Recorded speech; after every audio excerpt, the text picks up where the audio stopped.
award will be presented by Mr. Hugo Zetzer.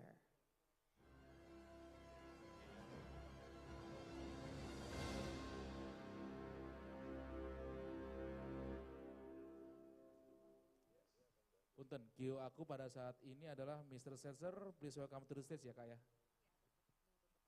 Oh, oke. Ya, kalau mau diulangi boleh.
Ladies and gentlemen, we invite all participants, especially who are still in the foyer area, to please come inside the ballroom.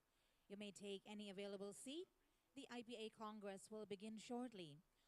Once again, ladies and gentlemen, participants who are still outside in the foyer area, we kindly invite you to please proceed to the ballroom and take your seats. Thank you.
Ladies and gentlemen, please be seated. Our event will begin very shortly. Ladies and gentlemen, please be seated. The event will begin very shortly. Thank you.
Ladies and gentlemen, the event will begin shortly.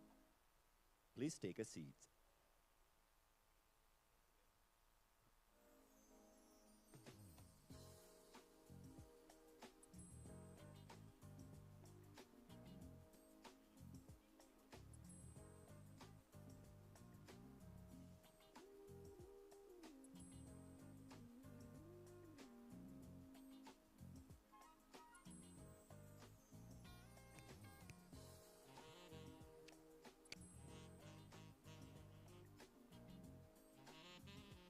Ladies and gentlemen, we invite you to take a seat. The event will begin shortly.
Ladies and gentlemen, to begin the 33rd International Publishers Congress, the national anthem of Indonesia.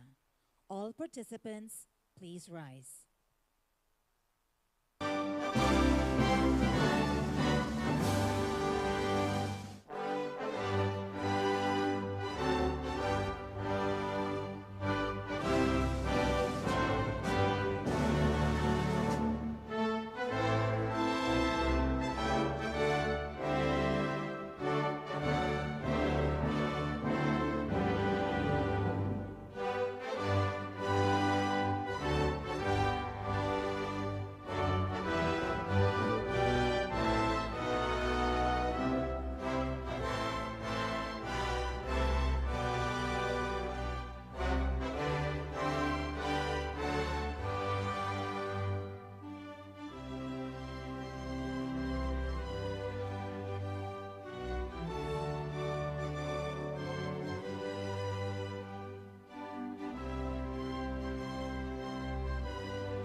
Good morning, ladies and gentlemen.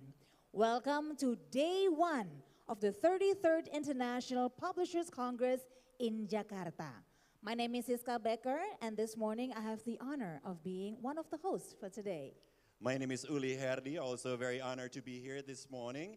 We would like to welcome our guests of honor this morning, Acting Governor of Jakarta Capital City Government, Mr. Heru Budi Hartono. Kita berikan tepuk tangan yang paling hangat. We also like to welcome the Director General, World Intellectual Property Organization, or WIPO, Mr. Darren Tang. Head of Tourism and Creative Economy Department, Jakarta Capital City Government, Mr. Andika Permata.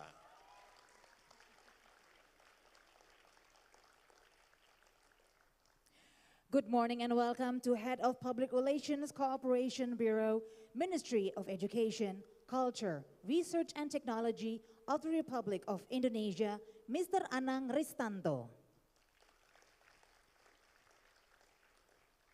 President of International Publishers Association, Ms. Bodor Al-Qasimi.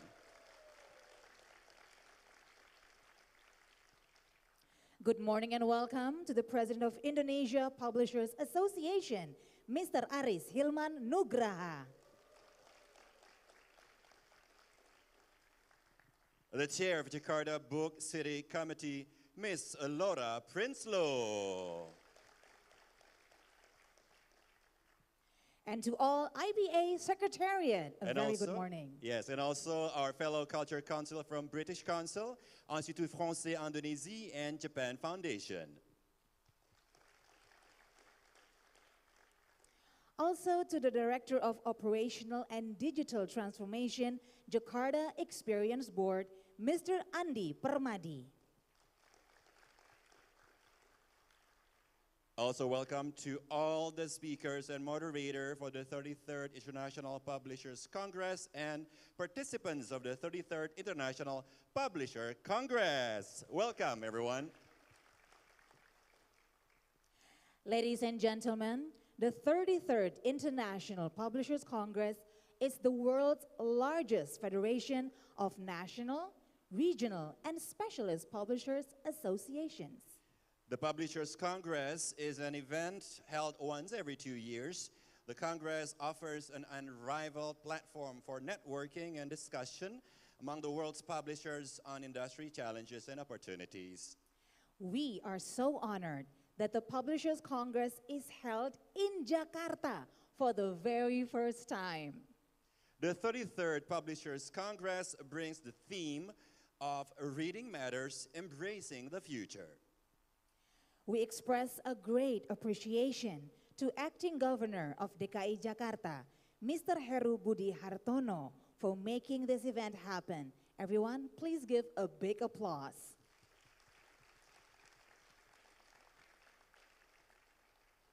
And this is the first time in IPA Congress history that this Congress is fully funded by the government, so the Congress entrance is free of charge. Wow, another reason to give a big applause.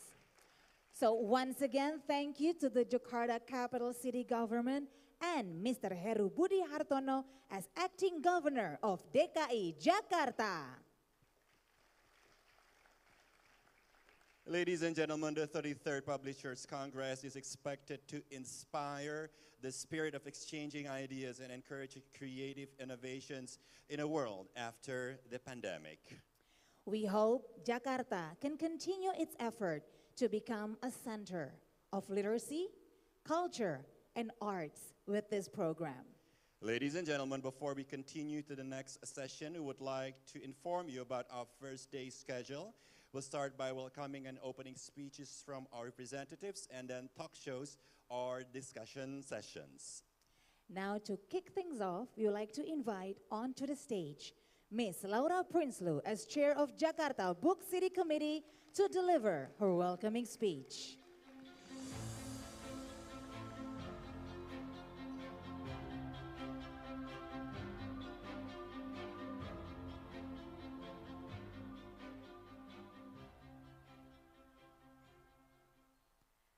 Assalamualaikum warahmatullahi wabarakatuh. Shalom, Om Swastiastu, Namo Buddhaya, Salam Kebajikan, and good morning to all of you. Dear Mr. Andika Permata, Head of Tourism and Creative Economy Department of Jakarta Capital City Government, Mr. Aris Hilman Nugraha, President of Indonesia Publishers Association, Ms. Bedor Al-Kasimi, President of International Publishers Association, publishing friends from Indonesia and all over the world. Welcome to Jakarta, Indonesia.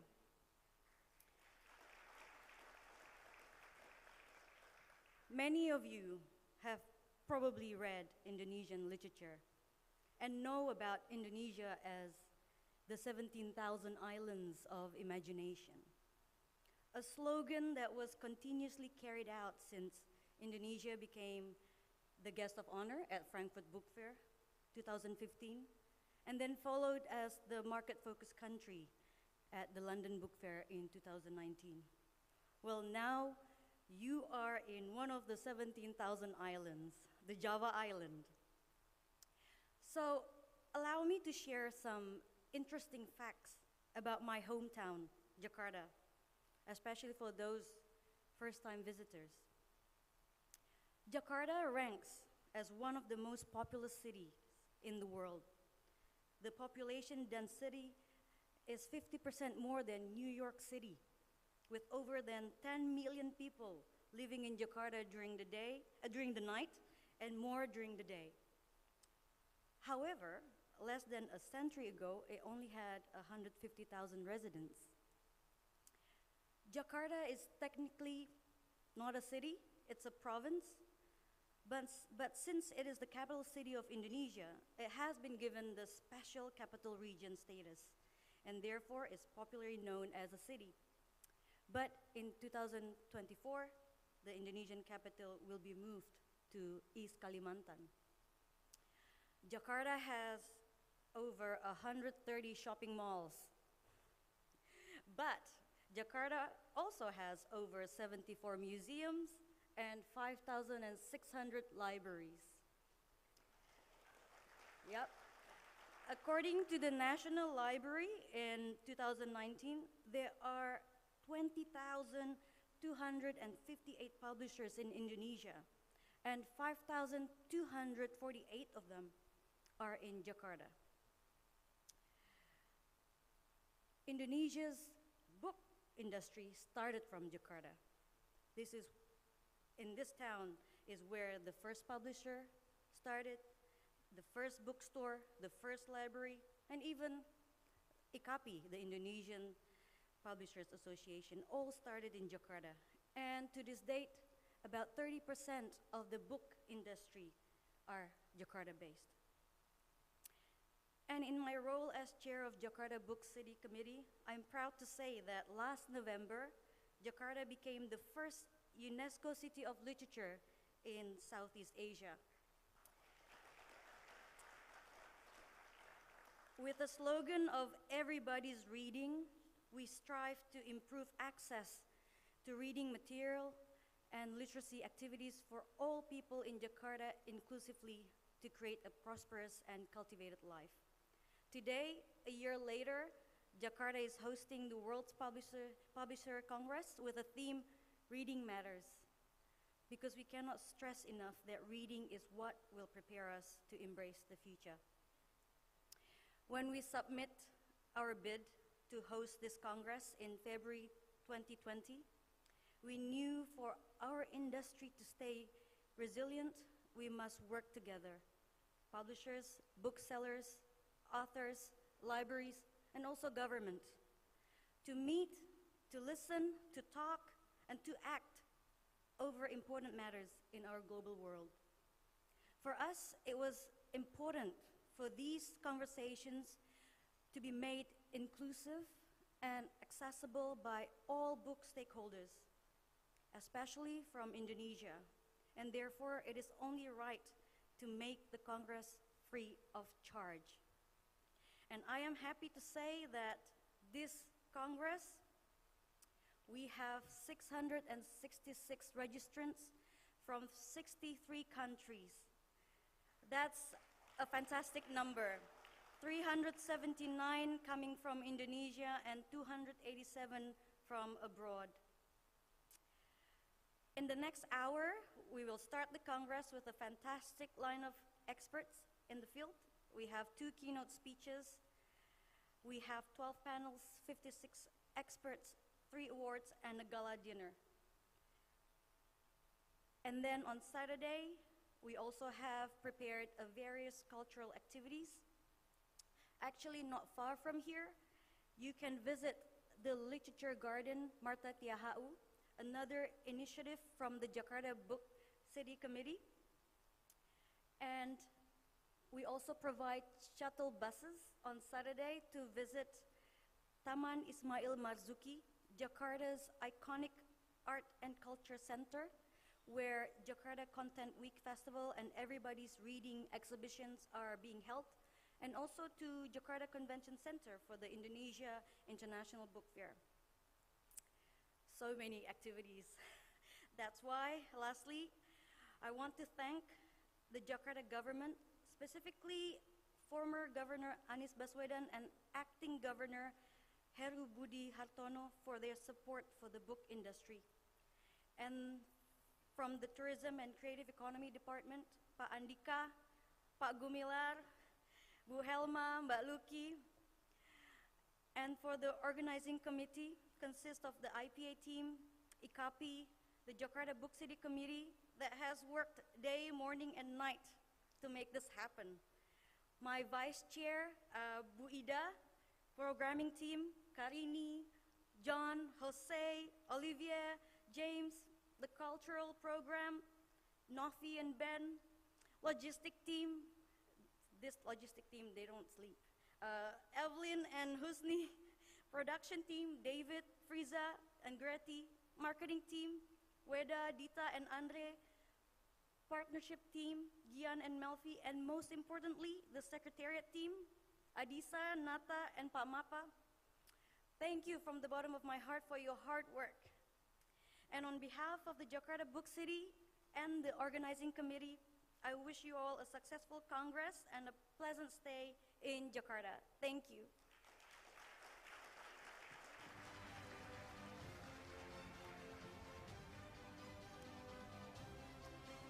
Thank you to Ms. Prinsloo for your warm welcoming remarks. And I would like to invite Mr. Aris Hilman Nugraha, President of Indonesia Publishers Association, to deliver his opening speech.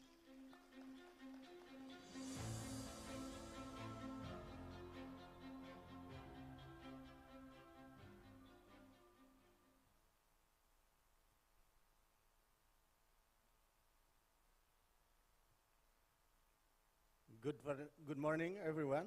Selamat pagi.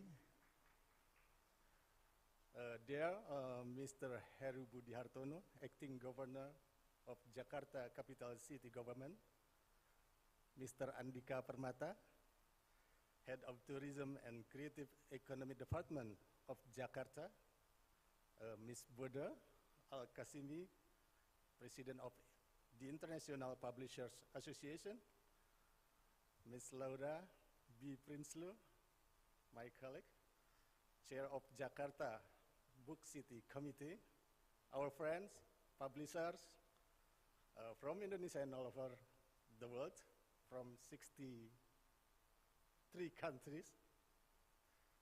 Welcome to the 33rd International Publisher Congress here in Jakarta. The Indonesian, thank you. The Indonesian Publishers Association, you can call as IKAPI, is delighted to be a part of the Congress. Thanks to Acting Governor of Jakarta, Mr. Heru Budi Hartono, to make this amazing event happen. And we appreciate Mr. Anies Baswedan, who inspired the Congress to be this year important event in Jakarta. Thank you for the opportunity to speak to this distinguished audience. It is my great pleasure to welcome you to the 33rd International Publishers Congress. And first of all, let me begin by thanking you, our distinguished speakers, thanking you for the time to be here and for sharing your great experiences and expertise. On behalf of the Indonesian Publishers Association, I would like to take the opportunity to express my deepest appreciation to the International Publishers Association, or IPA, for giving Jakarta the chance to be the host of this important forum to face challenges, search for the possible solutions, and enhance beneficial collaboration among players in the industry based on the experiences and ideas of the panel. As you may be well aware, we are now facing a truly unprecedented situation related to COVID-19 and digital disruption. The pandemic has disrupted book industries in three main ways. Firstly, loss of income, ways of money spending resulting in changing demand pattern, and supply interruption. I believe these issues have affected book industries in many countries. Hundreds of millions of people may be unable to afford books anymore as a result of the mass unemployment caused by the crisis. Yeah, they tend to fulfill their basic needs, or like in Indonesia, they take shortcuts and buy pirated books that they think are more affordable. Ladies and gentlemen, Indonesia is home to the largest cultural diversity in the world. The nation has about 1,300 ethnicities and more than 700 different languages. Like the disruption of technology, it presents both challenges and opportunities. It is not easy for us to maintain harmony with so many differences. However, we also find it is easy to explore cultural diversity as the source of the infinite wealth of our books. Indonesia has 37 provinces, including 17,000 islands in a very long stretch equal to the distance from London to Moscow and back again to London. According to data from the National Library of Indonesia, there were 6,502 publishers launched books in 2021. The highest number is concentrated in Java Island for almost 75%. However, there are still 30 provinces that also represent the uniqueness of their book. As IPA do in the global scope, we also believe in the importance of supporting indigenous languages publishing and empowering underrepresented voices. Of the hundreds of the languages we have, based on the local language vitality announced by the Ministry of Education, only 23 languages are included in the safe category. Most of the others belong to vulnerable group, have declined, are endangered, critical, and even 12 others have become extinct. The IPA and IKP share a common ground. We are working on the freedom of publish, digital transformation, literacy and reading, diversity and inclusion, respecting copyright, and combating book piracy. We are in the same boat in reducing cultural blind spots in our reading through translation among languages and trying to look at the world through different eyes. This time, this is our time now for cooperation and multilateral coordination to survive and also improve our industry stability together, because this way is more effective than going alone. Collaboration has been a powerful force for economic development and inclusive growth in our sector. Strengthening and expanding cooperation in the book industries are important, and we should have more opportunities to meet and expand our network. Thank you. Terima kasih.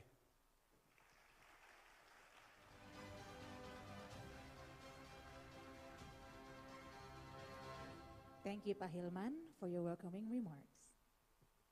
Ladies and gentlemen, I would like to invite Ms. Budur Al-Qasimi, President of International Publishers Association, to deliver her welcoming speech.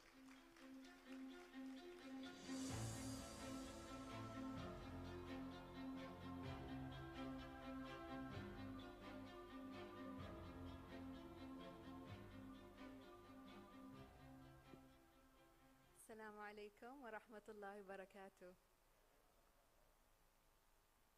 Distinguished guests, Governor Heru Budi Hartono, Andika Permata, colleagues and friends. I'm pleased to welcome you to the 33rd International Publishers Congress.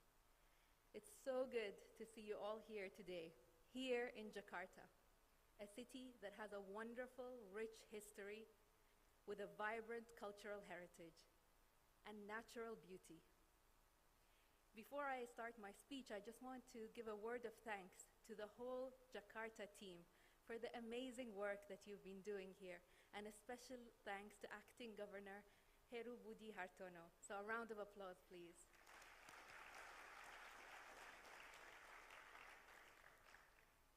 It was no surprise that Jakarta was recently selected as a UNESCO City of Literature, the first city to receive this honor in Southeast Asia. UNESCO's title is a testament to Indonesia's dynamic literary scene and the vibrancy of its publishing sector. In fact, we see this entire region as a vibrant and emerging publishing hub, and we know that you will actively contribute to shaping the future of the publishing industry. Since its first edition, the International Publishers Congress has been an important platform for global publishers to meet, discuss key themes shaping the present and future of our industry. Understanding these themes and trends is critical for our business and future growth.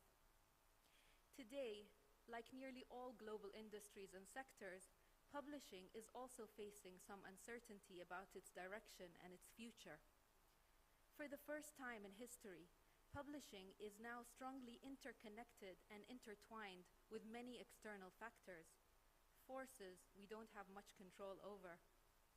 Fast and continuous innovation in technology, economic restructuring, supply chain disruption, climate change, inflation, and pandemics are all imposing abrupt changes in market and consumer behaviors.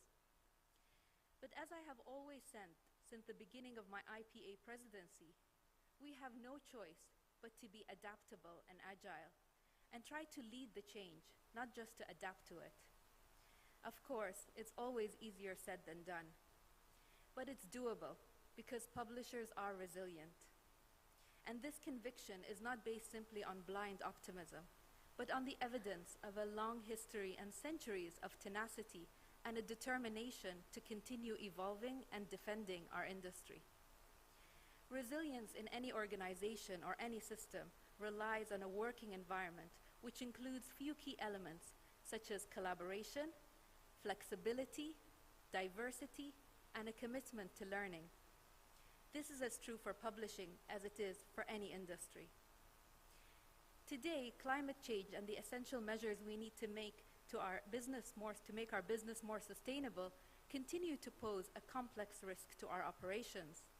No one market or region has the solution to face this complex issue, and therefore, we must collaborate with everyone in the industry and move at an even pace so we emerge at the other side stronger together. Digitization and data-based publishing is a trend that is continuing to grow at a fast pace, as evidenced in the recent WIPO report launched in partnership with the IPA. The good news from this report is that there are many positive signs of recovery in different markets, and digitization and technology played an important role in the recovery. However, in the same report, we learned that many markets are still struggling with digitization and therefore struggling to catch up. We can't and shouldn't let that happen, which is where partnership and collaboration can play an important role. It's also where learning and continuous upskilling are critical in supporting the recovery and resilience of those publishers. But despite all the challenges, this is still an exciting time to be a publisher, because with massive change comes massive new opportunities and new possibilities. Over the next 2 days, we will have the opportunity to discuss all these themes, challenges, and opportunities in more detail with our expert speakers and moderators. I'm really looking forward to the exciting and rigorous discussions and debate, and I encourage everyone here to participate and help us shape the future of our industry. Thank you, Terima kasih, Jakarta, for your hospitality and support. And thank you to all the committees and teams and everyone involved for your hard work in putting this Congress together. Thank you.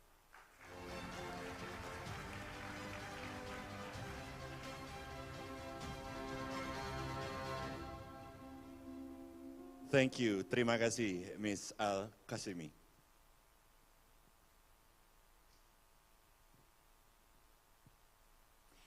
Ladies and gentlemen, now we will hear the opening speech from Mr. Heru Budi Hartono, Acting Governor of Jakarta Capital City Government via video.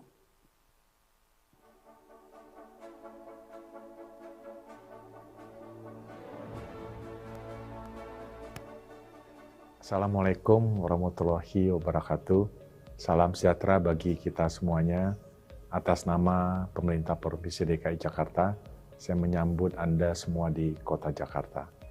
Tahun ini kami merasa terhormat untuk menjadi tuan rumah penyelenggara International Publisher Congress ke-33, sebuah event 2 tahunan terbesar yang mempertemukan berbagai asosiasi penerbit di seluruh dunia dengan merefleksikan tema Reading Matters, Embracing the Future, pentingnya membaca merangkul masa depan. Penyelenggaraan Kongres tahun ini akan berfokus pada pemanfaatan berbagai peluang, memastikan budaya membaca serta industri penerbitan dapat berkelanjutan.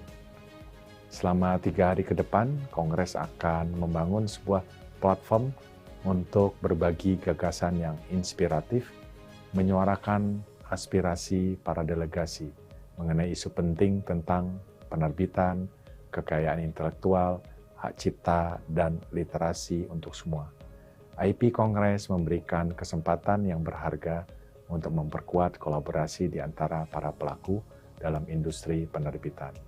Ini adalah momentum untuk menjawab beragam tantangan, mengembangkan kemitraan kita untuk menerjemahkan wacana global ke dalam berbagai program yang akan memberikan manfaat bagi masyarakat.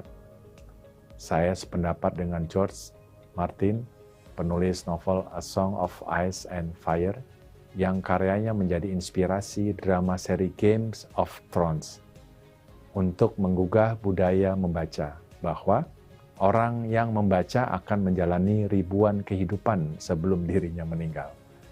Sementara orang yang tidak pernah membaca hanya menjalani satu kehidupan. Terima kasih dan enjoy Jakarta, kota dengan kehidupan yang dinamis, beragam budaya, dan warisan yang menakjubkan. Wassalamualaikum warahmatullahi wabarakatuh.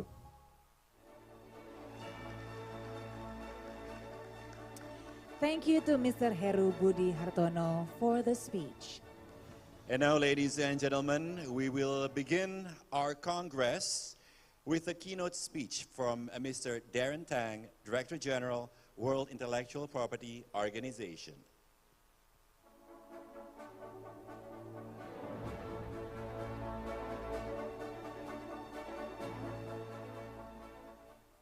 President Budi Al-Qasimi of the International Publishers Association, Secretary General Jose Boginio, distinguished delegates. It is a great pleasure to join you at the 33rd International Publishers Congress in Jakarta. Selamat pagi. Thank you for inviting me to participate in this event, and warm greetings to all of you from Geneva. As with many economic sectors, 2021 was a year of recovery for the publishing industry. WIPO's latest survey of global publishing activity showed a return to revenue growth in key markets such as the US, Italy, Japan, the UK, and Germany. The survey, which we are pleased to produce in collaboration with the IPA, also found strong increases in the number of titles published in emerging markets like Brazil and Turkey. And it highlighted the continuing shift to digital, with digital and audio formats now responsible for around a third of revenue in countries like Finland, Sweden, and Japan. Fast forward a few months, however, and the global economic outlook has shifted again. We now seem to have entered an increasingly volatile period where several multifaceted challenges have come to the front. These include a combination of inflationary supply chain and energy pressures, disruptions to global trade, and geopolitical stresses which threaten to make the work of us in the international community more complex. And the publishing industry is not immune to these headwinds. That's why it's critical that we continue to work together and sustain the same solidarity that characterized the industry's response to the pandemic. WIPO's support for global publishing rests on two pillars. The first is our work to strengthen and uphold the international copyright system. Copyright, and perhaps even more importantly, building a culture that supports it and that values it, is essential to maintaining the economic health of the publishing industry. It is by protecting and raising awareness of the rights of authors and by building respect for IP that we help writers, illustrators, and others to earn a living from their talent. The IPA is an important voice within our Standing Committee on Copyright and Related Rights, and we look forward to your continued support and active engagement with the global copyright system. On the issue of international norm building, it is important to state that despite the challenging backdrop, progress remains possible. At this year's WIPO assemblies, we achieved a significant breakthrough in our normative agenda. Member states agreed to convene two diplomatic conferences, one on the Design Law Treaty and another on an international legal instrument relating to IP, genetic resources, and associated traditional knowledge. While the circumstances around each element of our normative agenda are unique, it is encouraging to see that the multilateral way to move forward has reached agreement in these two areas. And we are confident that these milestone achievements will add momentum to our broader work in support of a balanced and effective global IP ecosystem. And this, of course, brings me to our second pillar of support, delivering tangible impact on the ground so that IP benefits everyone, everywhere. In our fast-moving world, we know that the creative industries, including publishing, continue to globalize. Appreciation of the economic potential is growing around the world, and we also need to champion inclusivity and diversity amongst the creative sectors. WIPO will provide assistance in each of these strategic areas. First, we'll use our global reach to support publishers in developing countries. For instance, through our Publishers Circle program, we have developed a mentorship initiative with the African Publishers Network. And so far, we have partnered with 50 participants from both the Anglophone and Francophone communities in the African region. This has led to a number of successful matches, including that between a Rwandan publisher, Fiston Mudakamura, and the international publishing consultant, Carlo Corrino. Fiston helped to create the HAAPA store, an online platform for the distribution of African stories and content. Thanks to their partnership, ebooks have now been added to the site, enabling African authors to make their work available to audiences at home and abroad. And as Fiston told us, let me quote him, "For me, this is a bridge to joining a global network of publishers shaping the future of book publishing." Second, we'll continue to support the creative industries to generate economic impact.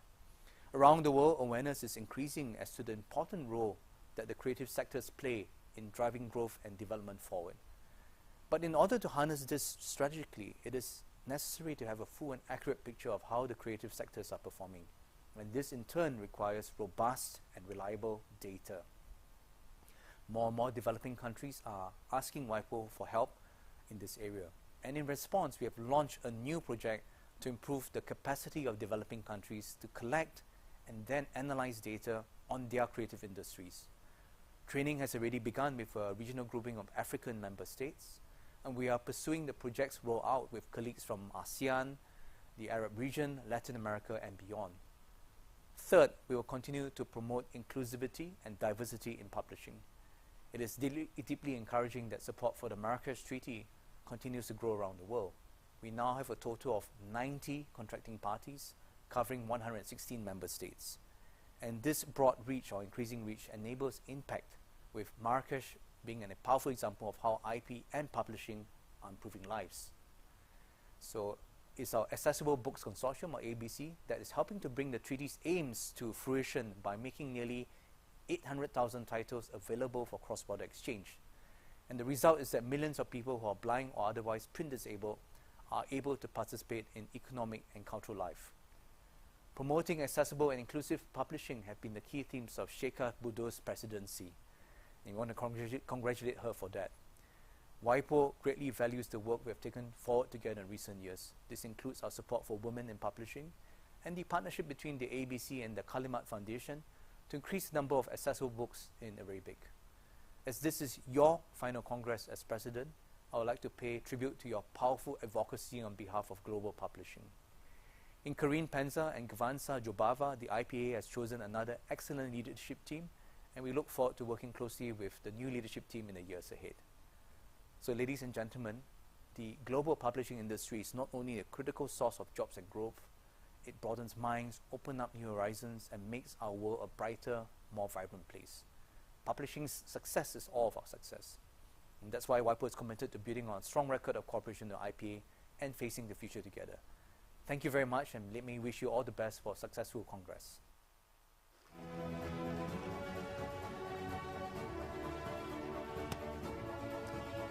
Thank you to Mr. Darren Tang for the keynote speech and the valuable insights. Ladies and gentlemen, we will begin the talk shows and discussion sessions shortly, which will be divided into 6 sessions. Yes, with 6 very interesting topics. The first one will be liberty of surveillance, how technology affects the freedom to publish. Very interesting. Very interesting. And then the second session is titled Copyright, Artificial Intelligence and Publishing. Ooh, very intriguing. I'm sure there's going to be a lot to discuss on that matter.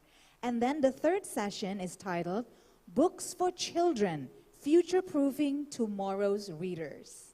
Quite interesting, as you have 3 children as well. Yes, I'm sure it's going to be very interesting as well for all the parents in the audience and for publishers of children's literature. And then we'll continue with our 4th session, which is Marketing and Distribution, Exploring New Worlds.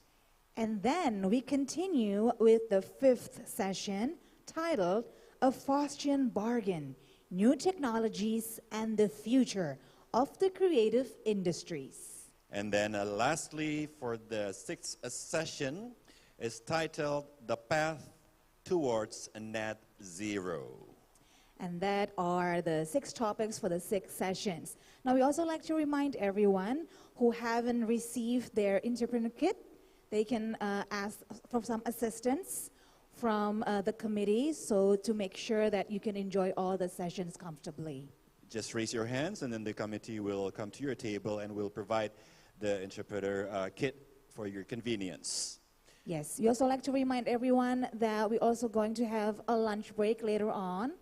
So we would like just to make sure that everyone is aware of that and that we're going to enjoy a fruitful discussions after the lunch sessions as well. And also coffee breaks. Yes, of course, much needed caffeine, I'm sure, for all the participants. Okay, so ladies and gentlemen, let's begin our first session. We will discuss about liberty or surveillance, how technology affects the freedom to publish. And as moderator, we would like to invite Ms. Trasvin Chitidecharak from publisher at Silkworm Books, member IPA's Freedom to Publish Committee.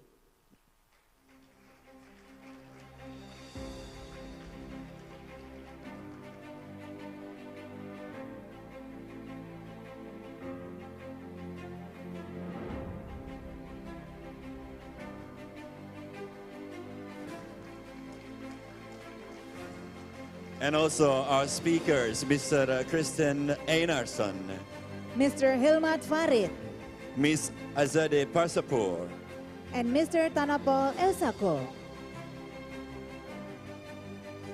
Ms. Trasvin Chitidecharak, the floor is yours. Thank you. Terima kasih. Selamat pagi. That's good morning.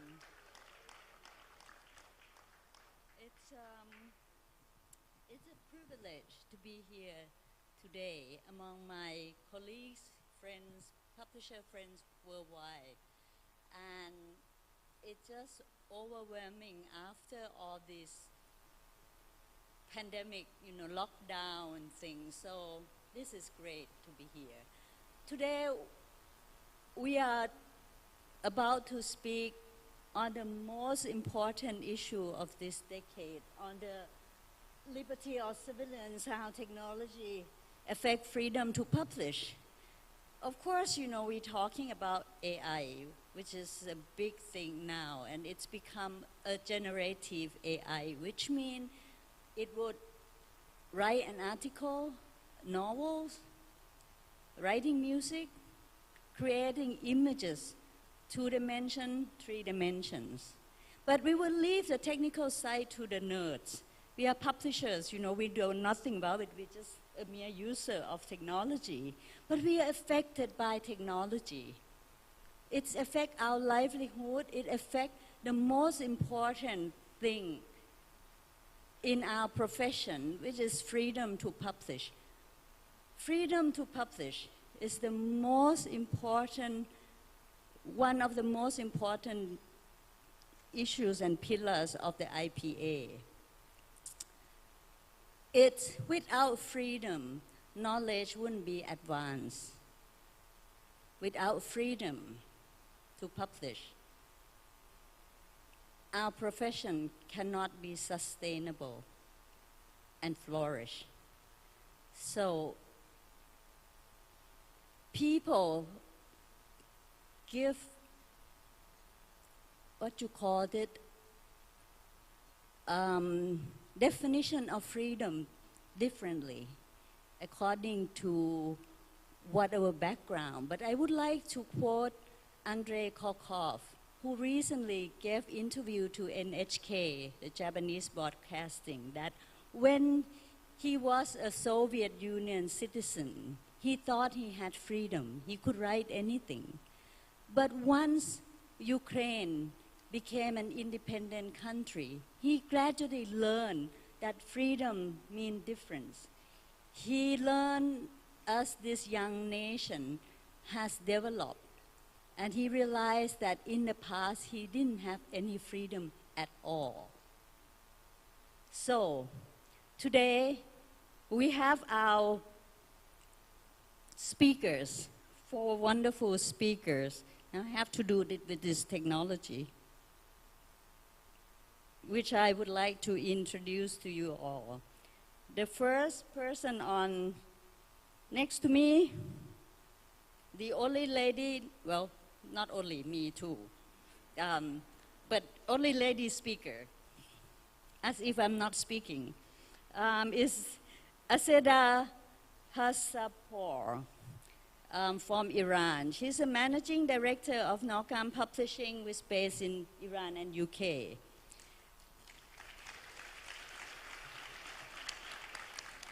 Asada is not only the publisher, she's a researcher and a journalist. She worked as a copy editor for years back in Iran, and she moved in UK in 2010 and studied journalism at London Metropolitan University.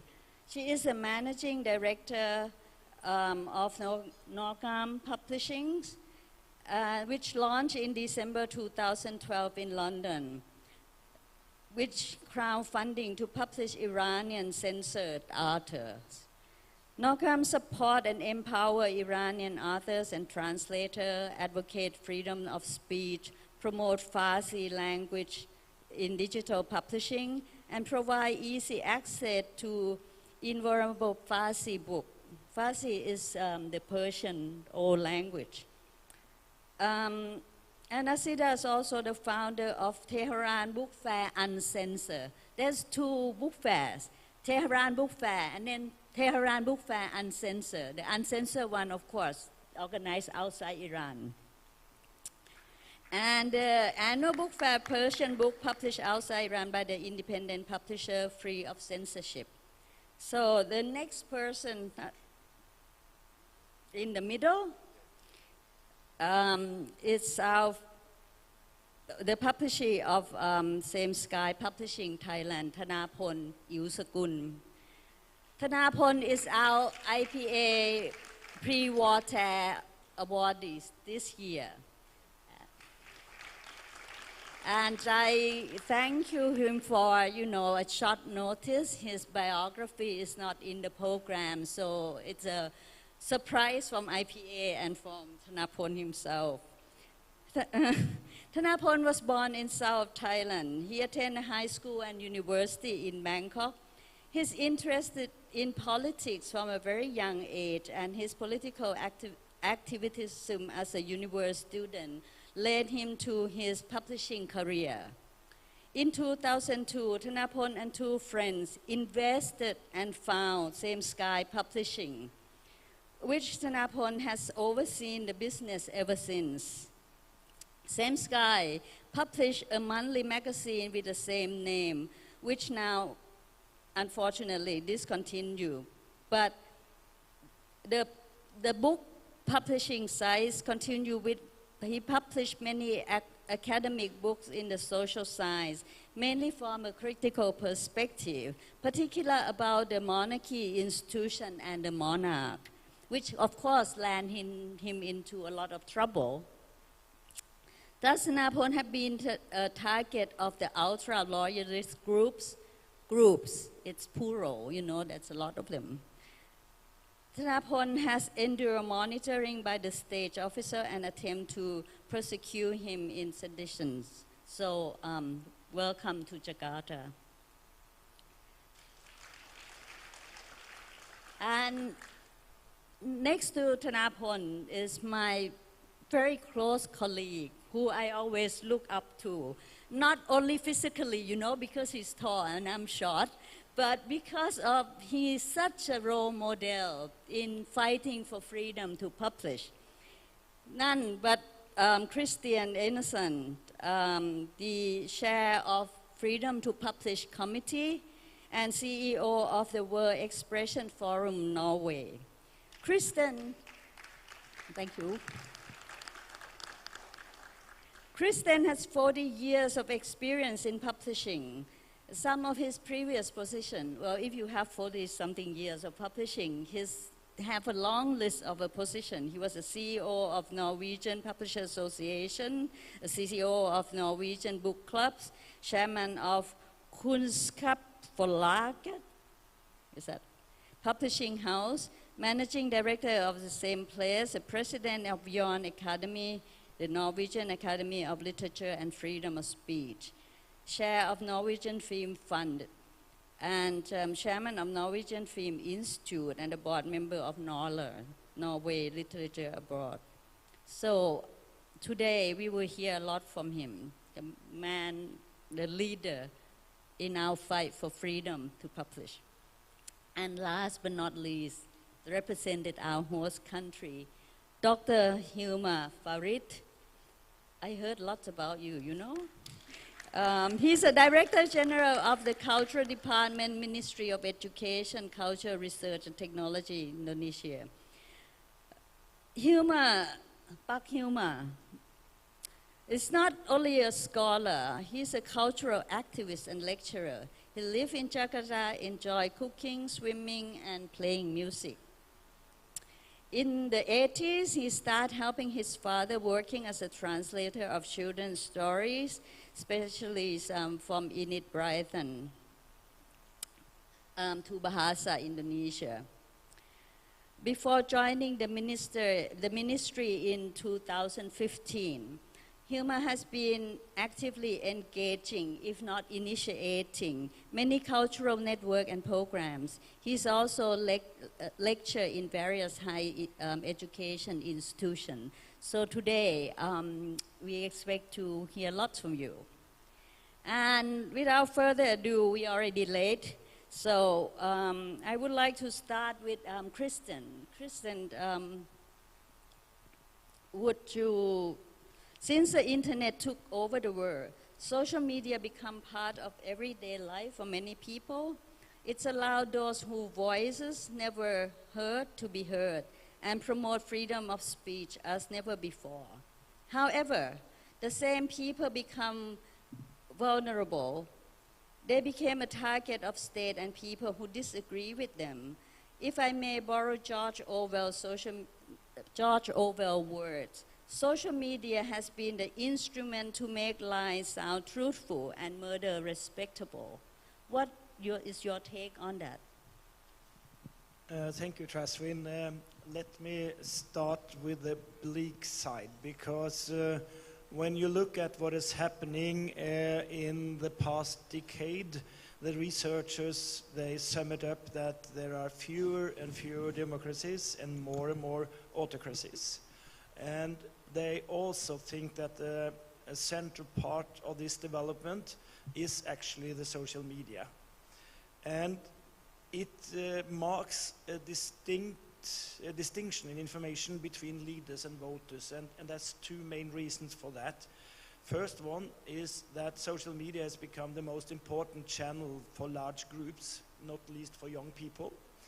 And secondly, the social media allows an immediate reaction and messages from authoritarian leaders, and there is no mediation, no editing corrections on what is left out on the internet. And actually it is this unbroken flow of information that the authoritarian leaders love.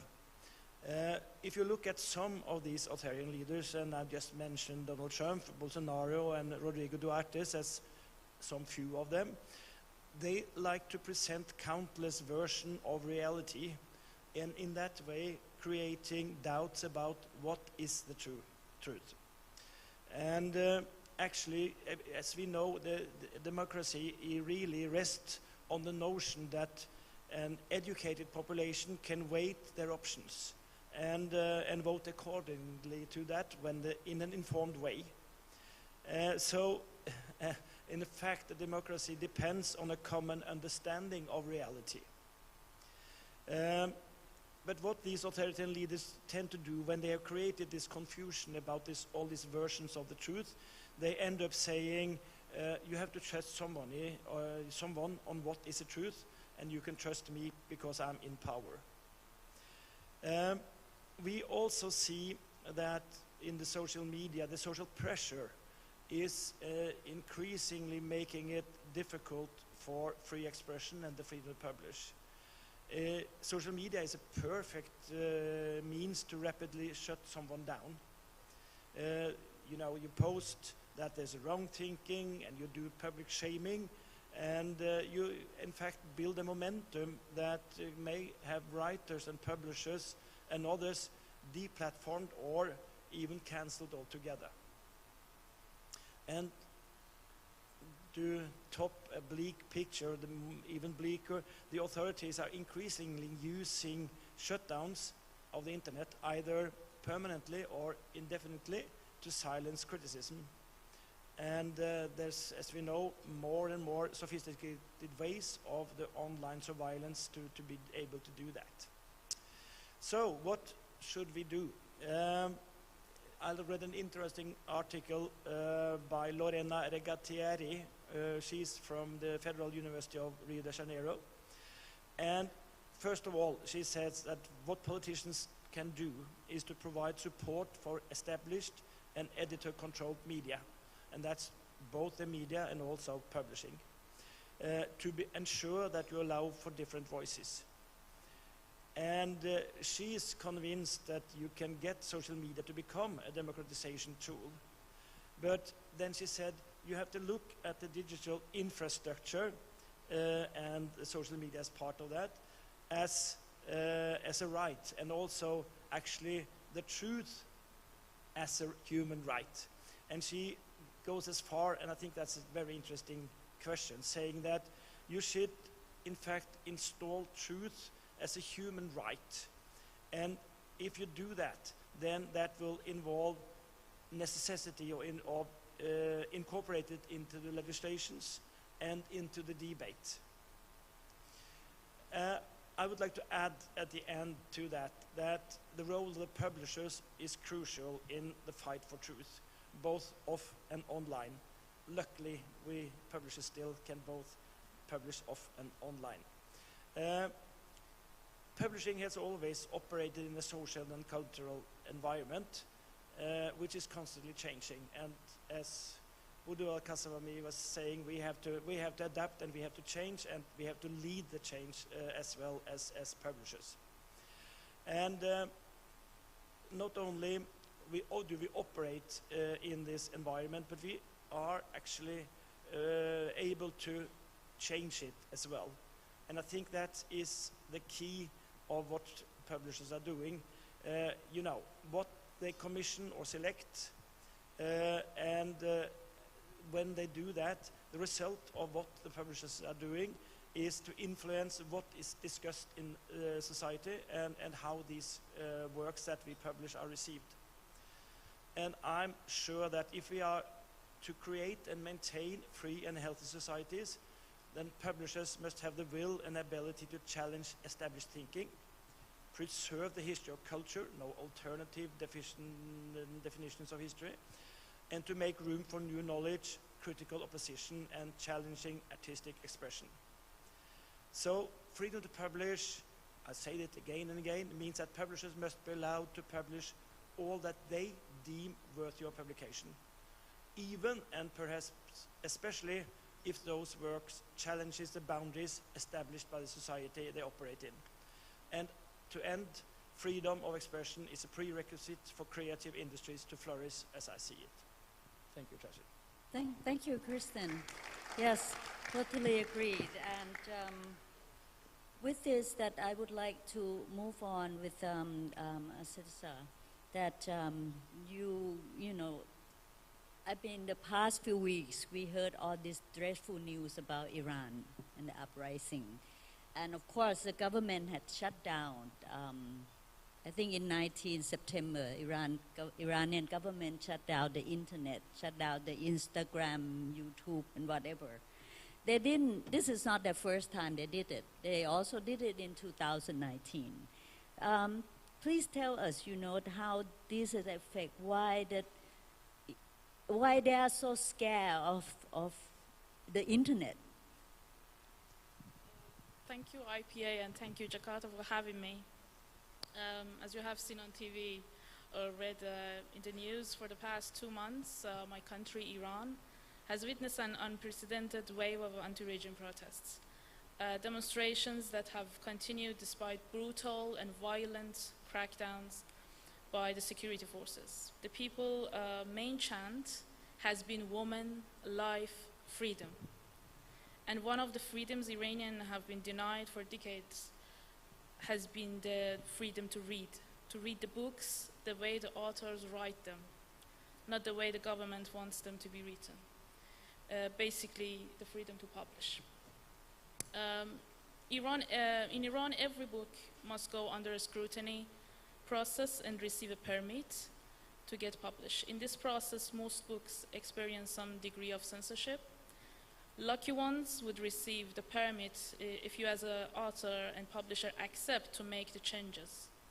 However, there are books that would be classified as unpublishable and are rejected. Sometimes even their authors are blacklisted, and their future works will be deemed unpublishable too.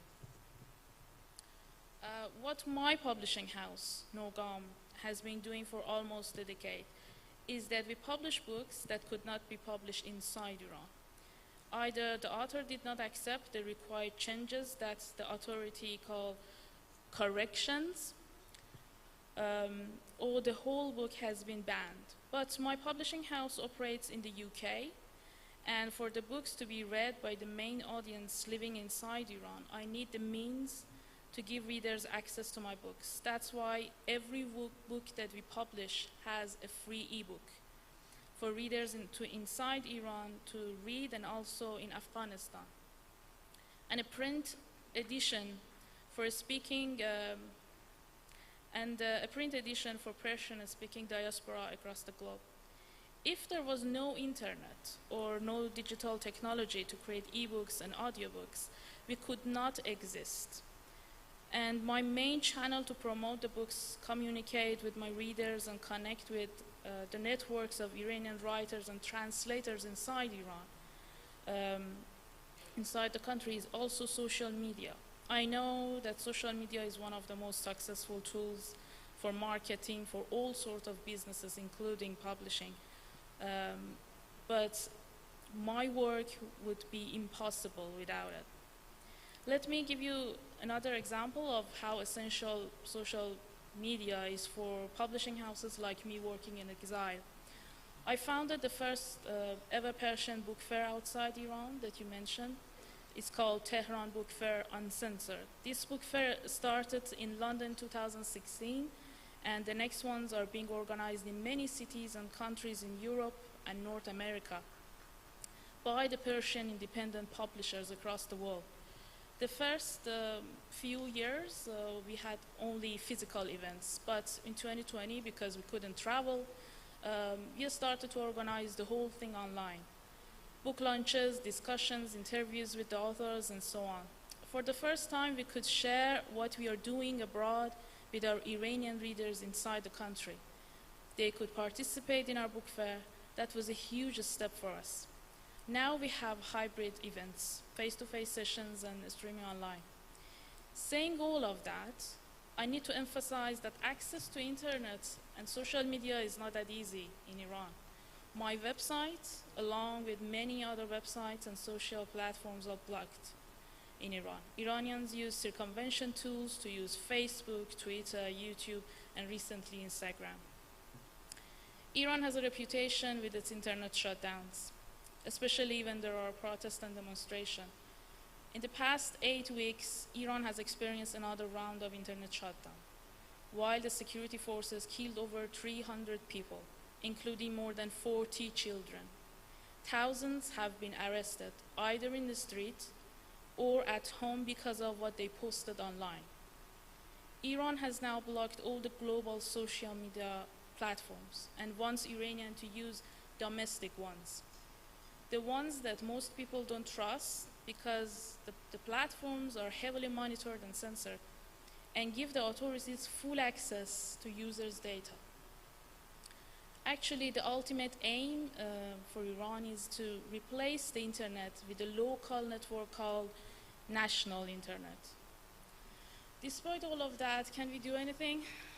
Well, new technologies and social media can be used as democratization tool, and I'd like to echo Rigathieri's statement that says digital rights are also human rights. I have worked with human rights organizations in Africa and the Middle East to advocate for bringing digital rights under the spotlight in the United Nations mechanisms. Advocates are trying hard to make states accountable for the violation of digital rights. Freedom of expression is a human right, online and offline. In my opinion, we as publishers can step forward and collaborate with digital rights advocates to develop new legislations on digital rights. It does not solve all our problems. However, it is a step in the right direction to guarantee freedom of speech and ultimately freedom to publish. Thank you. That sounds, yeah, awful. But when they shut down the internet during that part in September, then people cannot access, your reader cannot access to your ebook, right? Or they downloaded. Yeah. Yes, I mean, and the thing is that it's not, you mentioned that it has happened before. It happens every time that something happens, a demonstration happens or protest happens. And sometimes it's just whole country, and sometimes it's just region by region. And yes, people cannot now have access. It's the thing is that sometimes during the day you cannot have access to internet, and during night you can. So it's really disruptive, and the access to free information, including our books, are getting really hard. Right. This would be a similar situation in Myanmar right now, you know, that the junta military government would shut down the internet from time to time, or have a limited hours for people to work. They don't want people to connect or contact or share any news. So Thanapon, we heard something that more dreadful than our own countries. I think you better provide an audience information what's have been happening in Thailand in the recent year for the publishers like yourself, please. Thank you. Ladies and gentlemen, it's a big one.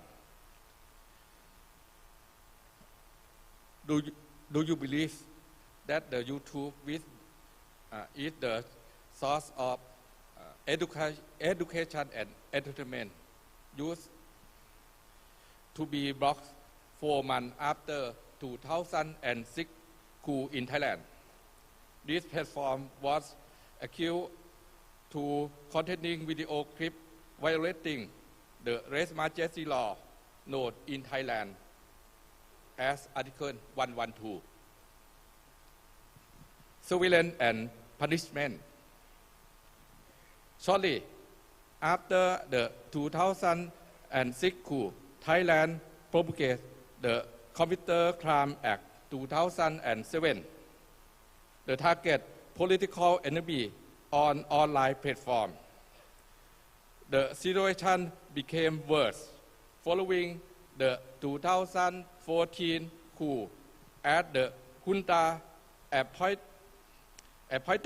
National Legislative Assembly (NLA) amended this act in 2017, tightening the government's control over online media.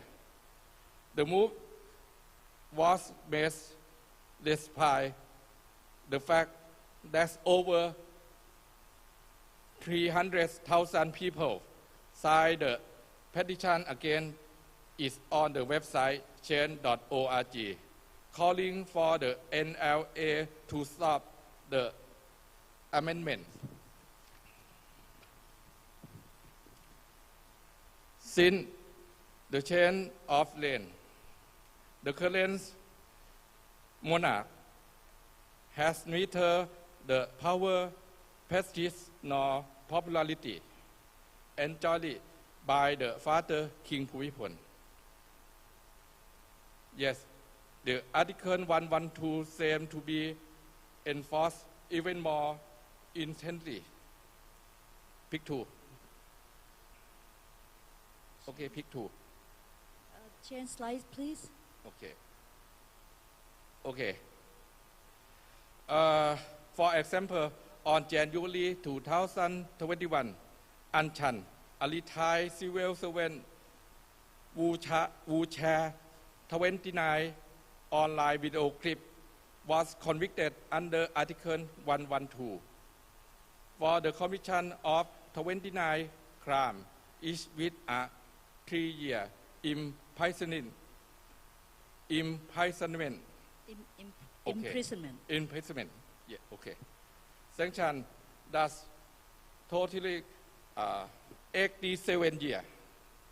The sentence was reduced to half, and Anchan will spend 43 years and 6 months in jail.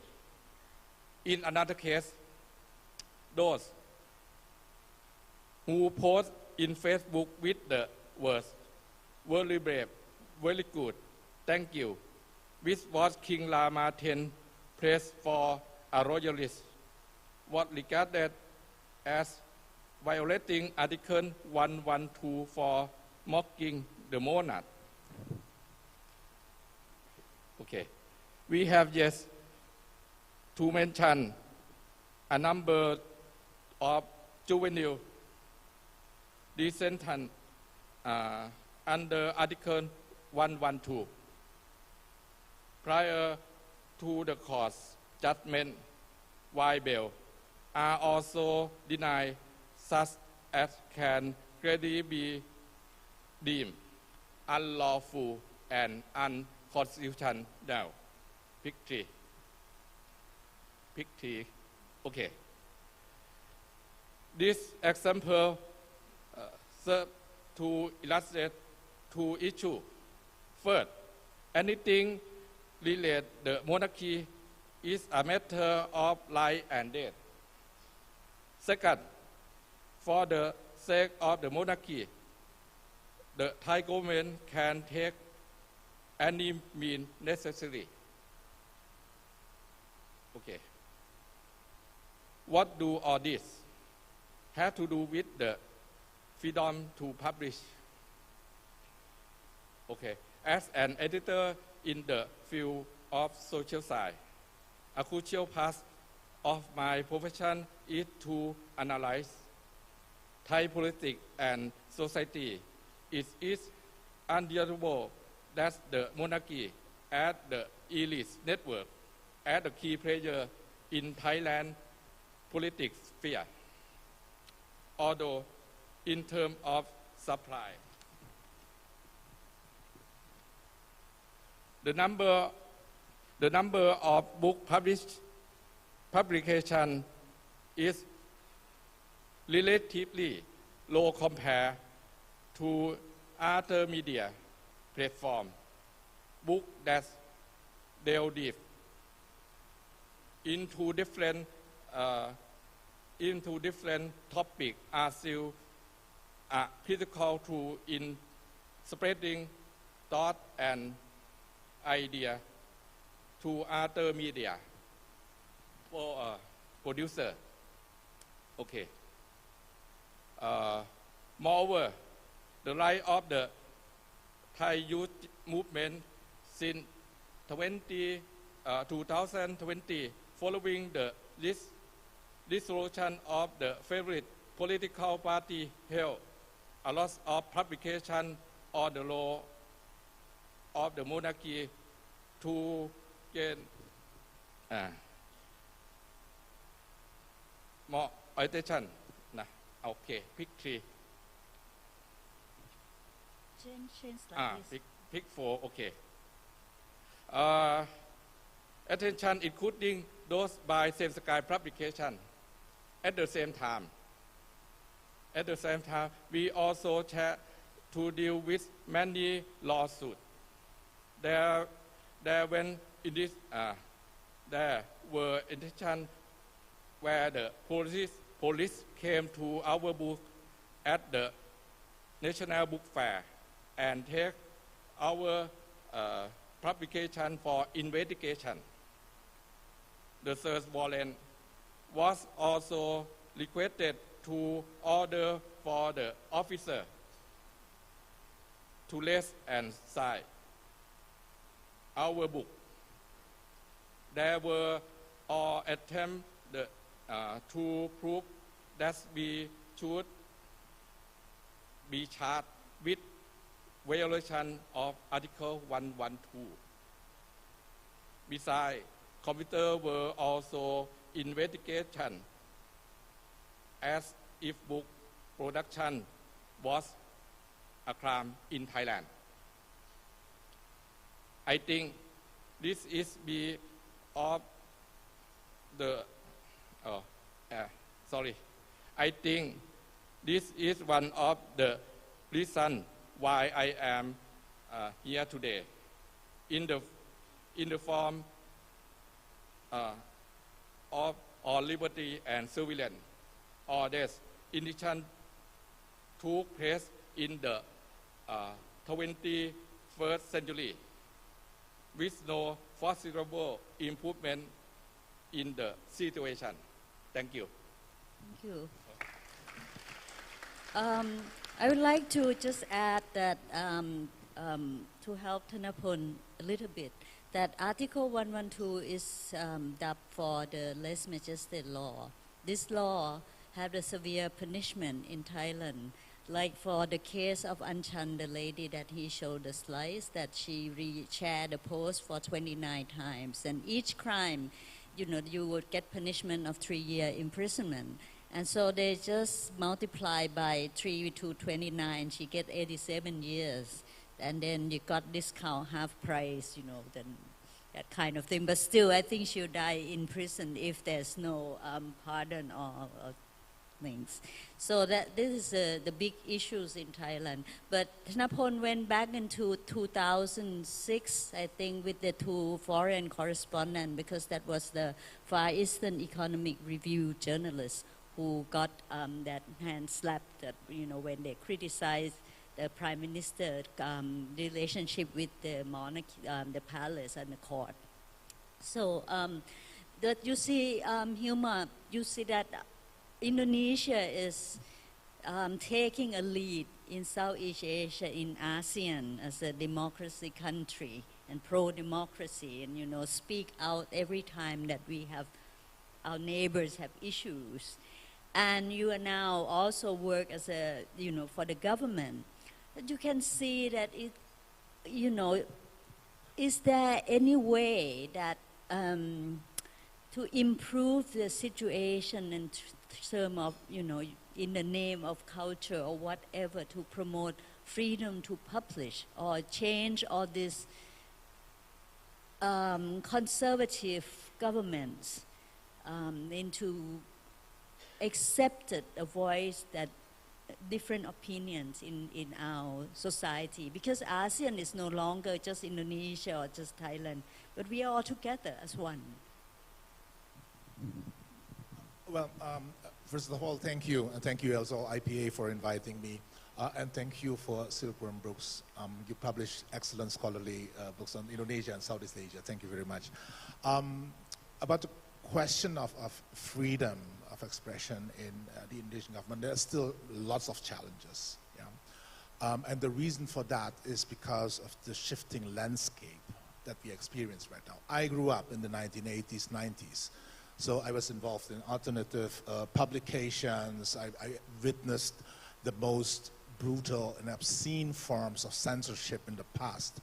Like in the past, it was not like blocking someone's website. I mean, they're simply seizing your printing press. That's what they did, right?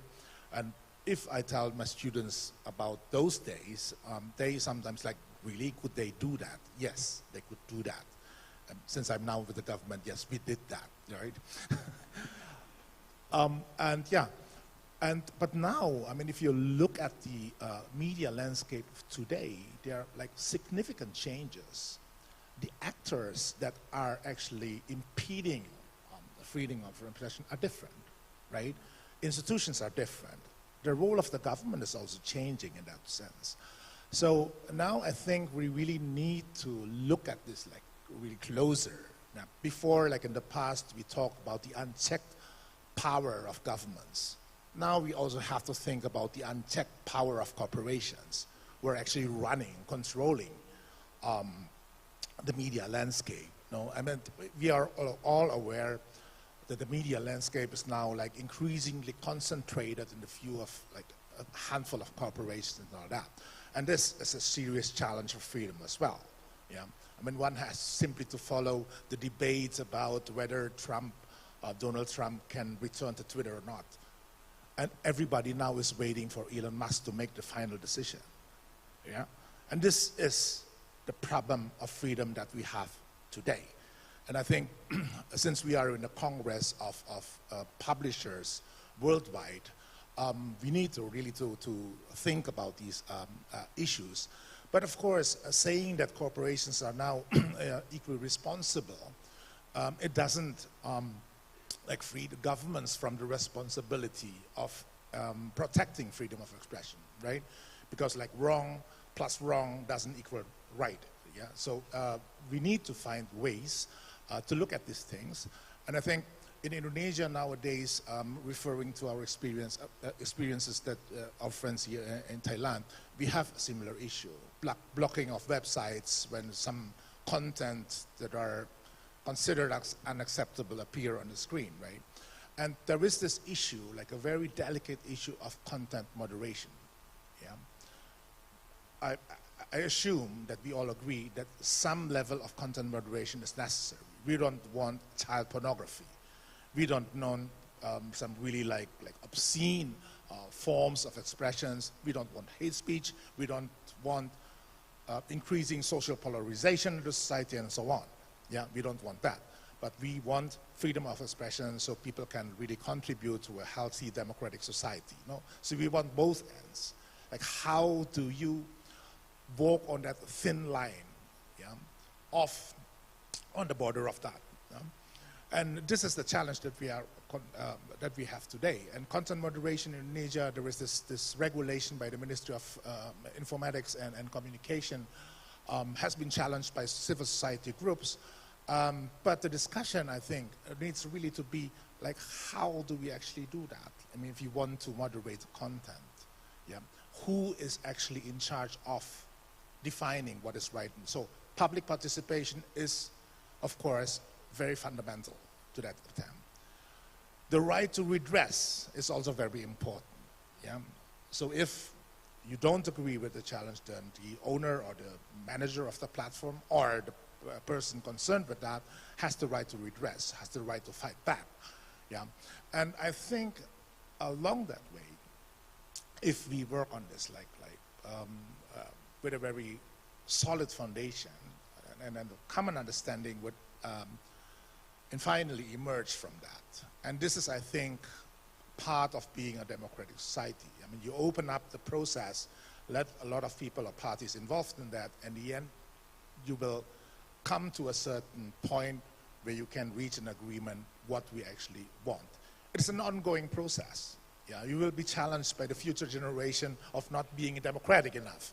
Yeah, and then it's an ongoing process. So there's no final end, I think, to this. It's a process, and yeah, the key to this is to open up possibilities, ways of seeing at things, have a democratic discussions by bearing in mind that what we do actually really matters. The Human Development Report, like recently was published, and it signified like a complex of, a new complex of uncertainties. Planetary change, yeah, problems with the environment, sweeping social transformation where digital technologies are really a part of that, and increasing social polarization. These are the three challenges. So I, from my position in the government right now,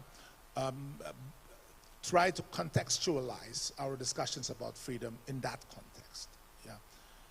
How we can actually contribute to solving all these problems by still protecting freedom of expression.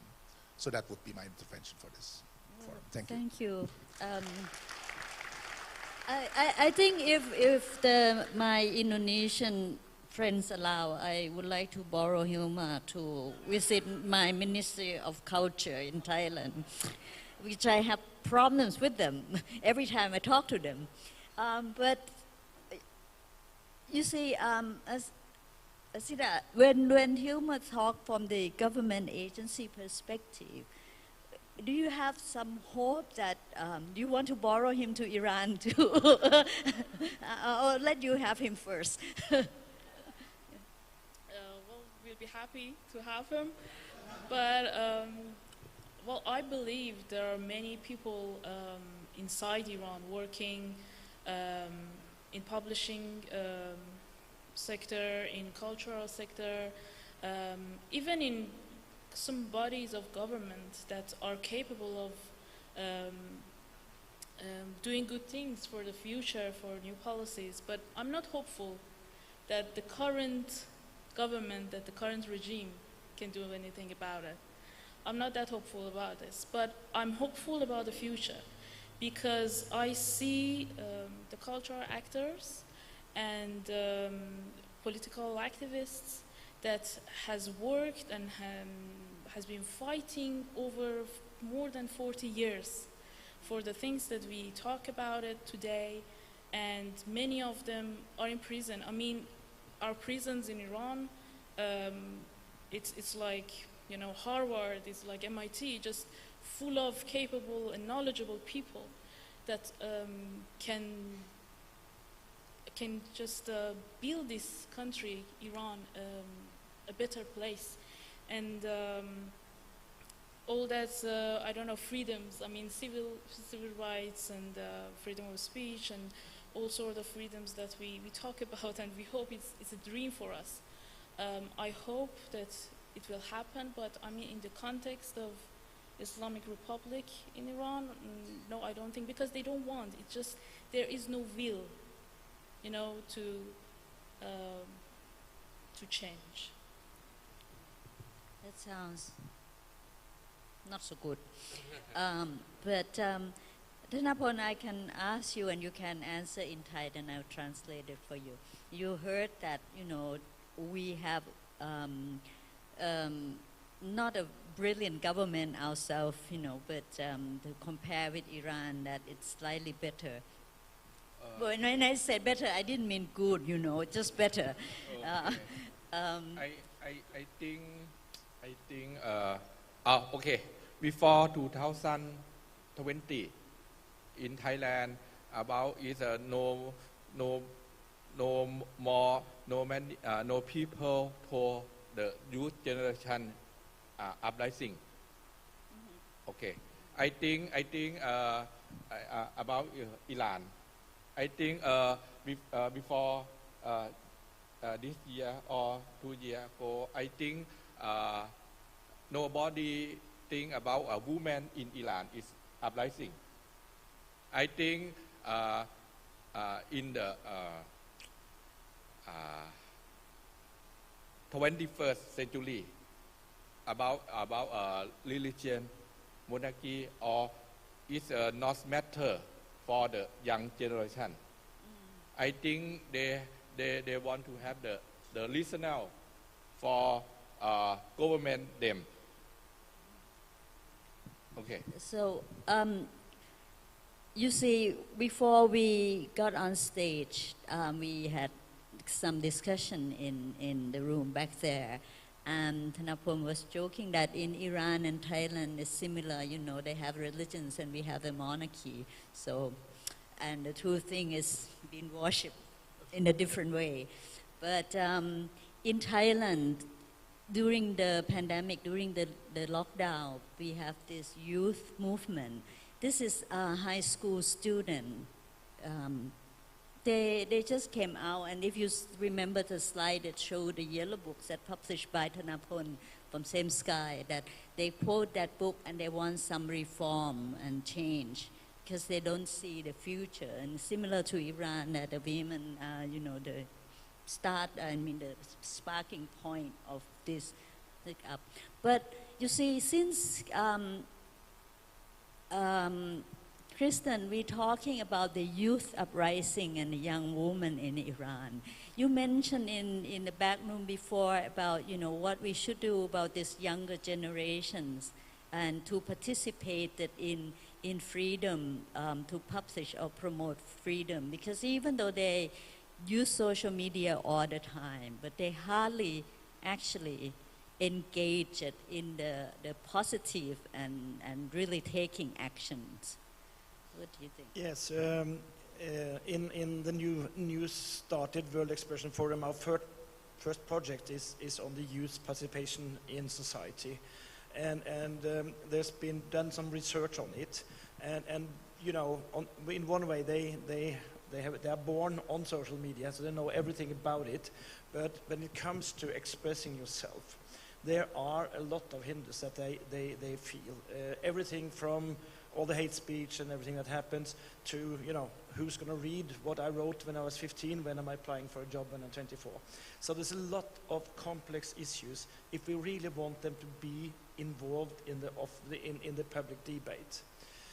If I could just add to one thing that Hilma was saying, I thought this was a very interesting analysis you had, and I think for the governments, it's to, if you want freedom of expression, it's to strike the balance between using the freedom of expression and stopping the worst part of the hate speech. So it's difficult legal matter, but I mean that's what's needed. But the second part, what is needed is, I'll say it, I mean it. I had hoped that people who buy the technology companies were not only innovators and rich people, but publishers. I mean, they have now been, the social media is, what, 20 years old now. They should have been come to an age where they understand the responsibility. It's not only of connecting, because it all started by connecting, that's great. But, you know, all the content should be free, so no copyright. That's one part of it. And the second part, you know, they don't care too much about what is done within their platform. And they should. A publisher is, so I think they should take some crash courses from some publishers, or some publishers should buy some of the tech companies. That might help. That's it. Yes. I think our discussion could go on forever, which unfortunately we cannot do that. And I think the next panel is breathing in my neck. I would welcome questions, if there is any questions or suggestions. Yes? Yes. Please introduce yourself too. Thank you.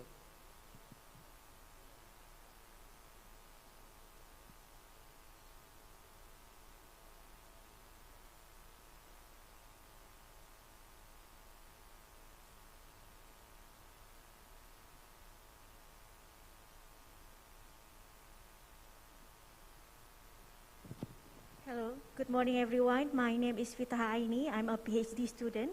Thank you for the speaker for the inspiring sharing this morning. My question is, I just realized that some speaker highlighted a few important matters. First, about the actors. Actors who dominate the freedom to publish and freedom of the media.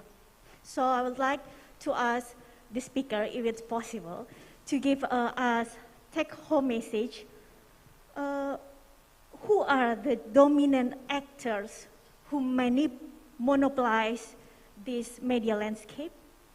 And how to balance their power? How strong we are as the citizen or the publisher to challenge their power?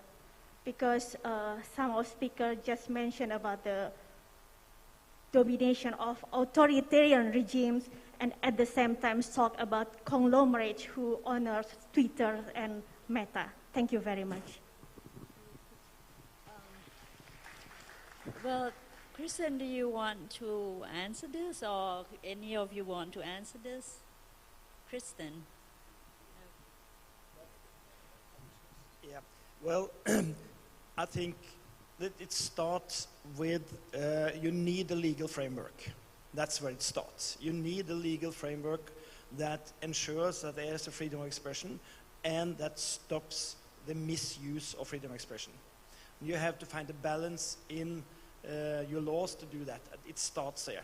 Secondly, as I said, there is a responsibility on anybody who publish anything. And I mean, we need to tell the tech companies that there is a responsibility. They can't get away just saying that they are connecting, they're not responsible for the content. They need to do something on it. And I saw when Musk took over now for Twitter, he's reducing the staff, and a lot of people leaving are the people who used to try to work on the content. So I'm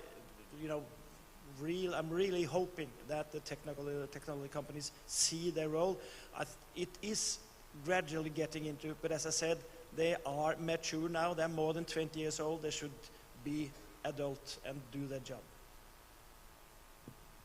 Right. I hope that the answer would kindle your thought afterward. You could make another dissertation on this issue alone, I think. Yes. Yes, please. Just to add a little bit on that. I think on the other end, it's also important to think about literacy, like digital literacy. That's like a very important component of my work today, is to increase our understanding of the media, of the different platforms that they are, and to look at the opportunities and how to protect and promote your freedom in that context.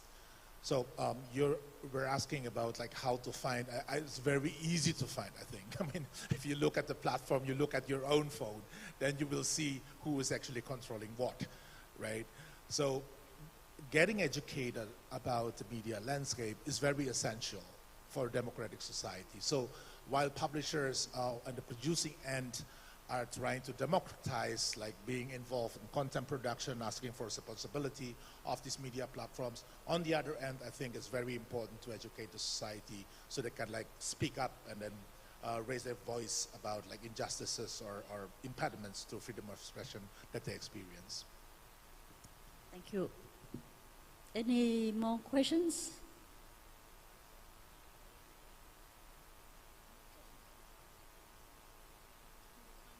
The time's up? All right. Sorry. Well, everything's have to end. Thank you very much for listening, and again, terima kasih.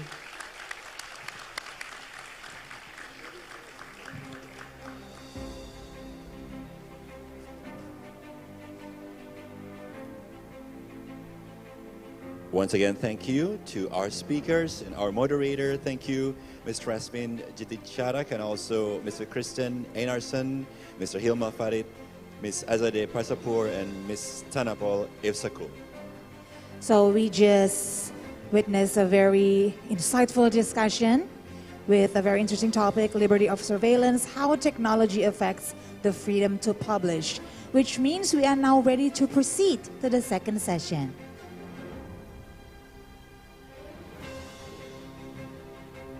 Our next topic is about copyright, artificial intelligence, and publishing. Now, I'm sure that all of us have heard the words artificial intelligence copiously. Everywhere we hear this, from the arts to schools, education, and now we will hear how it is related to the world of publishing. This is going to be really interesting. We'd like to invite Mr. Chandra Darusman, a creative consultant, former WIPO official, as a moderator.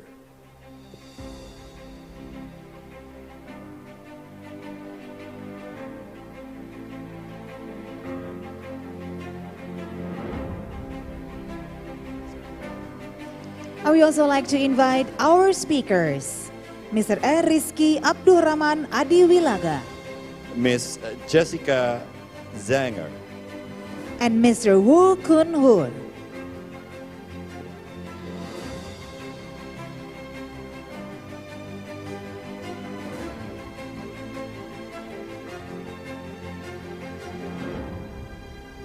Mr. Chandra Darusman, the floor is yours, sir.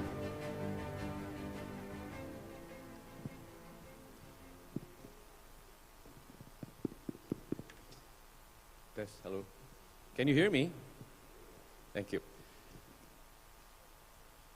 A very good morning, ladies and gentlemen.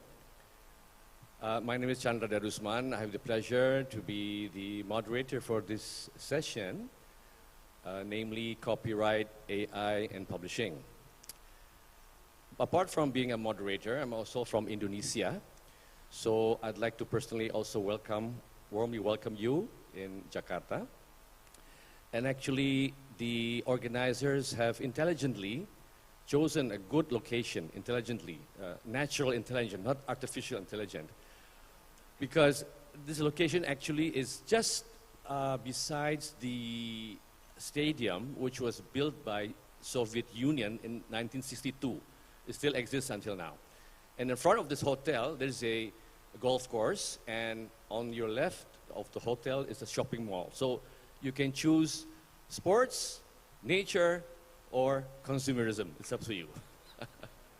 So thank you for the organizers. We are going to speak about artificial intelligence. I was talking with the panelists that we have only 1 hour. It seems like somebody said to me, it's like pouring the sea into a cup of coffee. You will never cover everything of artificial intelligence, copyright, and publishing in 1 hour. Nevertheless, we will try to do our best. Let me just quickly introduce you to the lineup of speakers that we have this morning. And I'll start with Mr.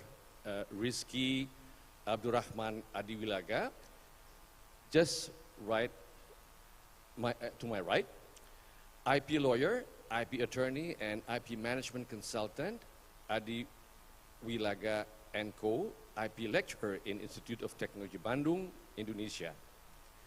Please give a round of applause to Mr. Adiwilaga. Next to him is Mr. Wukan Hur. I hope I pronounced it correctly. Wukan Hur, Head Global Business Development and Strategic Alliances, EduTech Division, Visang Education. And Wukan is from Korea. Round of applause for Wukan Hur. Last but not least is Dr. Jessica Sanger, Director for International Affairs, German Publishers and Booksellers Association. Welcome, Jessica. Round of applause for Jessica. So, ladies and gentlemen, the title Copyright, Artificial Intelligence and Publishing, again, it's quite a very nice and intelligent title, because it gives me, the moderator, to really assign each of the speakers from the 3 aspects of what we're going to talk about. Copyright is talking about the law, artificial intelligence about the technology, and the publishing is from the business perspective. So I will invite each of them, and start with Wukan, to give his short overview on how are we, what is the state of play for artificial intelligence in the whole issue of the publishing world. So after that, followed by Dr. Jessica, Dr. Sanger, from the perspective, from the law perspective, and lastly, by Rizky from the business model or publishing situation. So we'll start, and over to you, Wukan, for your overview of this whole topic. Thank you. Thank you. Hello, everyone. So I'm going to talk about technology aspect of the AI, even if I'm not an AI expert or the developer per se. But we've been in the exploration to learn about this AI from Korea over several years now, and starting to engage more opportunities to talk with experts and the companies.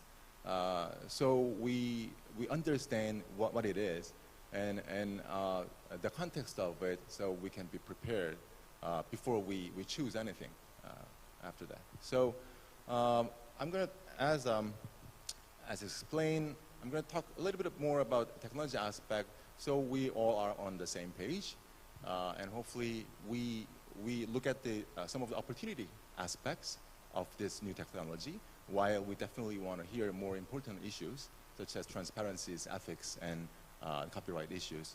So we have a certain balance over the discussion. So let's talk about the AI. So the definition of the AI, as there is no universal sentence that any experts would agree. Since especially it grows so fast and it changes so dynamic, the one that we learn from the time that we've engaged with others and experts, that says sentences I chose was more like, so AI is basically a software that comes with various type of technologies together. that drive the process to perform certain tasks. So, but the level of the performance is just so high. It outperforms the whatever calculation levels that you had before, and especially, of course, the human intelligence in some level. So those in tasks where the possible outcomes surpass the natural calculation abilities. So now you are starting to find, everywhere, small and large AIs in many different areas now. If we look into more closely, it seems like it consists of 3 different components, the AI. The first is the hardware. Of course, it needs a server, space, and the processor, like CPUs and GPUs, sort of things. And it needs certain rules to run it. They call it algorithm. It's a set of rules to process those tasks. And finally, the key ingredient to run those algorithms in that hardware is the data. So process the data. So those 3 things, if I just generalize to understand it, and it sounds a bit similar when I first look at those components. It sounds much similar the way that I cook it, prepare the meal. So I definitely need hardware and settings like utensils and kitchens. And the recipes are the algorithms. And finally, of course, the ingredients, the foods. But the key things that we don't want to miss by looking at those pillars or the components of it is that the cost to acquire those components are getting very, very low now. So something like cooking, for example. Imagine there is a shared kitchen that you can enter anytime you want, even if you prepare the small things or the large meal, utensils, all prepared. And there are free recipes all over the board. And you can pull up the YouTube video now, for example. And of course, the ingredients is something that you need to bring in. So the cost-wise, it started with just over a year and year. It's dropping like the 100 and 200 times lower than before. So the hardwares, the spaces, the uses of the spaces are over the competition. You just only pay what you use, and even more, the algorithms, the big companies like Google's and the Facebook now in Meta, they open up the sources already. So once you know certain computerized language like Python, you can easily build up on your rules, your algorithm to run it. Now the key thing is the data. So these are the big changes we've been noticing. And if you look into how it has evolved, I think it's quite important to see how it is evolved, because the ones we understand that evolves, that we understand where it will go. So since experts say it's been over 80 years now, the AI development, a lot of people say 1990s was the first version of the AI that we can describe as an AI level. The first one, the AI, the first generation of the AI, basically was able to perform the inference based on the set of large data, so books. So large informations are interconnected, so it can infer once it understands the input of the data, then it will infer the result for you. It runs on a set of rules and what they call as ontology. And the people had to pile up the data to get a piece of inference until they find the way of the machine learns itself. Doesn't have to bring the large part of the data to do that. until they developed the machine learning. Then it was possible when the developers look into how the brains work, human brains work. So we have this neural networks, a certain of a map. So now, once you teach the AI the rules and provide a minimum level of information, they will start generating the data and understand certain rules. And now they can anticipate things from the inference.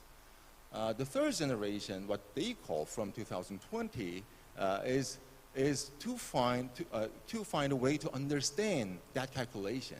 Since the machine learning is just so vast, it is quite difficult to understand what's going on inside.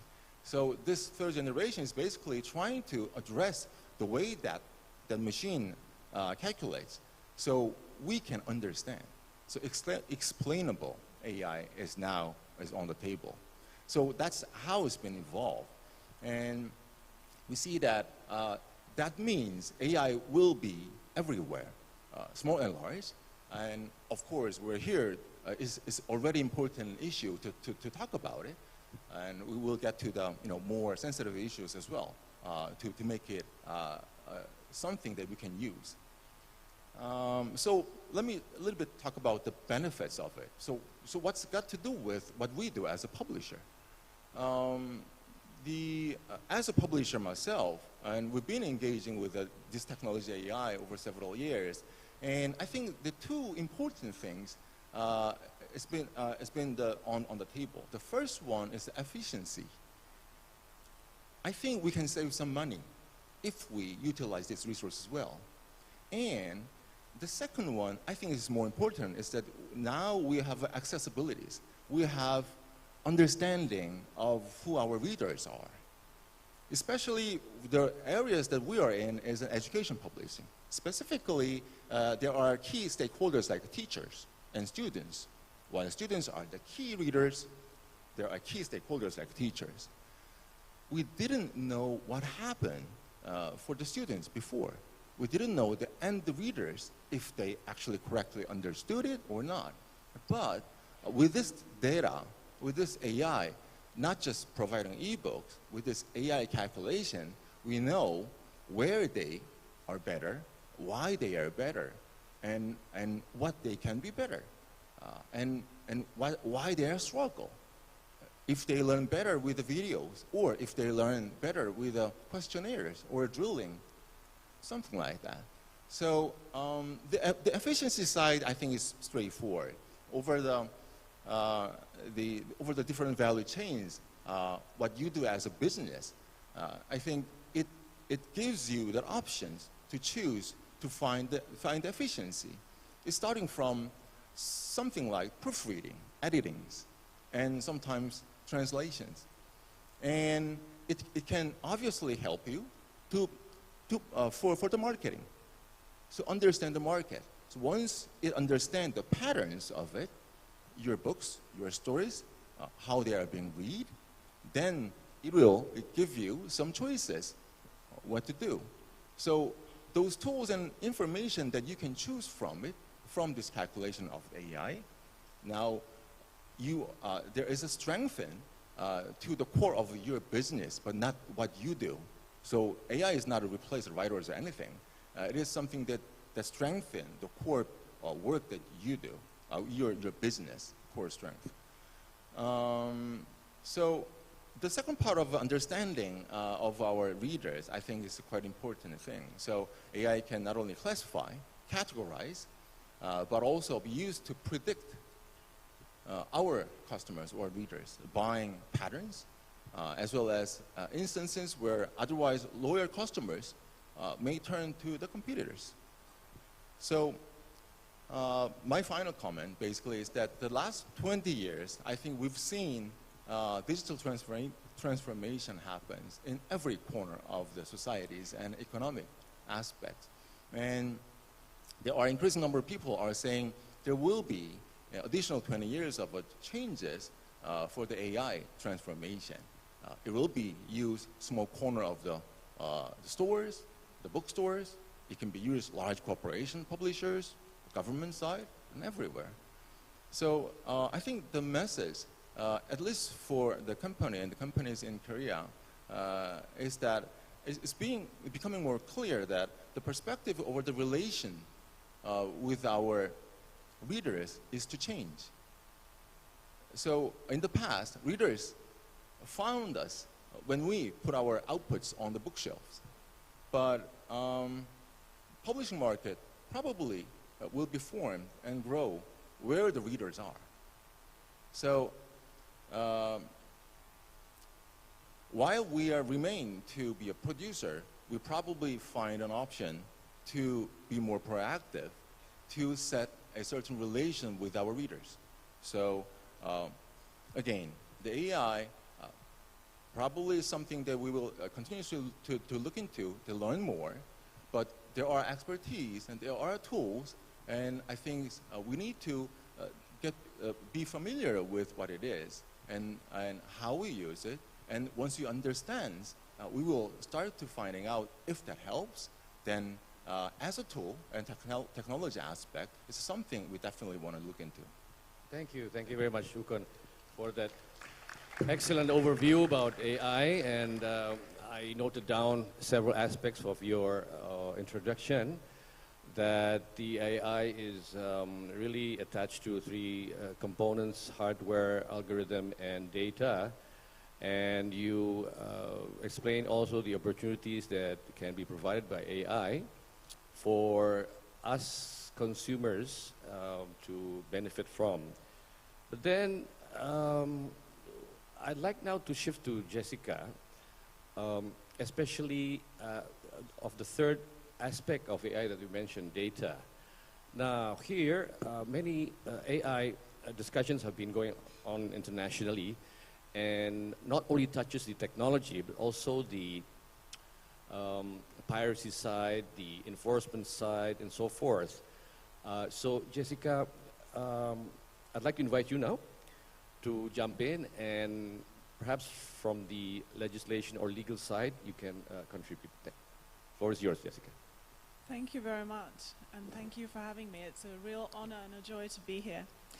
So looking at AI in the publishing context from the copyright side, I suppose the first distinction I would make is around the inputs and then the outputs of AI.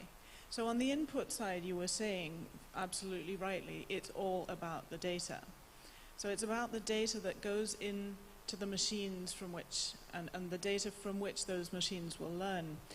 And when that data is actually copyrighted works is when it starts to get interesting for copyright lawyers like me.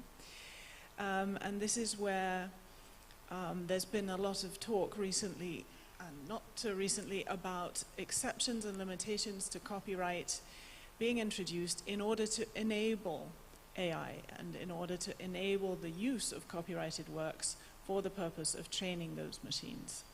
And that's something that obviously raises some concerns when the works you've published are being used for someone else's benefit potentially, and without your control, that is something we should be thinking about. And what we've been considering and seeing happen is that there's a lot of enthusiasm about building AI as an economic sector, and there's money behind AI potentially. But there's sometimes little recognition of the fact that AI data sets, so data sets in the sense of copyright protected works being made available for AI, can be licensed and are being licensed already. And that is also a business model that deserves recognition and has its place.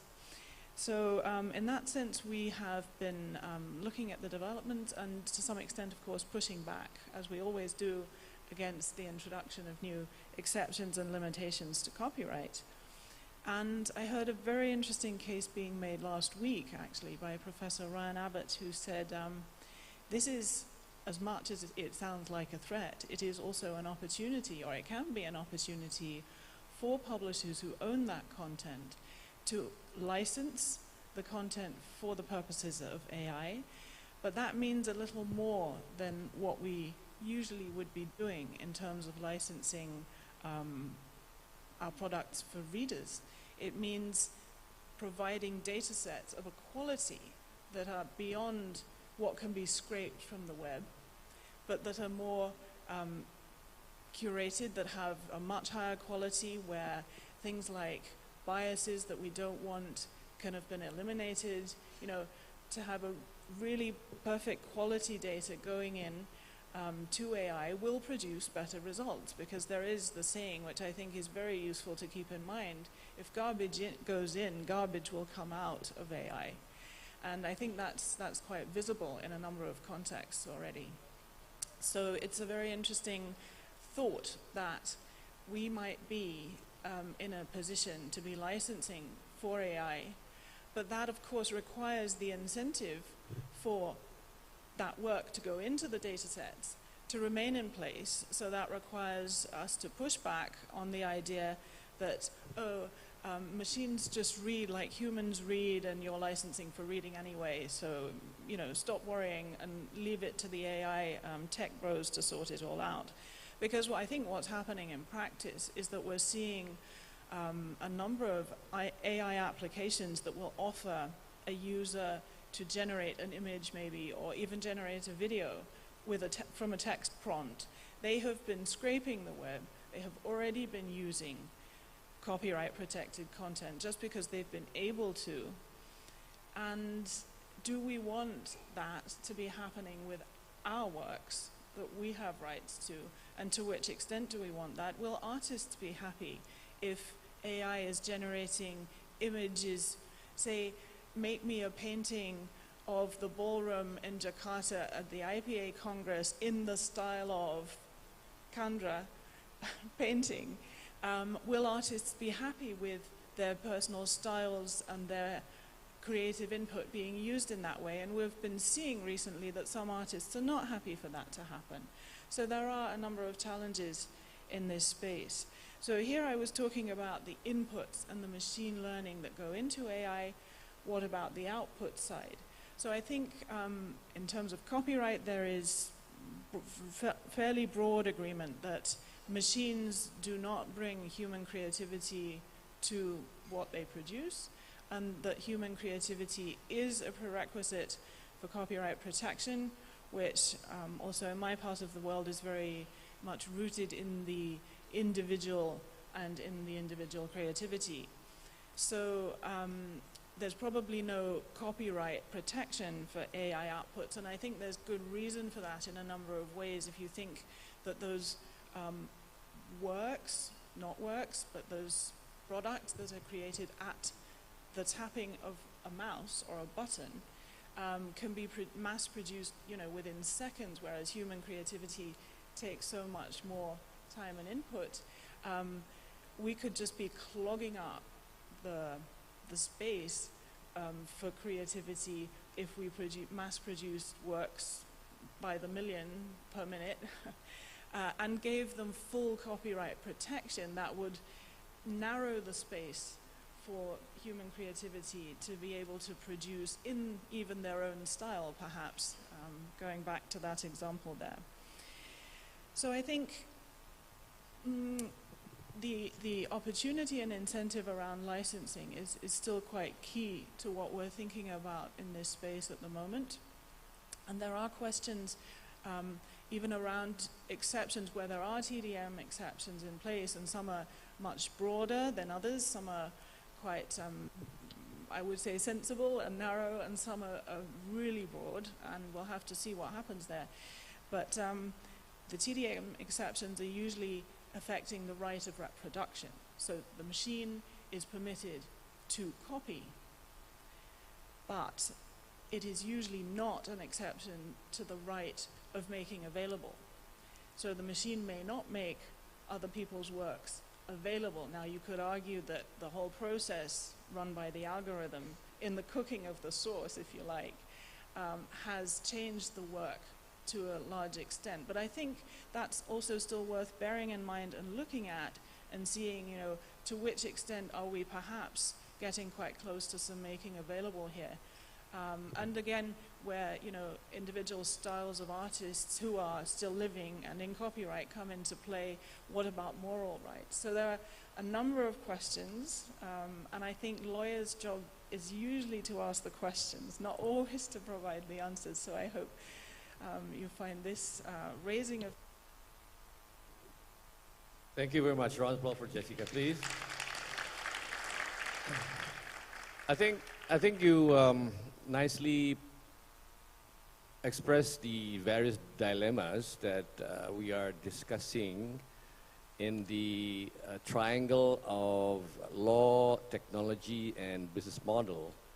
And to complete this triangle, I'd like now to invite Kiki, to say a few words about the effect of AI to business models, to publishing. So to complete the triangle of the interplay between technology, copyright, and publishing. Rizky. Okay. Test.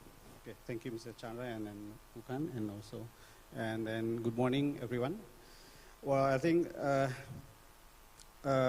in my part, I would like to share about the Indonesia recent development of artificial intelligence technology and its impact to the business. Well, this is not presentation, it's only the guideline. So in this session that I would like to, sorry, can you to move to the second? Okay, this is the picture of the AI technology development in Indonesia. So there are several research centers in Indonesia, particularly in the university, and I have captured several big universities that are dealing with and doing research in AI. First of all, an Institute of Technology Bandung, and we call it the ITB. ITB is the oldest university of technology in Indonesia. And the second one is University of Indonesia. And then also there is Institute of Technology 10 November, or ITS. ITS also doing research very different with the ITB and University of Indonesia, and then the last one is Gajah Mada. But there is still another universities also doing research in AI. So according to the AI technology development in Indonesia, I would say that the development is quite very advanced.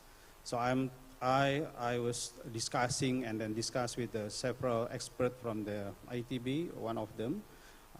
And then, so I'm very quite interesting because the AI has been impact to the several business sector and also to the academy institution.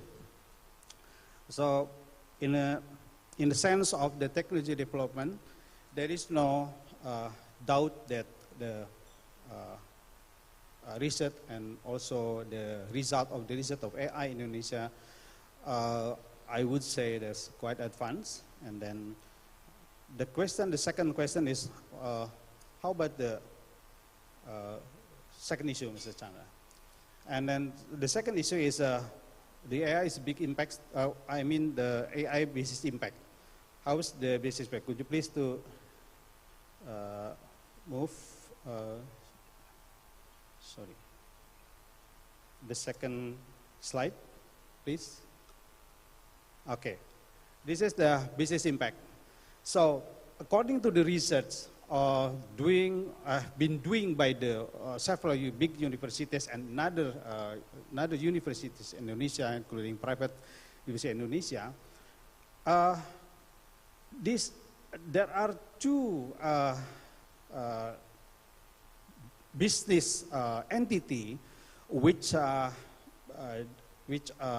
doing business based on AI.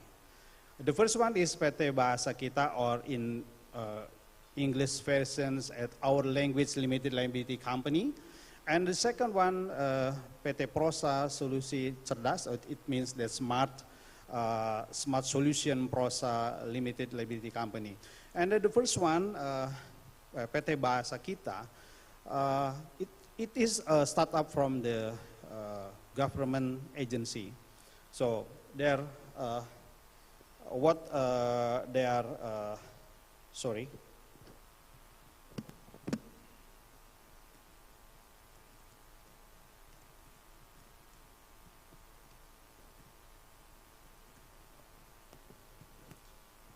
What the PT Bahasa Kita doing research for several years, and they have a solution, several solutions.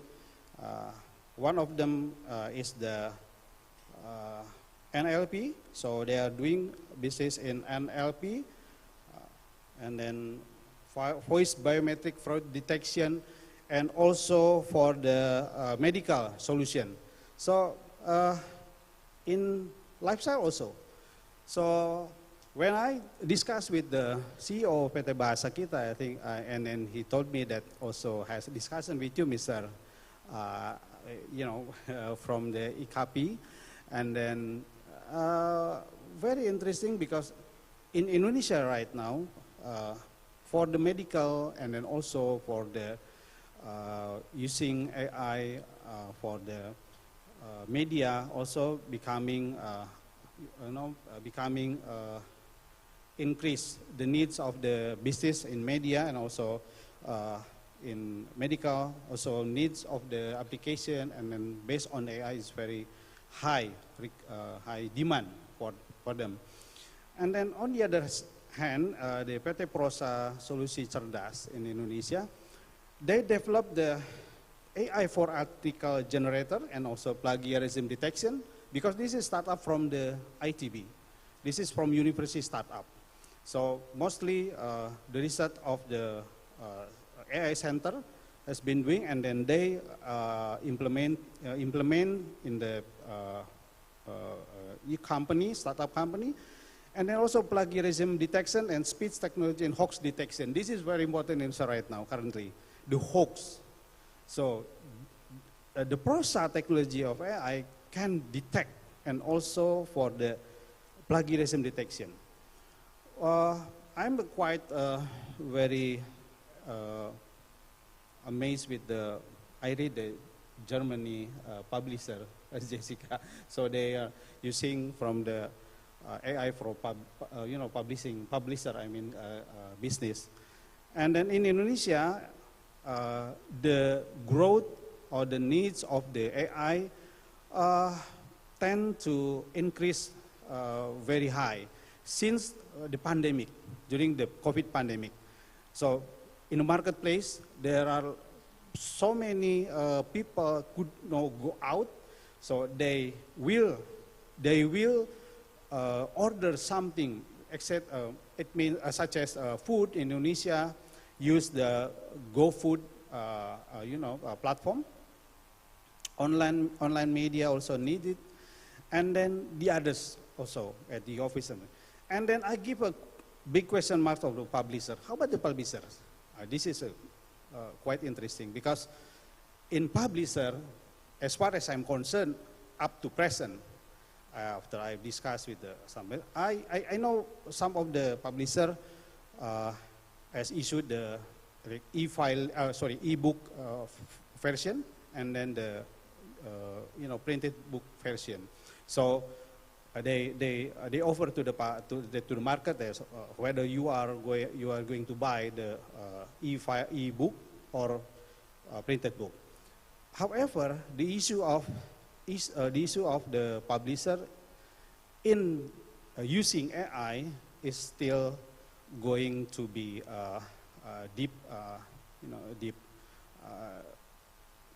more having information, because I don't have any clue that the publisher in Indonesia is use AI. However, the problem of the piracy, because it's copyright issue, people say about the e-book, but e-book in Indonesia is very different with the perspective with the e-book, with the international publisher think about the e-book. And then, how about the legal aspects in Indonesia? Could you please to move to the last slide, please? Okay. So there are legal and intellectual property aspects that I would like to share to the audience, to the participant.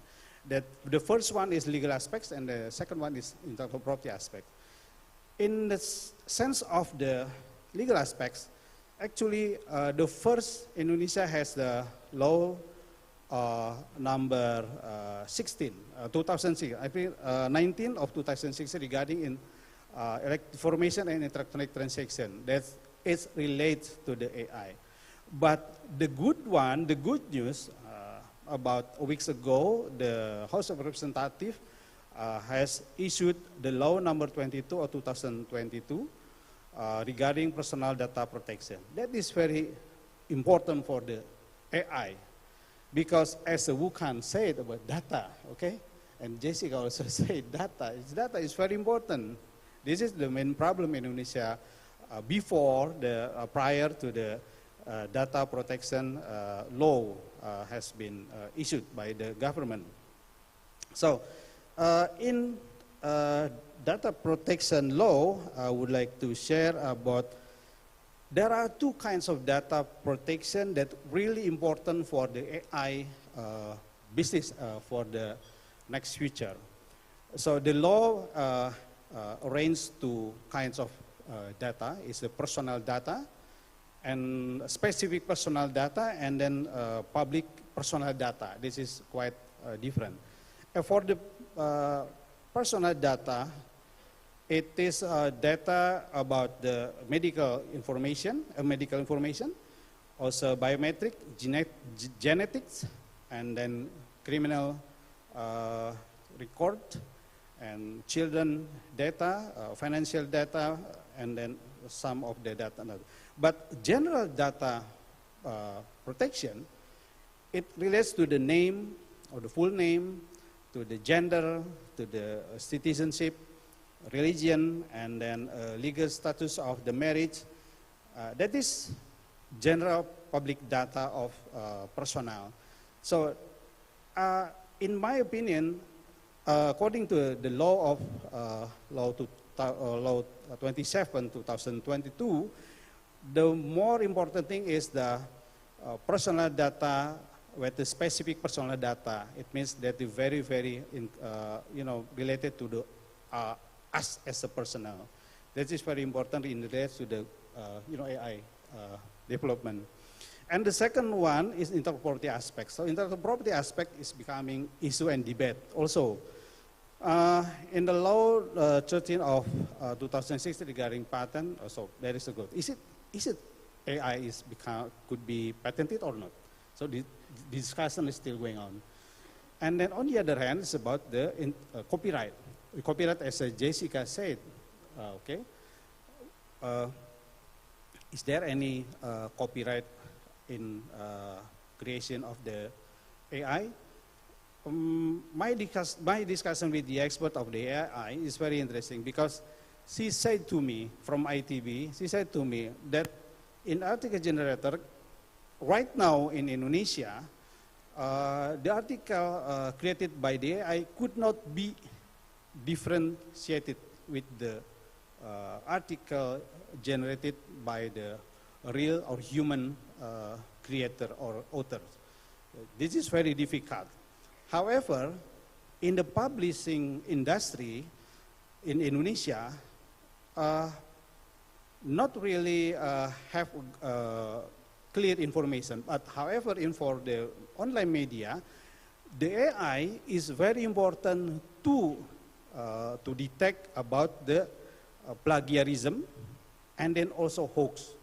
This is very good because there is online media has a rubric and then some kind of the feature to allow the people to send an article, but mostly as a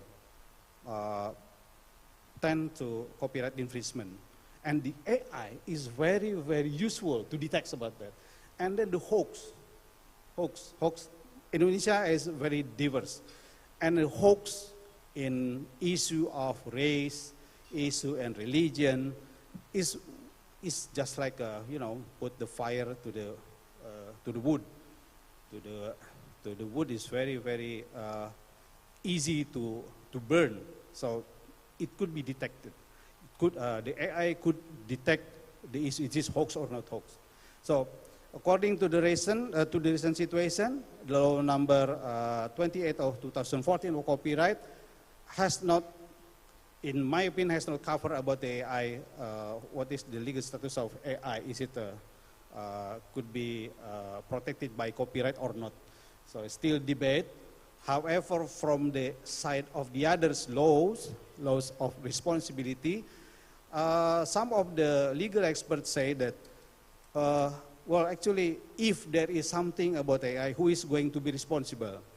And then the question is not AI as a technology, but the person who running the AI itself could be responsible for the impact of the AI itself. I think that's all my information about the recent development of AI in Indonesia. Hopefully could be fruitful and for the audience. Thank you, Mr. Chandra. Thank you. Let's give a round of applause. Thank you, the three of you. I think let's have a discussion here now, since you all have nicely explained from the different perspectives. Now, as I gather from you, Wukan, as you said earlier, that the AI has evolved throughout 8 years. You mentioned about 8 years. My question to you is, will it become even more intelligent in the future? Replacing, well, of course, I mean, we humans are body and soul, right? I mean, there's no soul here. But do you think it's going to be more and more intelligent in the future? Well, one thing I'm certain is that I'm not the right person to answer that. But isn't it in our humans' nature to improve things? And we were fascinated to see that this one smartphone I'm carrying is much more sophisticated than the supercomputers that people invented years ago. So we definitely find something to improve. Yeah. And but since we are in a certain era, 2020s, looking at 21st centuries, and heading to the more evolved area, I think while there is no way that we can stop or do anything to reach or go beyond of what we can even imagine, I think it's important for people like us to talk about what is actually matters and why we're doing it, and raising those questions, parallel to the imagination. Okay, so hello. Yeah, I can. Testing, maybe low battery, perhaps. See, so even the AI cannot work without a battery. So no worries, folks. Anyway, so I think we always have found the right questions to ask, and we will be. Yeah. So I think that's what matters. I think you have a very positive attitude, but I think when you came here from the airport, did you use AI? Voice recognition of my phone. Okay. The maps. And the map, Google Maps, yes, right? Google That's Maps. AI, right? Absolutely, yes. I think so. Okay. Jessica, you mentioned about exemption limitations, right? And actually my background is more in the music industry, and whereby the terms of safe harbor is very much discussed, allowing the technology companies to be exempted from exclusive rights. So I think, again, the history of copyright is a matter of seeking a right balance, right, between protection and innovation and creativity. But how do you see along the road the need to have a new consensus on the level of protection of the data used by AI and also the freedom of innovation, you see. And I think this touches upon the whole big issue of what side are you on, right? For the governments actually, right? Because the governments are actually in the middle on how to balance between the two extremes. So from the corporate perspective, do you think, I think so also, that we can reach a new balance, right, in trying to protect copyright and also not hampering the innovation? What do you think?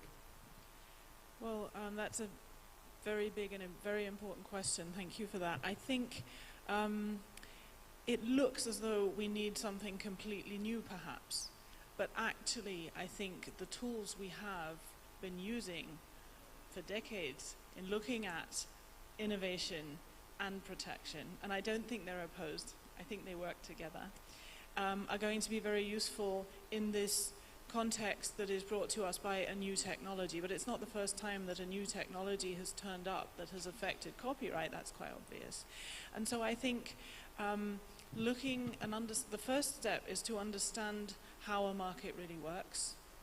So how the AI market works is, of course, something that's developing, but I think we have quite some insights already and understandings of what AI needs in order to flourish. But on the other side of the picture is, of course, the market for protected works. And we know very well how that works and what it needs.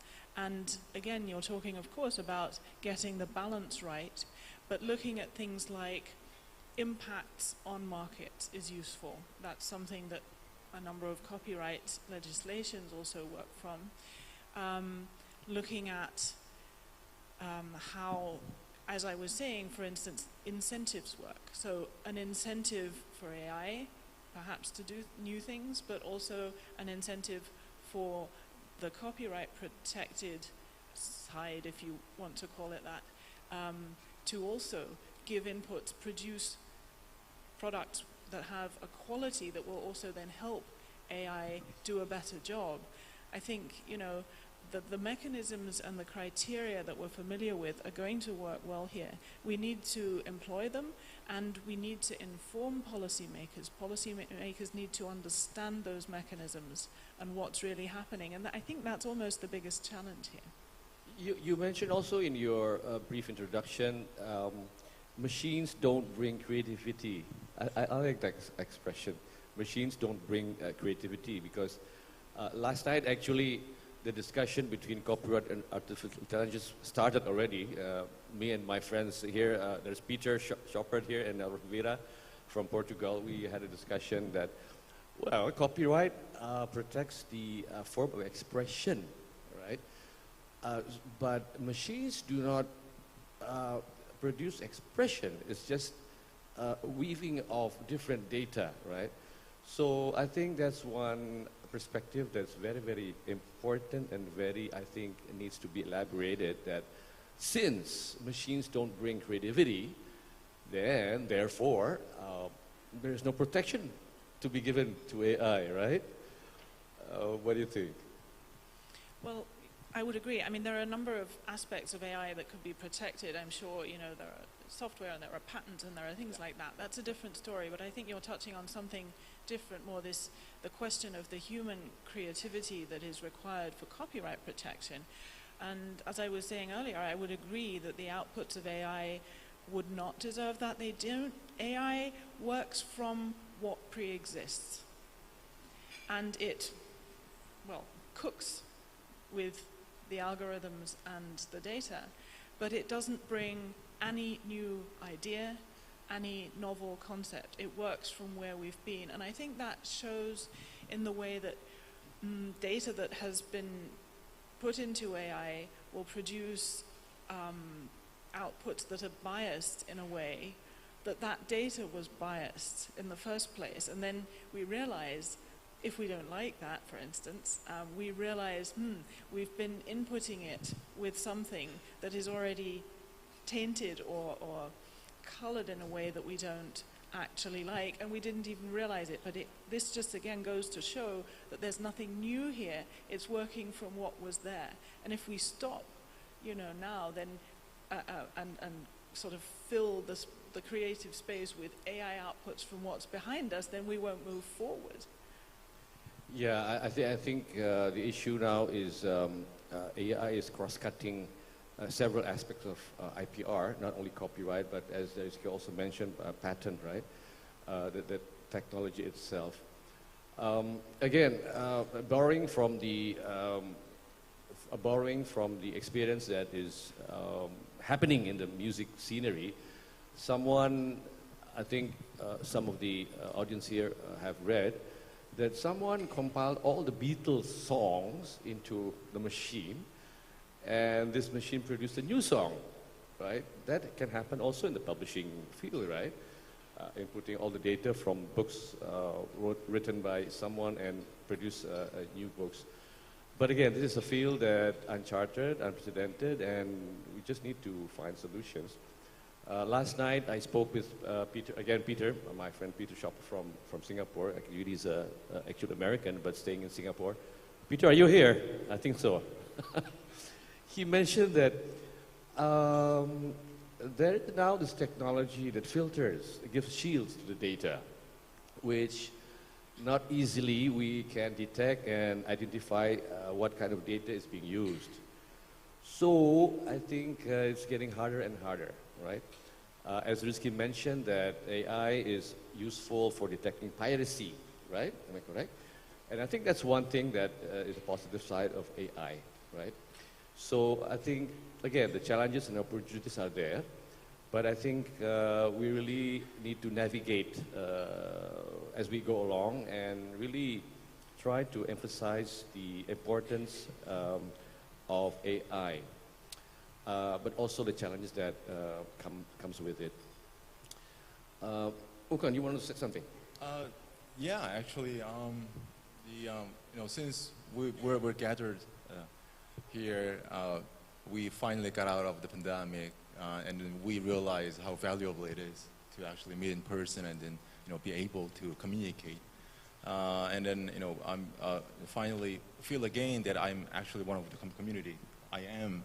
So it is, while we're enjoying and talking about this bit of difficult topics about AI, the one thing I really wanted to remark is that since we are as a producer of the contents, we tend to put ourselves at a certain corner of protecting the contents only. So the contents, as a data out of 3 components, I think it's time to think about the algorithm. Why not we do the algorithm? That's a rule that all the machines are doing. So I was talking about the cooking and thinking about all the AIs that we're talking about that you can find. That's all developed and managed and operated by these hardware stores. They don't know the recipes. They think they bring up, I don't know, from somewhere else. We're like, my granny. She has her secret recipe on the beef stew, for example. And that recipe, if I can support her as a cook to provide the good algorithm to produce, to serve our guests, not by the kitchen utensil producer companies. Like I said, the tools are out there. And if we're starting to look into, in just a few months, we'll probably pull the string out of one instance of, okay, this may be something as a producer, as a content developer, as a creative, wanna be creative, remain, would use this tool. So once we are on top of the algorithm, which was very, very difficult, I suppose, in the back year, but not anymore. So while we understand the importance of the data, our contents, our IPs and copyrights, we will set the rules. If they use it we use it. If they don't, we won't. But then why we use this tool and how we want them to use. So I just wanted to also see that aspect as well. And there are the companies, the publishers want to try out to develop, even if it's small. The AI, the one fascinating thing of the AI is that it evolves. It never stops to continue to find a spot for you. So it will evolve, and we will learn along the course. So I just wanted to put on the topic that as well. So we can be reminded we can lead this discussion. Well, we can not compete with as like a Google, for example, but I'm not trying to beat them, but we certainly have a spot for ourselves, and that will probably change the Well game said. later on. Well said. Okay, we have barely 3 minutes to conclude. It's only an hour panel discussion. Before I sort of try to do this impossible job of summarizing what we have discussed, perhaps each of you would like to say as a closing statement for 30 seconds. Starting with you, Rizky. Okay, thank you. Well, I think my closing statement is AI is right now we are facing the AI technology development very advanced, so we have to ready to to deal with the AI, and then so our attitude and also regulation also has to try to catch up what is the impact of the AI for the next future. I think that's my own. Thank you. Thank you. Jessica? I think I would just say that in the sense of incentives and opportunities and challenges, if we're going to make the best of this situation, we probably need to move quite quickly and understand what we're facing and not be the last to the show. Thank you. Thanks. Hubungan, any more substance? Okay. So, ladies and gentlemen, you can cherry pick whatever you listen to these 3 brilliant panelists, and allows me now to just try to summarize what we've been discussing for the past hour. So by now, technology, as we know its characteristics, after a few centuries of experience, is still a game changer in the aspect of production, distribution, and consumption of human needs, including arts and literature. The beauty of it is that it disrupts status quo, but at the same time, it also provides new avenues. For the past hour or so, we have confirmed this, and what is left to be said and to be done is we continue to the path of trial and error, formulate new consensus, and navigate the sea of change. I like that expression, navigate the sea of change. I wonder who made that expression. Maybe AI can find who made that expression, navigate the sea of change. Personally, if I may, what remains unchanged is that we are all still species of body and soul. I don't dare to admit that we are transforming the very essence of human beings to a human machine or machine human. Leave it to Arnold Schwarzenegger. Thank you to all the resourceful panelists. Thank you to the audience for listening to us. Lastly, let me bravely quote Yuval Noah Harari from one of his books, Sapiens, A Brief History of Humankind, particularly excerpts from his afterword, The Animal That Became God. He wrote, I quote, "We are more powerful than ever before, but have very little idea to do what to do with all this power. Worse still, humans seem to be more irresponsible than ever." He ended by stating, "Is there anything more dangerous than this dissatisfied and irresponsible gods don't know what they want? Well, I know what I want. I want a cup of coffee now." Thank you, ladies and gentlemen. Round of applause for them.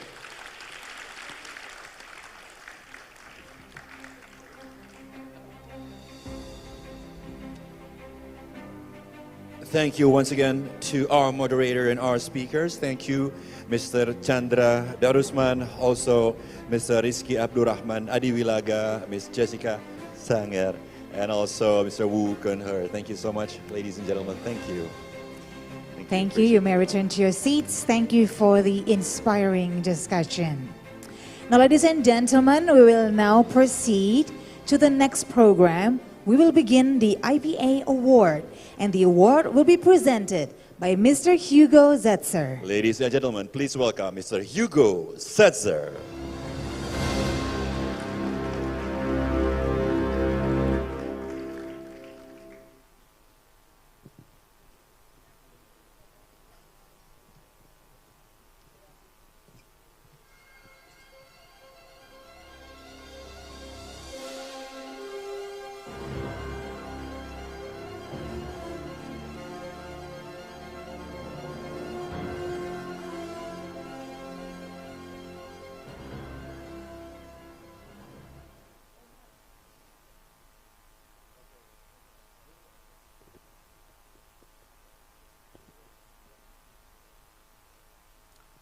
Assalamualaikum, selamat siang, Bapak dan Ibu.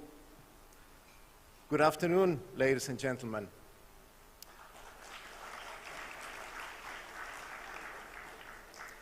My name is Hugo Zetzer. I'm past president of the International Publishers Association. And before we begin this session, in which we honor people who have served the IPA over the years, I would like to take a moment to acknowledge the sad passing 2 days ago of a long-time faithful supporter of publishing in general and of the Federation of European Publishers and the IPA in particular. Excuse me, but I'm affected by the news. Julián Viñuales was a member of the IPA's Copyright Committee, and he sat on IPA's Executive Committee. He was a unique person, always friendly, funny, and the life of the party. And he was a very dear friend to me. Those who knew him will always remember him with love. We will miss you, Julián. I would like to invite you that we celebrate Julián with a round of applause.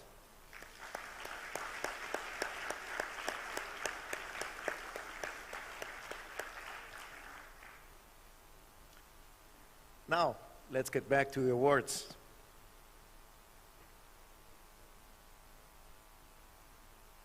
What an honor it is to be today here with you. The IPA, like every other organization, is constituted of people, creative, talented, and committed people who make things happen, who have shaped the IPA to become what it is today. People who in time built the history of a great enterprise. I would like to quote from the book the IPA is about to release, where I tell the story of the IPA during the past 25 years. And I quote, "If Georges Masson and the many other distinguished publishers who founded the IPA 125 years ago were alive today, they would be satisfied and proud to witness what the association they created has become," end quote. This has been possible because of the work of so many people who have served tirelessly to represent and uphold publishers' interests globally, to defend the freedom to publish, to promote copyright, and to foster creativity and innovation. Today we honor some of these people with two meaningful and distinct awards. One is to recognize individuals who have shown exceptional commitment to the IPA, The other, to celebrate publishers and organizations who have generated outstanding innovation. I feel really privileged to be able to present on behalf of the IPA these two significant awards. Thank you to the IPA, to Budur, to Jose, to Karini for allowing me to present these awards. The first award is the IPA Champion Award. This award celebrates individuals who have, during their career, gone above and beyond the norm to help the IPA achieve our goals on behalf of the publishing industry. Today, we have a truly worthy recipient of this very first IPA Champion Award. It gives me great pleasure to present this award because I have personally known the recipient for many years and have witnessed all the work he has done for the IPA. The 2022 IPA Champion Award goes to Mr. Ashok Ghosh. Please give him a round of applause. Ashok, please join me on stage.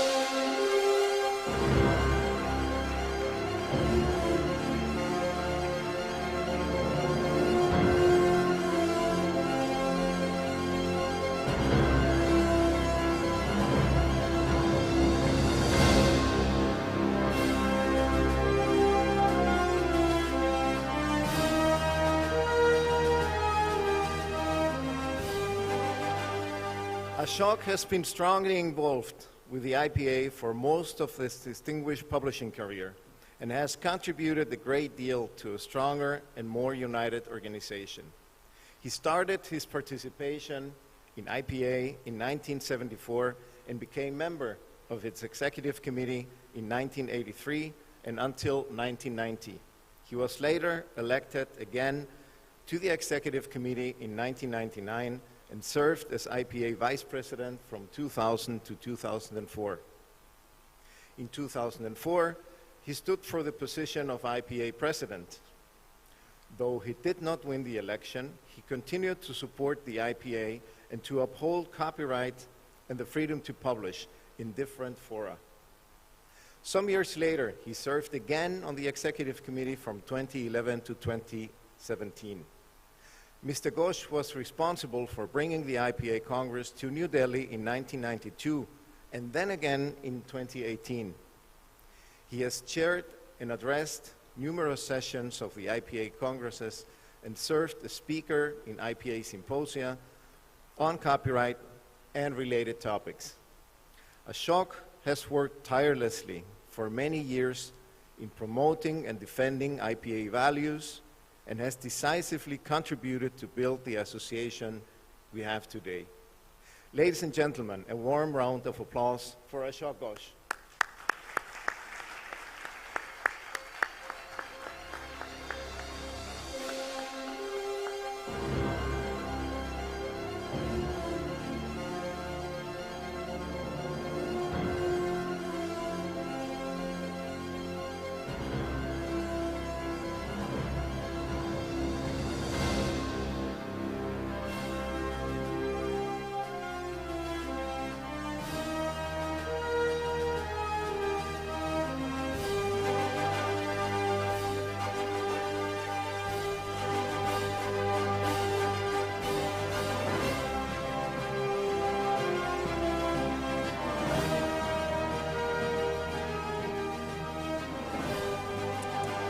Congratulations to Mr. Ashok Ghosh.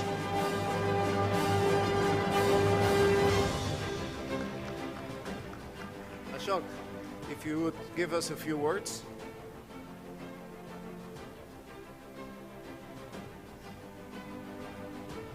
Thank you very much. First, let me thank God because last week, this time, I was not very well.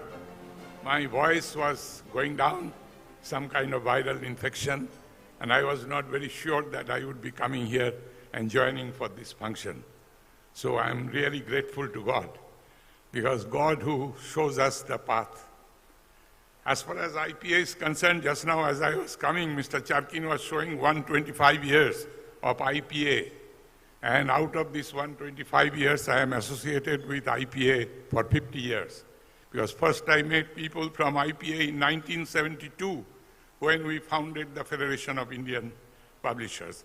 So 72, now it is 2022 for 50 years. I personally think that it is a great organization for the publishing fraternity. The work it has done, and I was very young. I was not as old as I am today. But, you know, when I was very young, at that time when I came in touch with the people of IPA, the people who are running IPA, and from that time till now, and now we are led by Bador, and Karen is coming in. The IPA is in good hands. The executive committee, the IPA secretariat under Jose Borghino, they are working fantastically well for the publishing fraternity. And publishing, what I love about publishing is that we actually showing the way for taking our civilization from where we were 50 years ago and where we are going. And it is these people, the people who are, all of you, who are taking IPA forward. And I am very grateful to accepting this award which they have instituted and giving it to me. And I'm sure out there amongst you, there are people who must have done much more work than I have done. But because of my age and because I have served it for so many years, perhaps the first award is given to me. And I'm quite sure in the future, many of you are going to get many awards from IPA.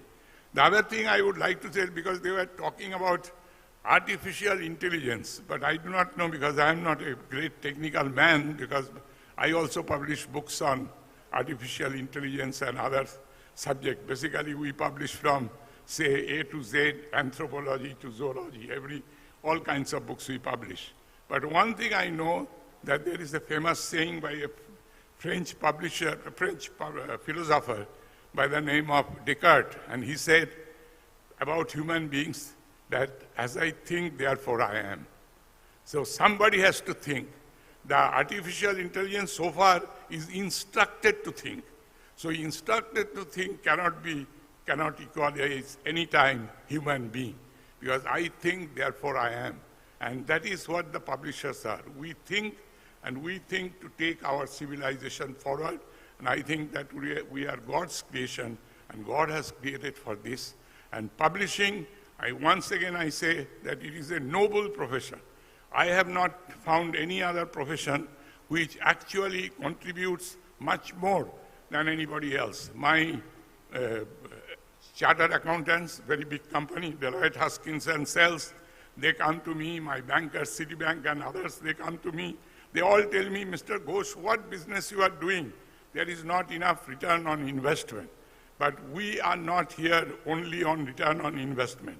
We do want to make some money, because without money, you cannot run profitably a publishing organization for further and future contribution. But, you know, it is not just for money. It is for continuing to the humankind, for having better life, better being, and better future. And that is what IPA is also doing. And I am indeed grateful to IPA for giving me the opportunity to come in touch with so many great people. And I have learned so much in my life because of my association with IPA. Thank you very much. I'm grateful to all of you. Thank you.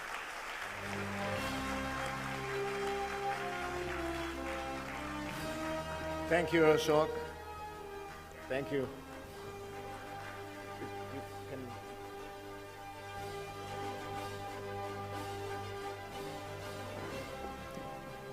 Our second award is the Innovation in Publishing Award. Innovation is a key element for publishers to remain relevant. Over time, we have been innovative, adapting to change and new technologies. This award recognizes groups or individuals that implement innovative practices in publishing. They can be replicated by others to the benefit of the whole industry. The recipient of the 2022 Innovation in Publishing Award is the Câmara Brasileira do Livro for their project Conexão, Livraria, or Bookstore Connection. And I would like to invite to join me on stage the President and the CEO of the Câmara Brasileira do Livro, Vítor Tavares and Fernanda Garcia.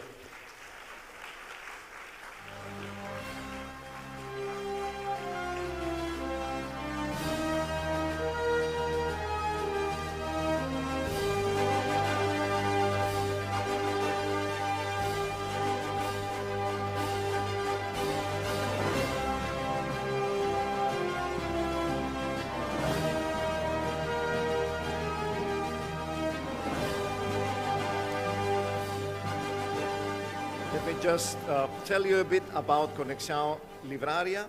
I hope I'm pronouncing this correctly. It's an ambitious project that sets out to connect independent bookstores with book wholesalers and a technology platform to facilitate the delivery of books to customers in a matter of hours, not days. This project was born out of the COVID pandemic in Brazil, where it soon became obvious that small and medium-sized bookstores didn't have the technological or logistical capacity to supply increased demands. Rather than lose customers to online bookshops, Conexão Livraria allowed customers to walk into a bookstore and order books that were not physically in the store, easily and confidently, and receive them in a few hours. This is a real game changer for small and medium-sized bookstores, which are increasingly joining the network. So now it is my pleasure to present Vítor Tavares and Fernanda Garcia this award.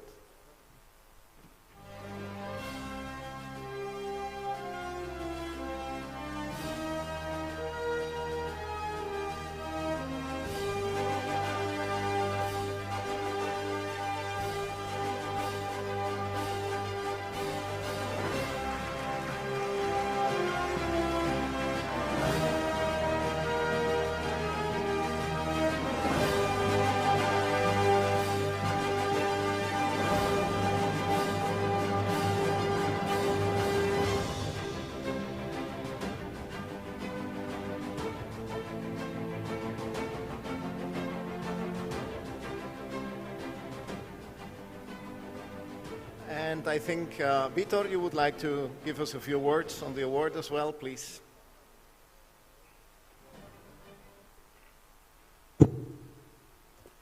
Good morning, ladies and gentlemen. It's a great satisfaction for me, present the CBL, Câmara Brasileira do Livro, to receive this important award from the IPA. It's the recognition of the importance of the physical bookstore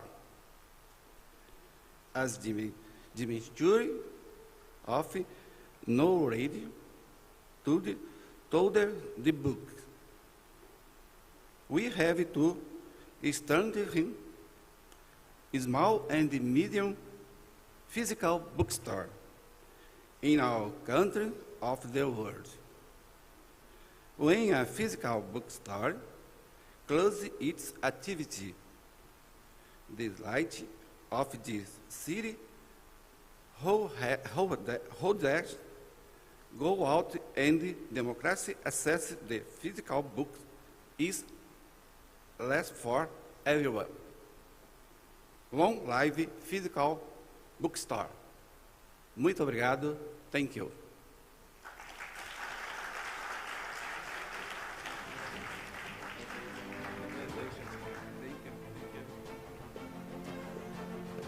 So this ends our award ceremony, and now I think we're all hungry. Thank you for listening. Terima kasih.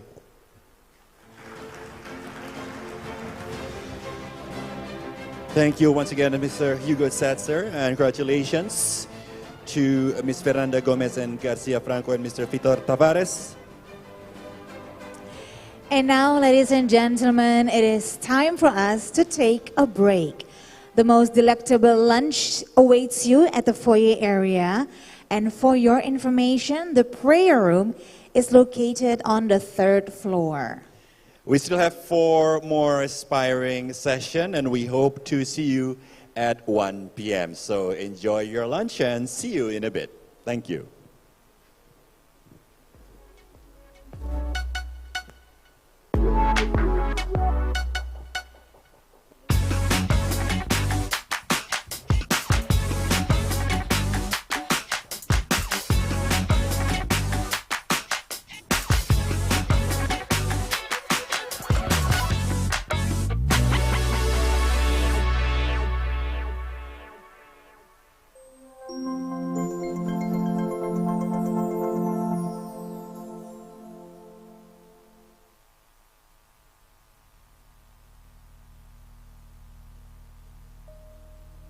There's something about our makeup that wants to encrypt and preserve something that has just happened, that in other species, other animals, just disappears. It's evanescent. But for us, we capture it and we put it into words and we share it with people we love.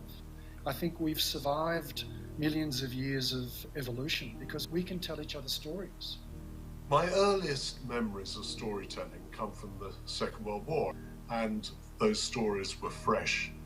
It was particularly resonant as the war was important for Jews as it was for many other people. But what it really impacted on me was the importance of international cooperation, anything to prevent the ghastliness of war. We were once in Istanbul, and at a certain moment the publishers said, we now have to stop the meeting for a moment because every day we go to the court and start picketing with local authors and publishers in front of the court because they had put a publisher in jail. All of a sudden we were standing on the street and you realize that those people are doing this every week, every day to show the world that it was not right that lawyers and judges had put a publisher in jail. So it's the fight against censorship, it's the solidarity among publishers so that every publisher can publish and without any risk to the individual or that organization. And there are publishers which are absolute heroes. They publish books which are controversial, which they know are going to be censored. And they pay a price for it. Sometimes it's imprisonment and sometimes they pay the ultimate price with their lives.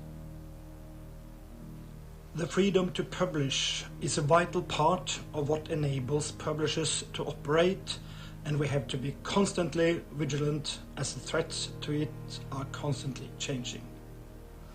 Whether it is state censorship or self-censorship, we work to make sure publishers can publish what they feel deserves to be published. Freedom to publish and copyright are mutually reinforcing concepts and mutually reinforcing fundamental rights that belong to a coherent system of fundamental rights. So they're both enshrined in the treaties on human rights and they belong together. And that's because an author with no opportunity to publish and be rewarded for their work will not be free to express themselves. They might have to rely on patronage or government funding, and that's not freedom. If we don't protect copyright, then publishers can't sustain their businesses for long. Copyright protection is not just essential for publishing, it's essential for modern economies. Is the main legal instrument of protection of these rights. Just think with me, without copyright there is no incentive for authors to dedicate themselves and their lives writing for the publishers. So if there is no protection to their creation, there is no books. The most memorable is probably the fun moments, and you could count things like the Congress that we hold at Cape Town, in Bangkok, London, Delhi, and we share so much during that brief period of time. If you ask me what was the pivotal moment, it was the Marrakesh Treaty to give access to those with visual impairment to as much books as possible. And the only way we could do that was through technology. I think that diversity in general has changed a lot. It goes together with freedom. Freedom to publish, freedom to speech, freedom to be whom you want and how you want. So all those different lenses around ethnicity and sexual identity and regionality are kind of well represented, and that's in the leadership. I'm also very proud to put, I think, diversity and inclusion on the agenda of what we publish, and the publishers are aware of that. They really feel that they should recruit diverse staff so that they can really market also to a diverse readership and a diverse authorship. Africa has been a great example of how diversity and inclusion has been important and is going to be important for us at IPA. So something that stands out for me is our Africa Publishing Innovation Fund, which was created in partnership with Dubai Cares. We have supported many projects in Africa that focus on publishing innovation and in building libraries. Last year, many publishers decided to make scientific publications available for free on a temporary basis as our contribution to tackle the pandemic. And we have to remind that this was possible because we had copyright to do this when it's needed for a crisis like we had last year. I also think it was a moment where it was important to have a friendly voice over the other end of the line saying, okay, we will get through this together. After the Balkan War in 2003, when I was traveling from the airport of Belgrade to Belgrade itself, I was just astonished because the destruction of the bombs were much bigger than ever the newspapers and the press have told us. There was a common message they wrote in the papers: please, people of the world, don't throw us bombs, send us books. I think that IPA at the end is about values. We represent the memory of the past, and we need to follow up this work of promoting the dignity of ideas. When you work in these areas, in the institutional associations, you're not working for yourself, you're working for the others, you are giving, you are just trying to draw a path, in this case a path for the book. With others behind you or others with you, all these paths, they get less difficult to overcome. It is not the president who is doing this. It is not the vice president who is doing it. It's not when I was the chairman of boards, committees, and so on, which is the work, but it is the total work, and you do it together in a truly international environment. And then it is your job to try to harmonize them all and to walk in the same direction. One of our key values is collaboration. Developments are global and policy is local, but I think behind that or beneath that is an even more important value, and that's that we feel connected to each other.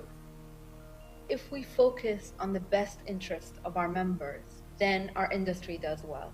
And if our industry does well, then our societies do well. Because our organization is international, and this is one of our key strengths. The world is changing so fast, and when we focus on diversity, then we ensure that we have multiple perspectives, different opinions that allow us to truly represent and understand our readers, and that will help us stay relevant and sustainable.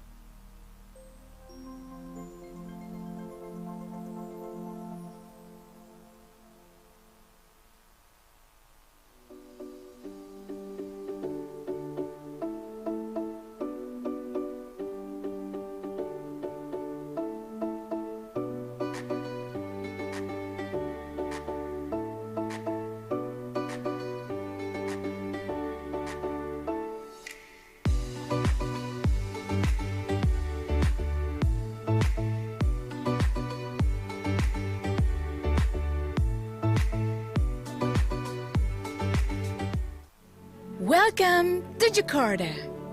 It's a pleasure to finally meet you. Have you explored more Jakarta? Are you sure you have seen everything? Let me tell you more about it.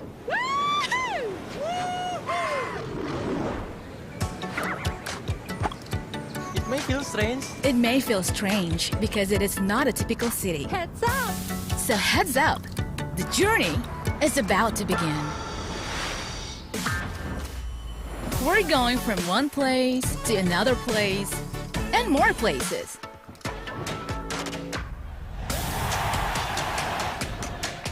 To wander alone or go with a pack.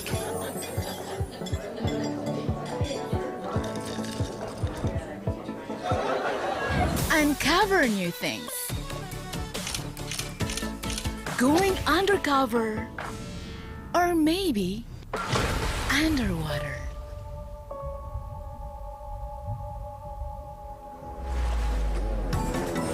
Push the tempo. Go wherever the wind takes you. Stop by the aisle across the city. Slowing down to restore the soul.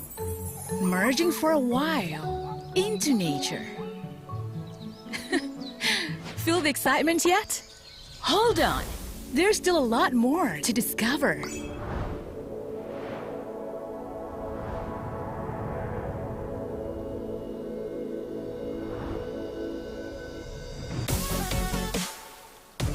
Take your time.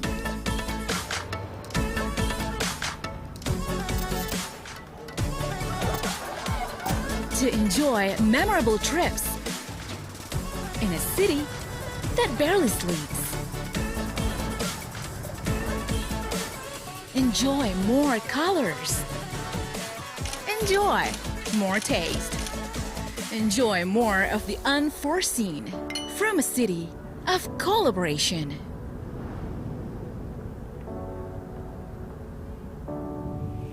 Enjoy Jakarta.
There's something about our makeup that wants to encrypt and preserve something that has just happened, that in other species, other animals, just disappears. It's evanescent. But for us, we capture it and we put it into words and we share it with people we love.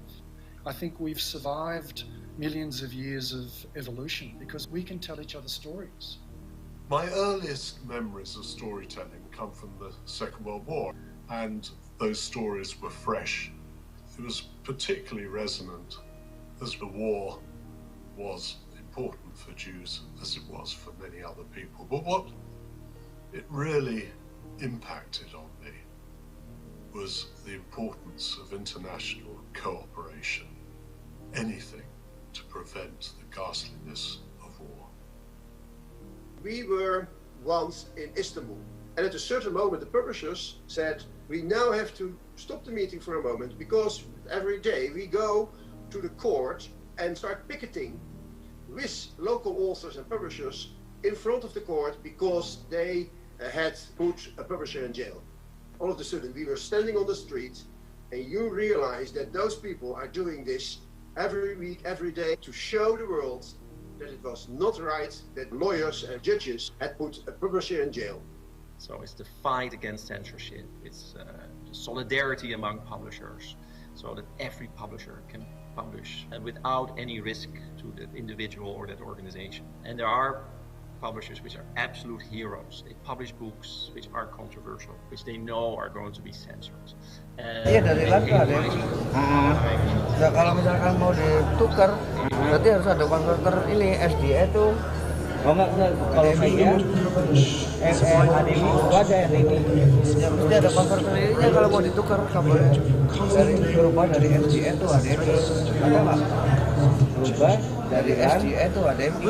Oh dari SDA ke HDMI. Iya. Kalau misalkan ini dibalik mah gampang. Iya maksud gua kabelan ya gua pinjam, jadi ini koneknya ke kamera ini. Iya TV. Ini kan ke LED. Ke LED kan. Yang LED itu pindah ke TV. Kan itu LED pakai HDMI kan. Nah, itu nanti TV-nya pakai ini. Nah, berarti harus ada konverter. Ada konverternya kan. HDMI itu. Iya. Konverter itu HDMI. 2 kali konvert. Harus 2 kali konvert berarti. Kalau enggak ngambil outputan dari udahlah kita dari ini ada SD kan ada SD ya kan? Iya. Iya udah. Bisa kan itu. Nah, itu kan enak di sono buka di TV lagi. Kita ngeluarin kan buka TV itu ngambilin dekat itu. Nah, mana konverternya ada nggak? Konverter dari SD ke HDMI ya. Ada. Nanti dari sono iya kabel yang ini langsung ke itu. Iya. There is no protection. They are creations, there is a difference. It's probably the fun, and you can count things like Komariah, Cape Town, Bangkok, London, Delhi, and sheer superpower. It was there. In fact, those officials there as much as possible. And the only way we can do that is because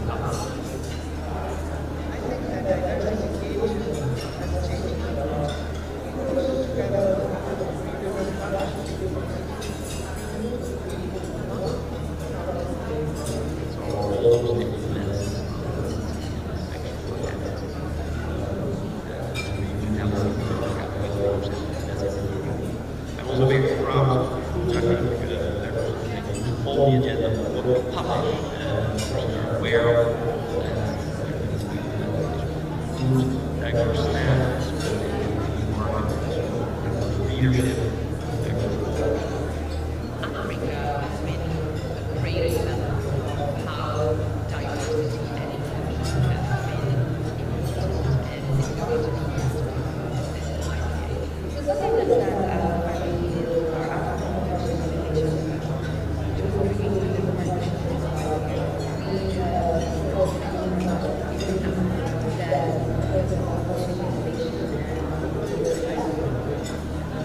last year, many publishers decided to make scientific publications available for free on a temporary basis as our contribution to tackle this. And we have to remind you that this was possible because this was needed for crisis. And I also think it's a moment where most important to have a friendly voice over the other end of the line and say, hey, we'll get this together. After the battle in 2003, when I was traveling to Heru, Belgrade, I was just because the destruction of the wall were much bigger and in favor of the trade kept to us. There was a common message I wrote in the paper, please, people, don't throw us wrong.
if we focus on the best interests of our members, then our industry does well.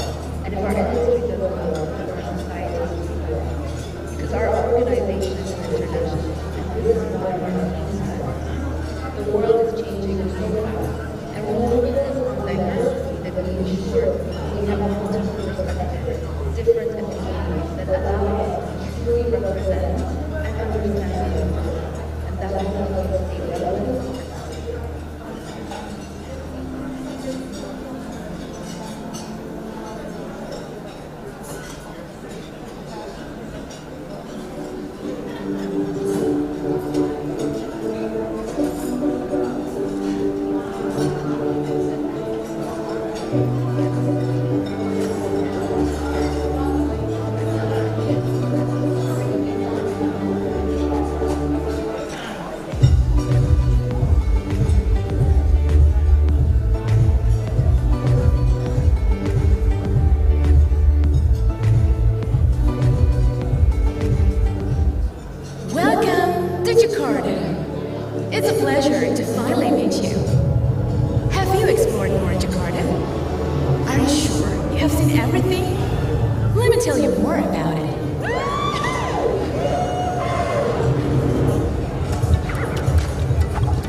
millions of years of evolution because of intelligence.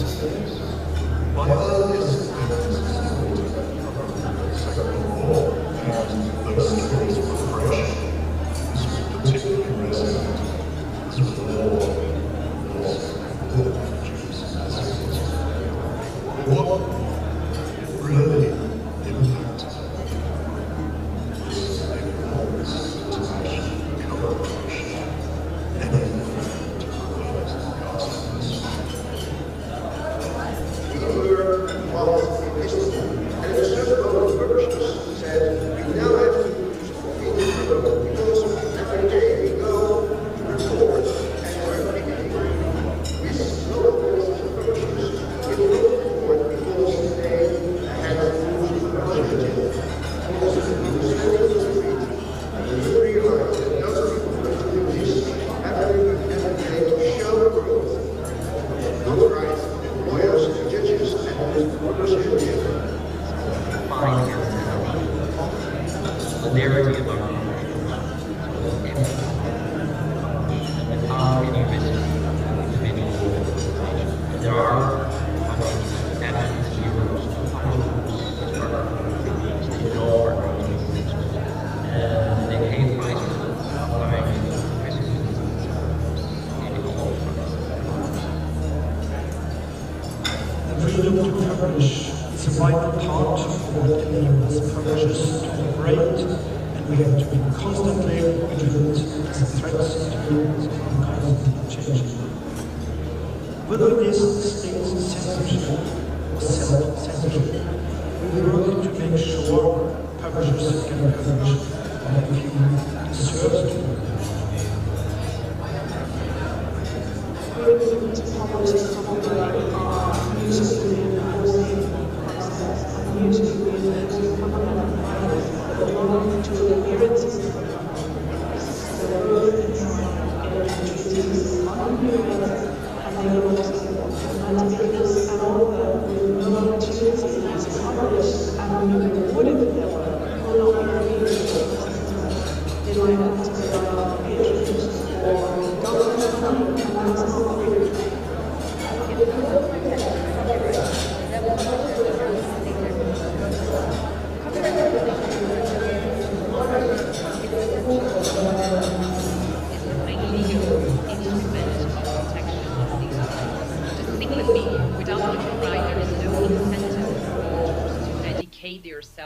And their lives writing for the publishers. So if there is no protection to their creation, there is no books.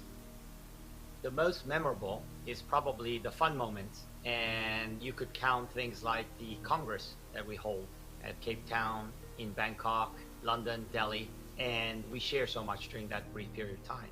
If you ask me what was the pivotal moment, it was the Marrakesh Treaty to give access to those with visual impairment to as much books as possible. And the only way we could do that was through technology. I think that diversity in general has changed a lot. It goes together with freedom. Freedom to publish, freedom to speech, freedom to be whom you want and how you want. So all those different lenses around ethnicity and sexual identity and regionality are kind of well represented, and that's in the leadership. I'm also very proud to put, I think, diversity and inclusion on the agenda of what we publish, and publishers are aware of that. They really feel that they should recruit diverse staff so that they can really market also to a diverse readership and a diverse authorship. Africa has been a great example of how diversity and inclusion has been important and is going to be important for us at IPA. So something that stands out for me is our Africa Publishing Innovation Fund, which was created in partnership with Dubai Cares. We have supported many projects in Africa that focus on publishing innovation and in building libraries. Last year, many publishers decided to make scientific publications available for free on a temporary basis as our contribution to tackle the pandemic. And we have to remind that this was possible because we had copyright to do this when it's needed for a crisis like we had last year. I also think it was a moment where it was important to have a friendly voice over the other end of the line saying, okay, we will get through this together. After the Balkan War in 2003, when I was traveling from the airport of Belgrade to Belgrade itself, I was just astonished because the destruction of the bombs were much bigger than ever the newspapers and the press have told us. There was a common message they wrote in the papers: please, people of the world, don't throw us bombs, send us books. I think that IPA at the end is about values.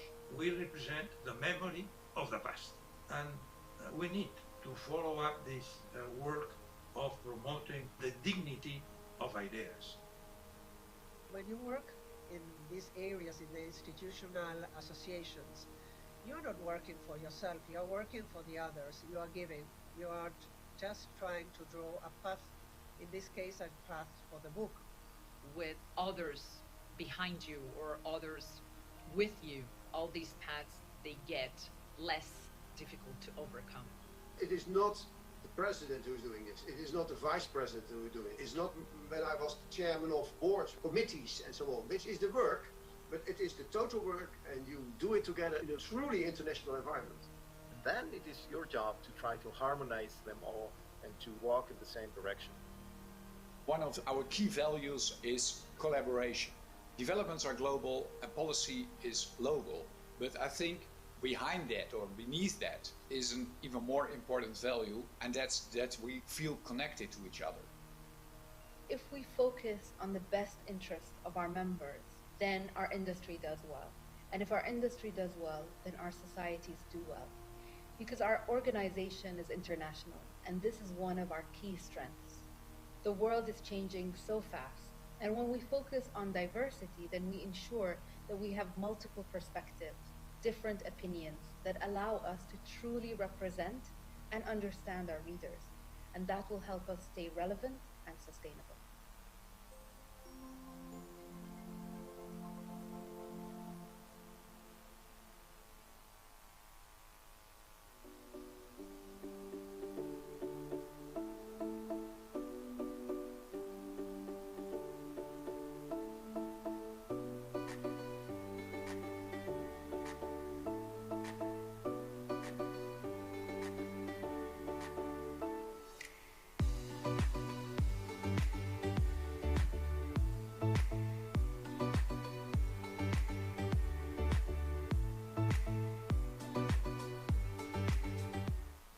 Welcome to Jakarta. It's a pleasure to finally meet you. Have you explored more Jakarta? Are you sure you have seen everything? Let me tell you more about it.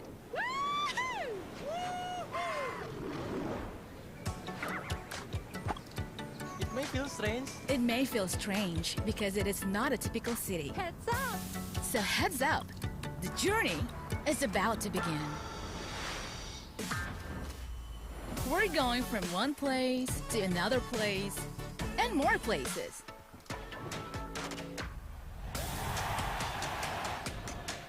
To wander alone or go with a pack.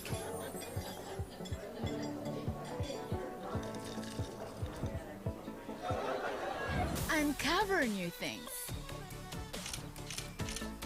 Going undercover or maybe underwater.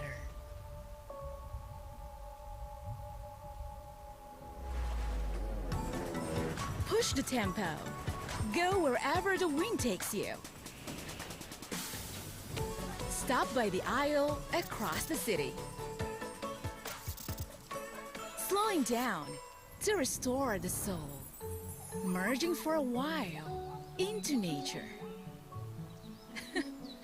Feel the excitement yet? Hold on. There's still a lot more to discover.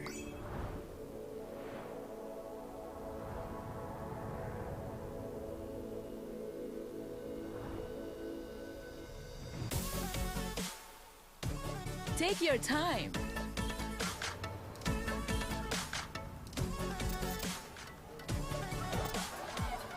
To enjoy memorable trips in a city that barely sleeps. Enjoy more colors. Enjoy more taste.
Udah di situ. Oh, di sana. Iya.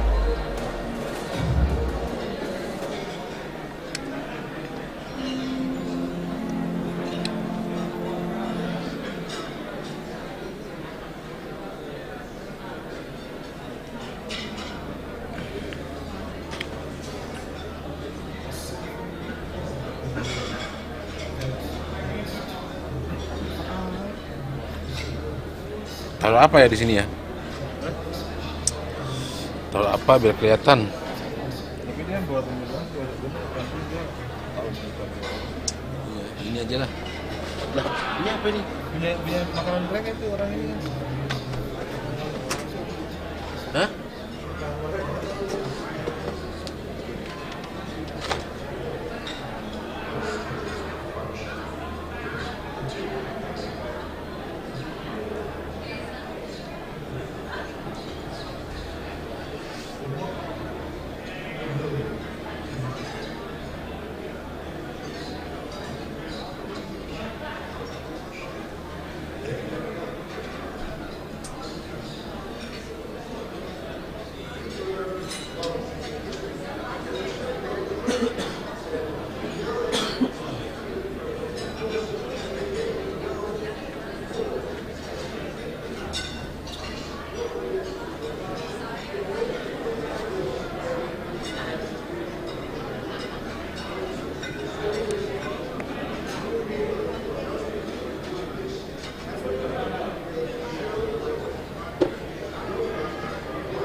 Masih pakai HP?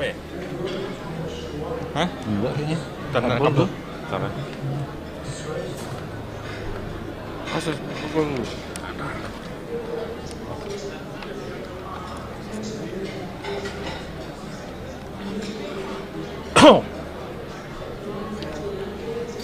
Humas. Ya. Belum keluar emang. Udah teman. To publish and be rewarded for their work will not be free to express themselves. They might have to rely on patronage or government funding, and that's not freedom. If we don't protect copyright, then publishers can't sustain their copyright protection.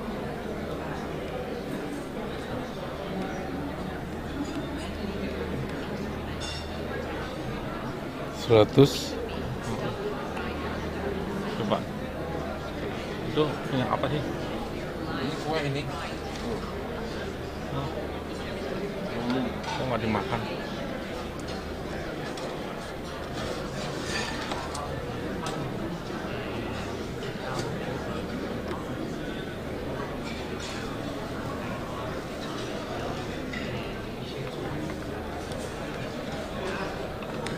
Udah S video belum? Hah? Udah itu belum? Udah.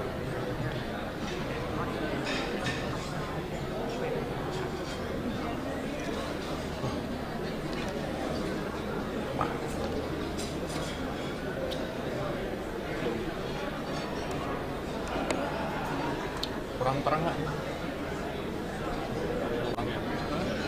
Kalau di situ tadi kan terang.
I also think it was a moment where it was important to have a friendly voice over the other end of the line saying, okay, we will get through this together.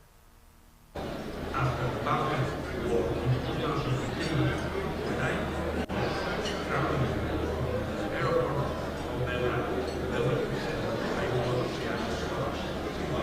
the destruction of the walls were much bigger than the newspapers and the press have told us. There was a common message they wrote in the papers: please, people of the world, don't throw us bombs, send us books. I think that IPA at the end is about values. We represent the memory of the past, and we need to follow up the work of promoting the dignity of ideas. When you work in these areas, in the institutional associations, you're not working for yourself, you're working for the others, you are giving, you are just trying to draw a path, in this case a path for the book. With others behind you or others with you, all these paths, they get less difficult to overcome. It is not the president who's doing this. It is not the vice president who's doing it. It's not when I was the chairman of boards, committees and so on, which is the work, but it is the total work, and you do it together in a truly international environment. And then it is your job to try to harmonize them all and to walk in the same direction. One of our key values is collaboration. Developments are global and policy is local, but I think behind that or beneath that is an even more important value, and that's that we feel connected to each other. If we focus on the best interest of our members, then our industry does well. And if our industry does well, then our societies do well. Because our organization is international, and this is one of our key strengths. The world is changing so fast, and when we focus on diversity, then we ensure we have multiple perspectives, different opinions that allow us to truly represent and understand our people, and that will help us stay relevant in our society.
to restore the soul, merging for a while into nature. Feel the excitement yet? Hold on, there's still a lot more to discover.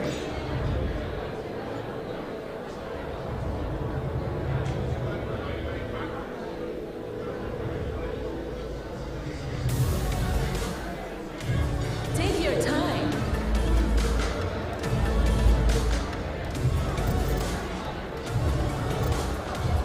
And enjoy memorable trips in a city that barely sleeps.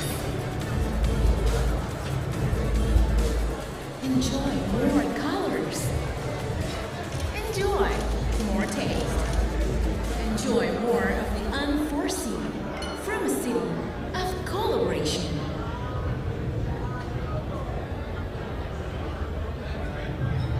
Enjoy Jakarta.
Ini gora banyak.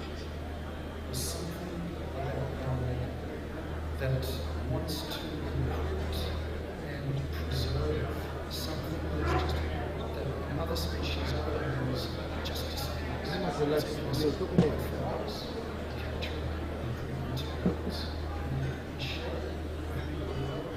I think we've survived millions of years of evolution because we can tell just stories. My earliest memories of storytelling come from the Second World War, and those stories were fresh. This was particularly resonant as war was looking for Jews in this country. But what really impacted this Sebelah kiri kenapa? Oh.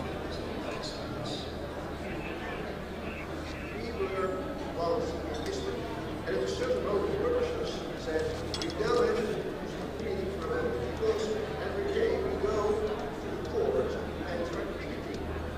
This publishers interrupted the court because they had used the publishing agenda. Also, we were standing on the street. Mana? Udah belum, Dom. Those people were doing this. Belum. They showed Kurang. those guys, lawyers, judges, and the publishing agenda. Fight against censorship, solidarity among without any risk. Sini ya, sebelah sini. Sebelah sini bukan? Kanan bawah sini bukan?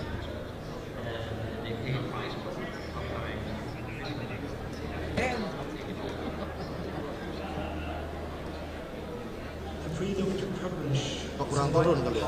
Yang mana publishers to operate, and we have to be constantly vigilant as a threat to change. Segini? Gimana segini? Mas Luli?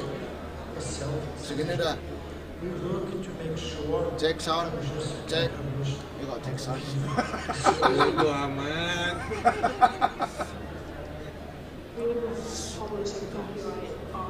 Gue suruh. Dom. Monitor, Dom. Cuk. Cuk. Sendalmu kenapa? Cek, monitor, cek. Wah lah, jancok. Malah nang kene. Lah piye ngeceke saka kene, Cuk?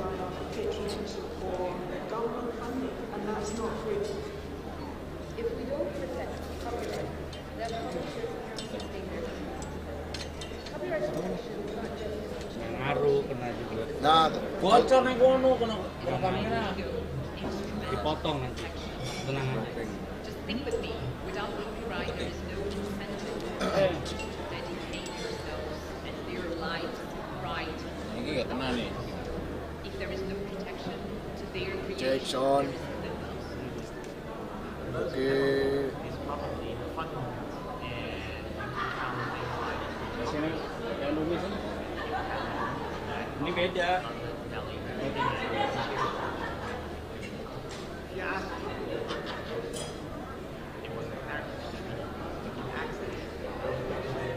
Halo, gimana? Udah belum?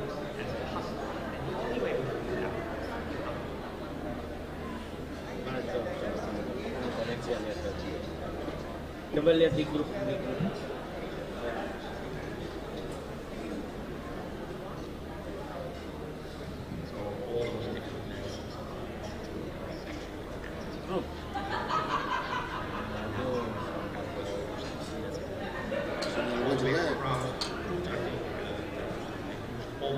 Oh, sini.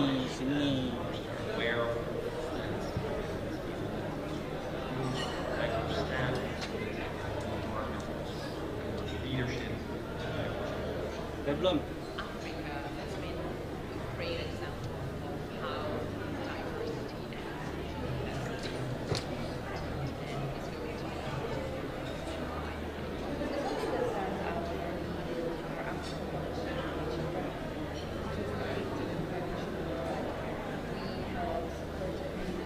Halo, udah Mas? Wes.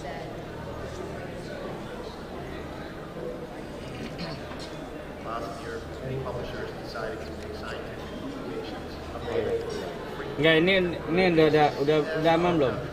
Nih. Udah aman ini ya. Pojok atas kanan yang deket kupingnya Sian yang mikrofonnya.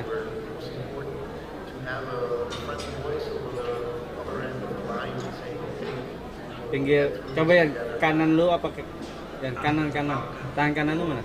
Ah itu, kanan itu.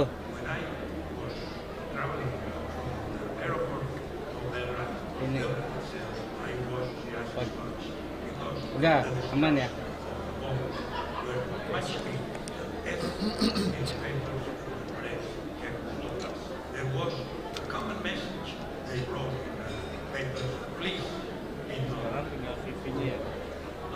Orang pada daerah susah nih. Iya, ini lampunya.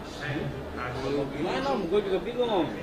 Enggak, masalahnya di sini buat orang kru yang mau. Sekarang gimana? Mau lewat sana kejauhan. Enggak kan awalnya tadi di sini. Enggak di sini. Ini dia. Tadi di situ, bukan di sini. Enggak dapet.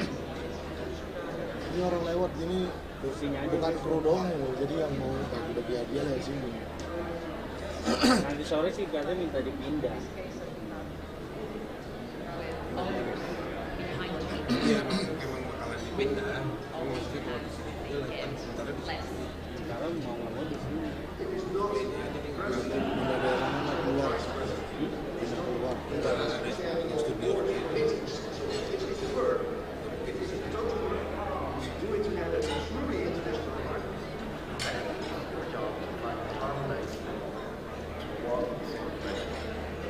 One of our key values is collaboration. I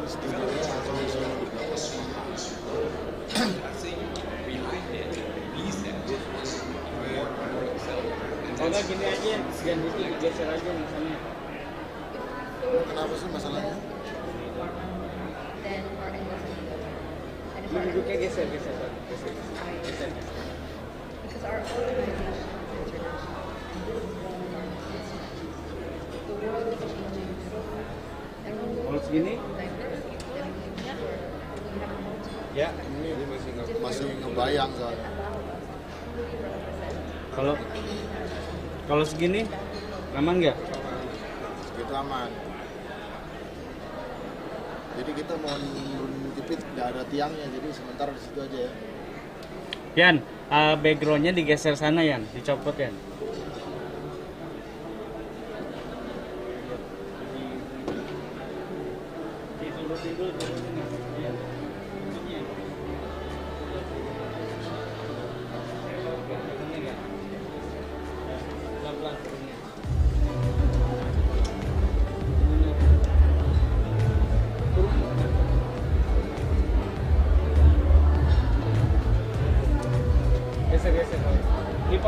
Welcome to Jakarta.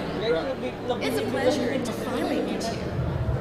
Have you explored more Jakarta? Are you sure you have seen everything? Let me tell you more about it.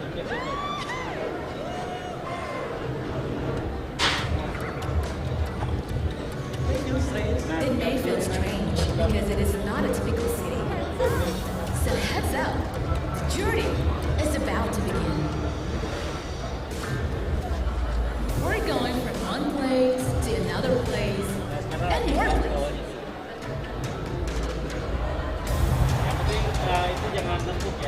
To wander alone or go with a pack.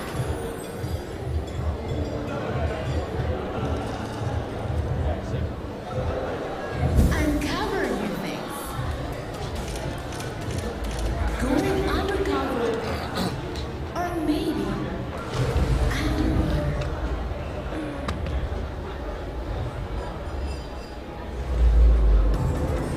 Push the tempo. Go wherever the wind takes you. Stop by the aisle across the city.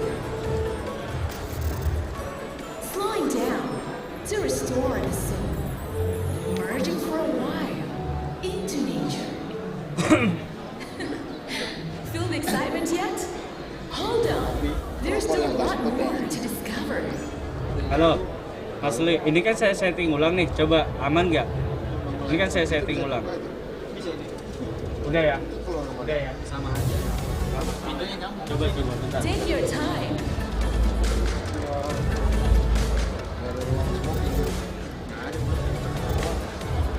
To enjoy memorable trips in a city that barely sleeps. Enjoy more colors. Enjoy more taste. Enjoy more of the unforeseen from a city of collaboration. Dom, ini udah kelar belum, Dom? Iya, ada nanti. Enjoy Jakarta. Udah, bosku.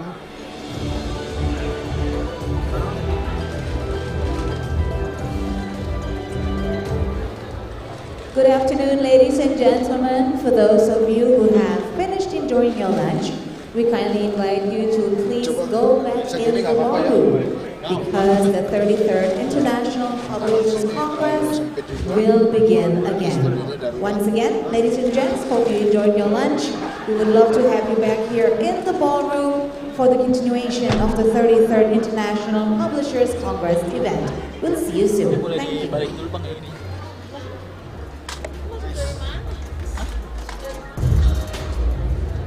Tidur dia.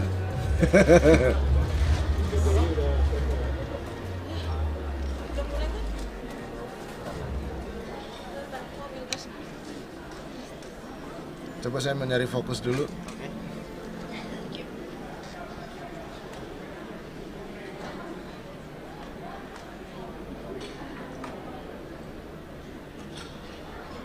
Oke. Boleh di zoom in lagi gak? Gak bisa. Ah, gak bisa. Ntar di sana croppingnya beda lagi. Oh, beda lagi. Dan croppingnya di sana. Oh, justru yang sana emang minta zoom in lagi. Oh, biasanya semuanya di sana. Kalau yang di sana minta zoom in lagi bisa memakai croppingnya. Nanti hasilnya kan bisa dilihat. Kalau sini, kalau main di crop, main di zoom, ntar di sana croppingnya apa susah lagi. Mendingan ngambil wide kita, jadi ada apa-apa bisa di cropping. Dan tim piano Kala jemari menari, ada merambah pelan di kesulitan. And it's a short moment of purpose. He said, we now have to put the meeting to a moment because every day we go to the court and start picketing with local publishers in front of the court because they had sama sebuah bayang. We were standing on the street and we realized that those people are doing this every day to show the world because it's not right that lawyers and judges and publishers in jail. Fight against solidarity among publishers, so that every publisher can publish and without any risk to the individual or the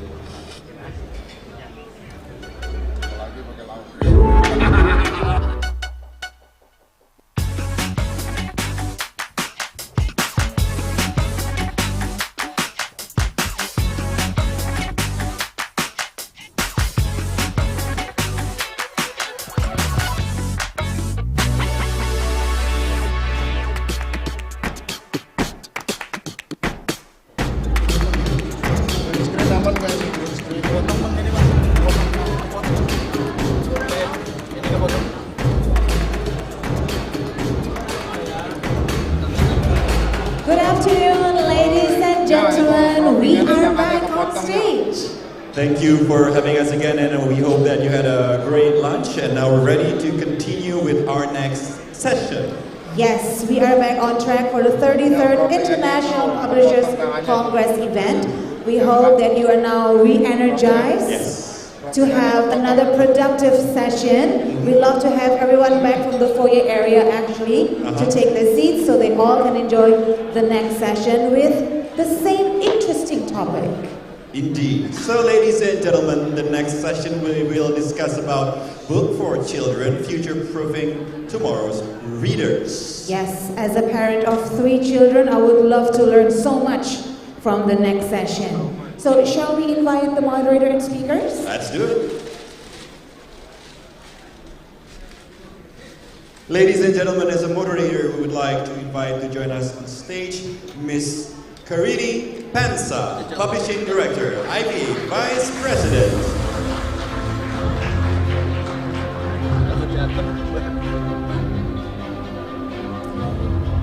And we also like to invite our esteemed speakers, Ms. Ani Rosa Almario.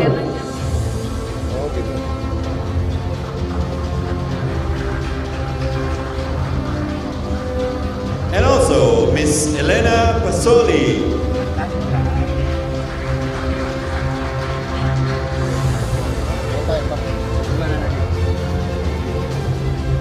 And Mr. Joachim Kaufmann.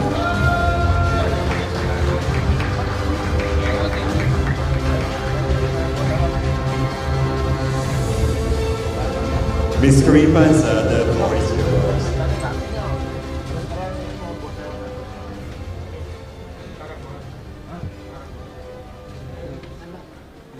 Udah lagi makanan dulu biar makan kepintar digeser lagi Mas. Jangan besok. Hello. Sorry. I was looking for a button and there was no button. Okay.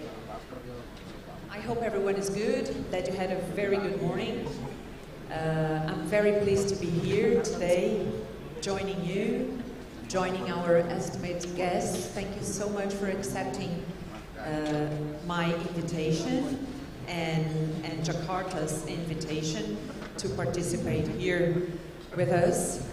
I'd like to welcome my dear speakers for the panel Books for Children, Future-Proofing Tomorrow Readers. Ani Rosa Almario, Elena Pasoli, and Joachim Kaufmann. I'm going to introduce you first so that people can know a little bit of your background. So Ani Rosa Almario, PhD, is the Vice President for Product Development for Adarna House, the Philippines' first and largest children's book publishing house. She's also the school director and co-founder of the Raya School, a progressive school in Kansas City.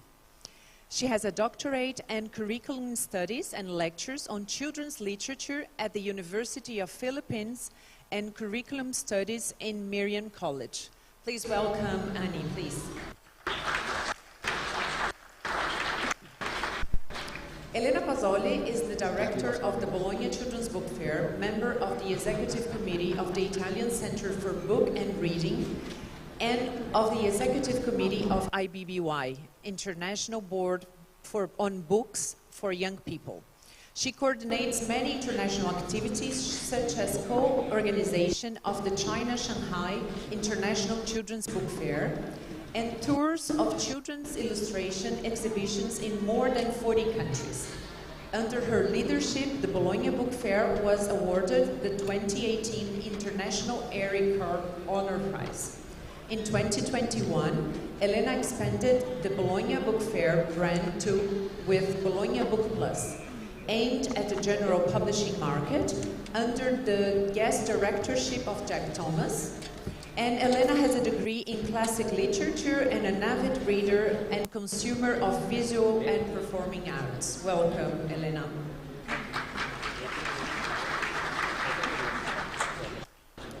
Joachim Kaufmann has been managing director of Carlsen Publishing since 2006 and executive director of Bonnier Books China since 2014. Carlsen Verlag was founded in 1953 as a German subsidiary for Forlaget Carlsen in Denmark. The publisher's program focuses on books for children, and Carlsen is one of the 10 biggest publishers of children's books. Welcome, Joachim.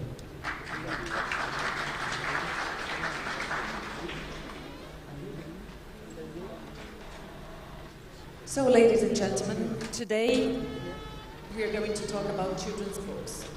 I would like to do this panel as friendly and as talkative as possible, so please interrupt each other, so it's going to be a nice one.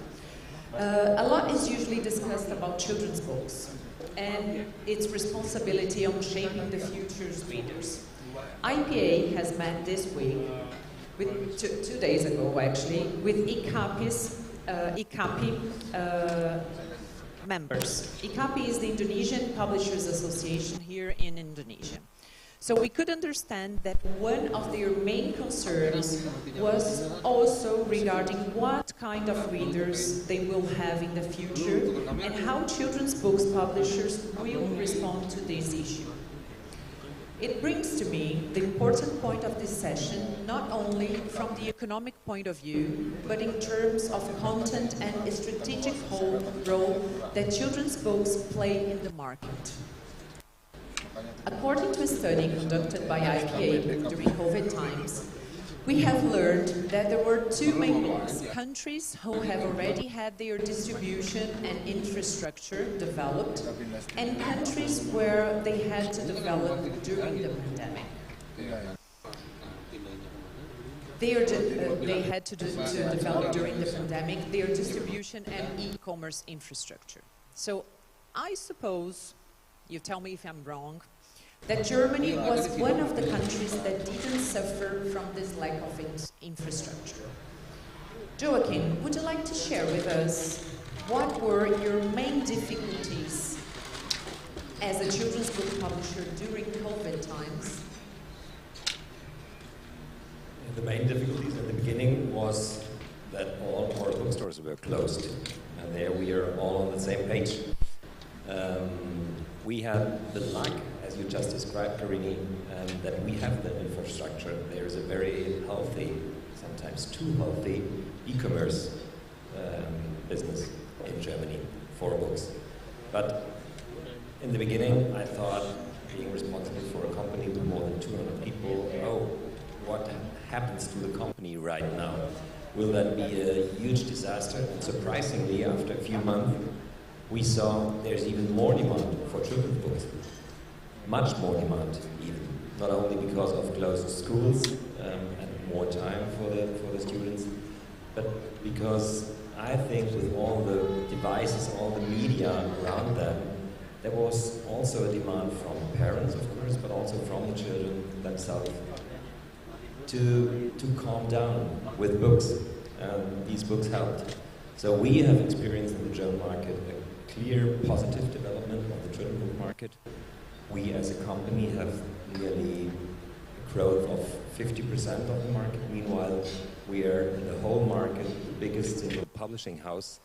And that wasn't imaginable a few years ago in the German book market. So for us, Corona was a booster. And I stay optimistic that the market size will stay as it is now. And there's a demand for books also in the future, despite all the different media offers for young readers and young target groups. That's very good to believe in it. Annie, I imagine that for your region, it was something different, wasn't it? Yes, you're talking to the polar opposite of his experience. We had no e-commerce infrastructure to talk about, and well, I think Indonesia also has Shopee and Lazada, so those guys were around, but we really didn't think of them as ways of distributing books. So I think COVID also gave us a booster, pardon the pun, in terms of having us see Shopee and Lazada as possible distribution platforms for books. And it also, COVID also goaded a lot of the local children's book publishers to set up our own selling websites. So setting up our own, as well as banding together on Shopee and Lazada so that we would all survive. We just really wanted to survive. You stayed a couple of months without the bookshops closed? Yeah, as I was telling you when we were in the holding room, I do remember at the start of COVID, of the lockdown, there were 2 full months that we had 0 sales. And I really thought that the company would fold, and I could imagine with us being the largest player, that all the other children's book publishers also felt the same fear. But luckily, we all survived with our own grit and resilience. Great. Elena, I can imagine that for Bologna Book Fair, it was very difficult because you were like the second fair that had to be cancelled just after COVID stroke. And it was during the worst time of it. How difficult it must have been for you. But tell me, what was the opportunity that has risen for the book fair itself just after it? Actually, yeah, we can hear you. You can hear me? Yeah. Actually, it was a huge opportunity. Of course, it was an opportunity to learn and expand our reach in a way. In the meantime, I have to say that for a book fair, for any fair, digital editions mean nothing in terms of money.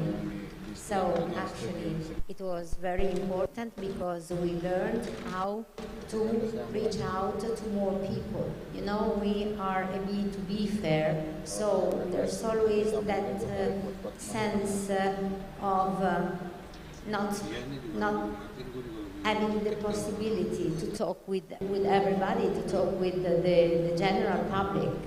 But that's our DNA. It's a B2B trade show.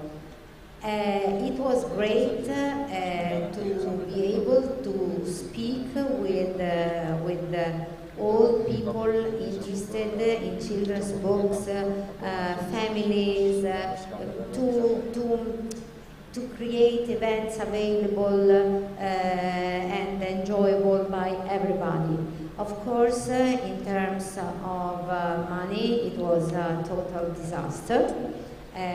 But anyway, we wanted to accept the challenge and try to establish things that could work also when the world is back to normal.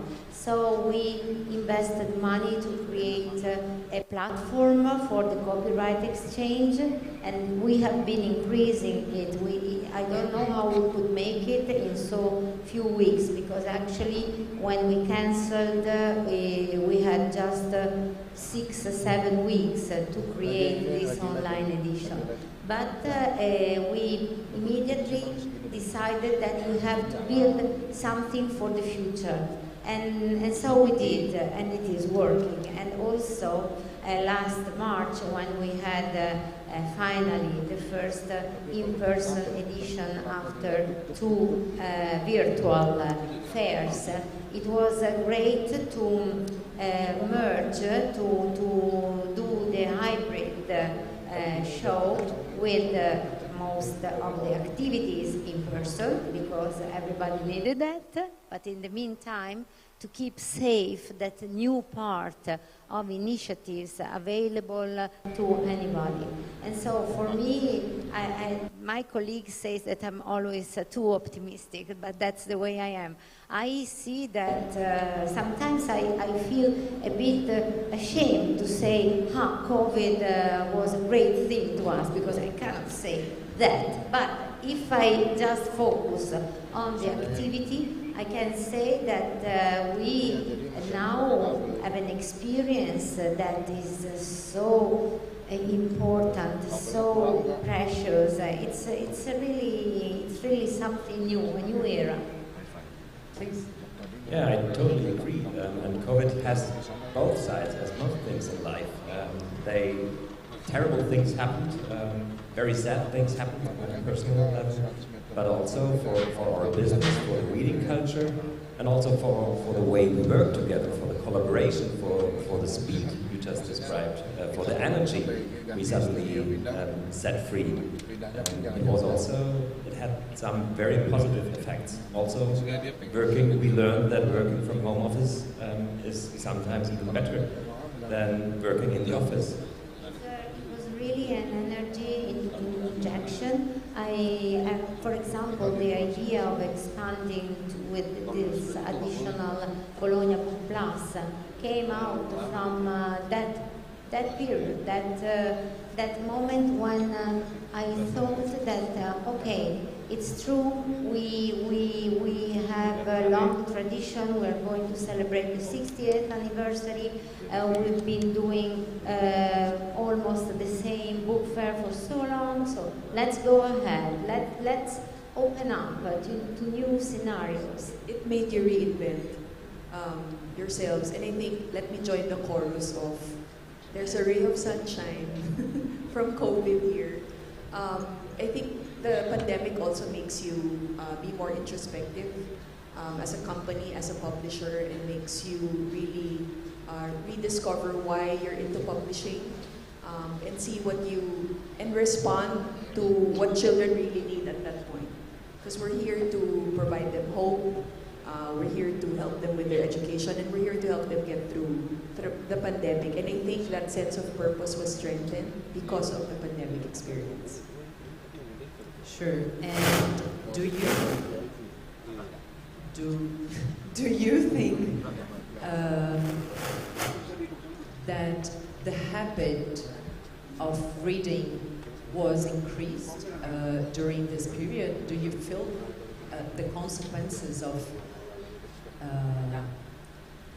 better sales during this COVID time? Let's say the booster for the sales. I like this expression. Do you? Yeah, because you don't want to look at your husband anymore. So you've never been with him for 24 hours straight. So just kidding. My husband will see this. But yes, I think it boosted. We keep using that word. We love that word now. So it boosted the reading habit because reading had more layers to it. It was for kids, it was for education, for entertainment. It was also an escape for some array of hope, and made us less desperate and less miserable. Of course, I totally disagree because my wife is in the audience. I read much less with all the time at home. But at least my children, they read talking more. about children's books. My children are not married yet. They read more. Meanwhile, and I also see the classmates of them. So books is playing a bigger role. So you have the optimistic panel here today, if it comes at least to the effect of COVID.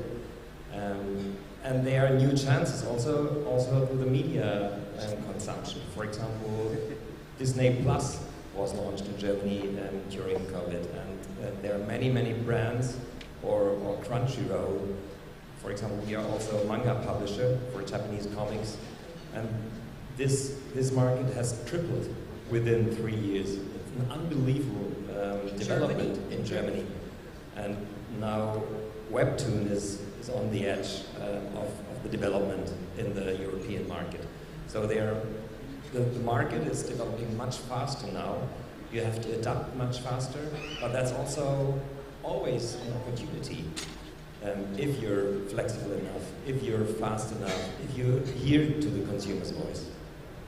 I would like to get back to your words, and your words was about the worst things. Because something bad, I think there was also something bad.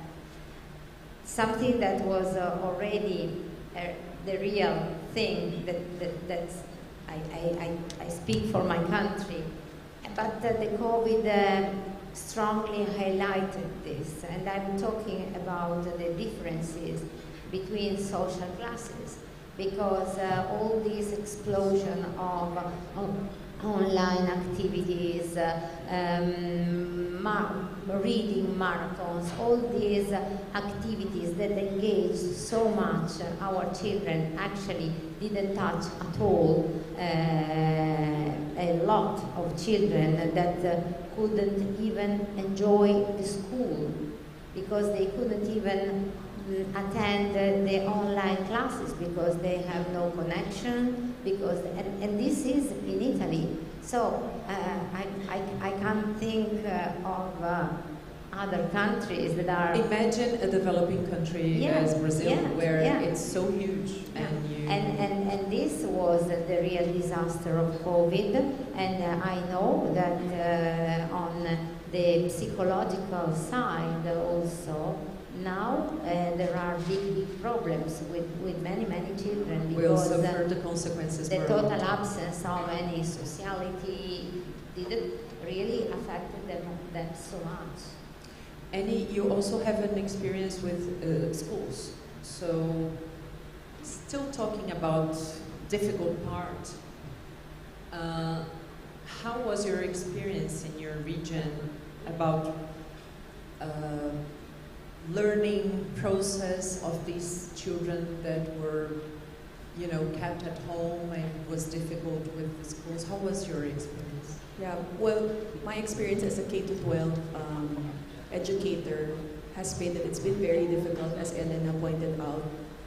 The lack of social interaction has really impaired their ability to do simple things that you expect them to do in school, like make friends, approach somebody to play with you. They've been cooped up in their homes for 2 long years. So the Philippines just went back to face-to-face classes, formally in November, at the start of November. And we're seeing all the effects of the pandemic. There is actually a very infamous statistic about the Philippines. It's concerning a measure of the World Bank that they call learning poverty.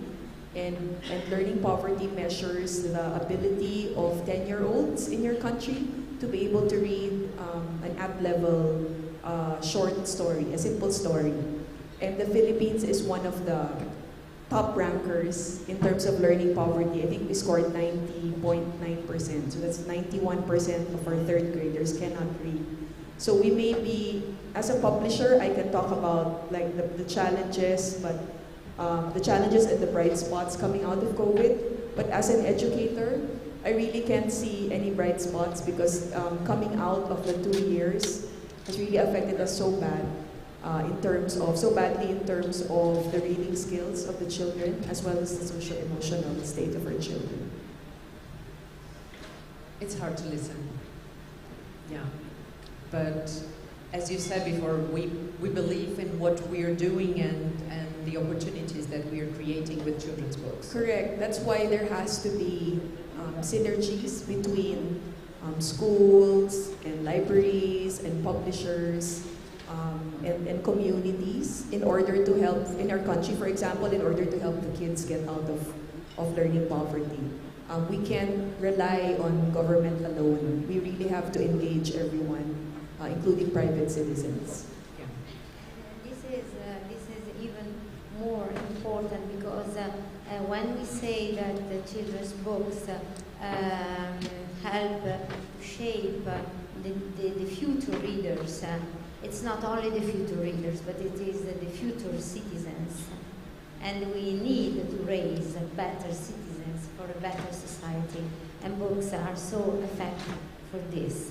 And publishers are doing a wonderful work because they are so committed in publishing books on diversity, on migrations, on climate exchange, on all these topics that somehow until 10 years ago were not so common in children's and books. No one was thinking about publishing these topics. Yeah, and now you know the children's books are so full of these strong commitments that I have to tell you that there is another very bad thing that is coming up, another one from the COVID, but it is the censorship.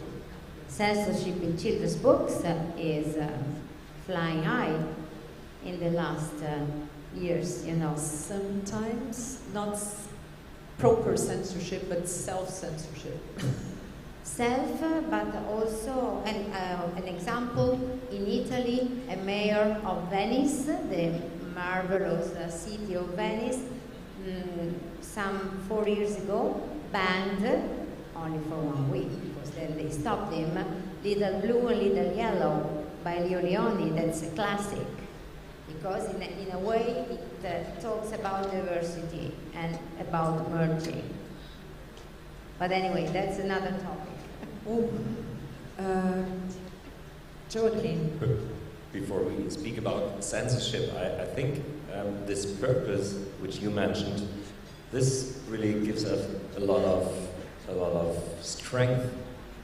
Also in talkings with politicians, for example, I think they understand how important reading is for the development not only of our children but also of our future readers and of our society. I think we really make a difference for the future of the whole society, not only for the book industry. Of course, we are the base of the book industry. Without new readers, the book industry probably won't survive. But it's not only that. I think it's much more. And I experience a new openness about topics in talks, especially with politicians. And it doesn't make sense, especially in a period now where we have huge spendings for anti-corona programs, anti-inflation programs, anti-climate programs, to cut spendings on libraries, to cut spendings on books like in Brazil or so. I think it's very short-term oriented, and we have to convince them all together, I think, that there's a need for good children's books and for supporting especially poorer children to have the access to good children's books. I think that's what right. brings us together. Yeah, because investing in good children's literature is an investment in good global citizenship. So it has if you want citizens who will be equipped to face all of these challenges of the climate emergency, of disinformation, of populism, you really have to start with what they're reading. What they're reading has to develop that level of critical and political literacy that they will need for them to face these challenges. Because we talk about these problems like they're problems of the future, but there actually are problems now, and they're part of our children's reality. So we really have to deal with them now. Yeah, you are completely right, and I do agree. But talking about numbers, after this very difficult period, and according to Nielsen book data, the children's book market was not, or is not, rising in sales and growth volume everywhere. So we keep on telling, oh, children's books are going up, going up.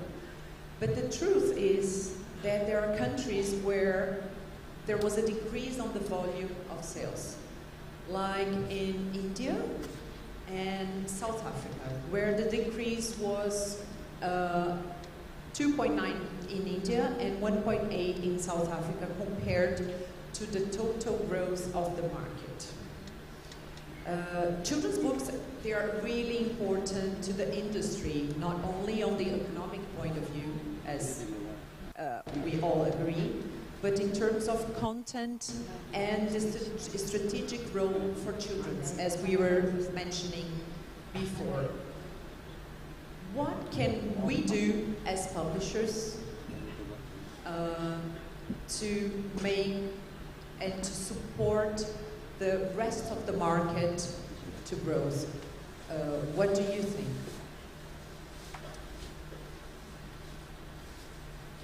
Publishers, of course, first we have to publish the right books that are bought by the children or by the parents of them.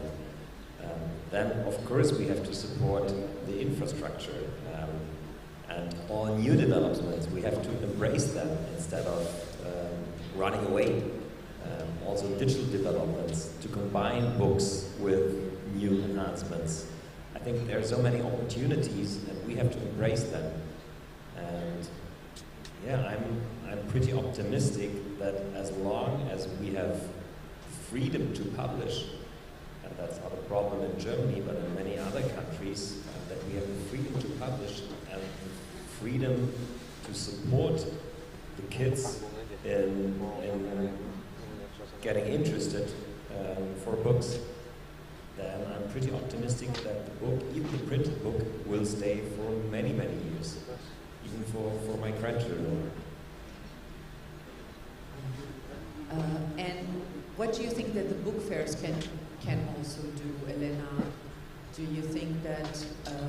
Well, I think that first of all, a book fair as the Bologna Book Fair that's focused on business, as to support as strongly as possible the relationships between publishers, to support the copyright exchange, to try to include publishers from many different countries, to meet with the Western publishers, with the publishers of the country with a long tradition in children's publishing. I think that this is our task. And then again, we feel that we have to be more inclusive as possible, at least outside the fair, in the city, for example, and online, to reach out to all the general public also.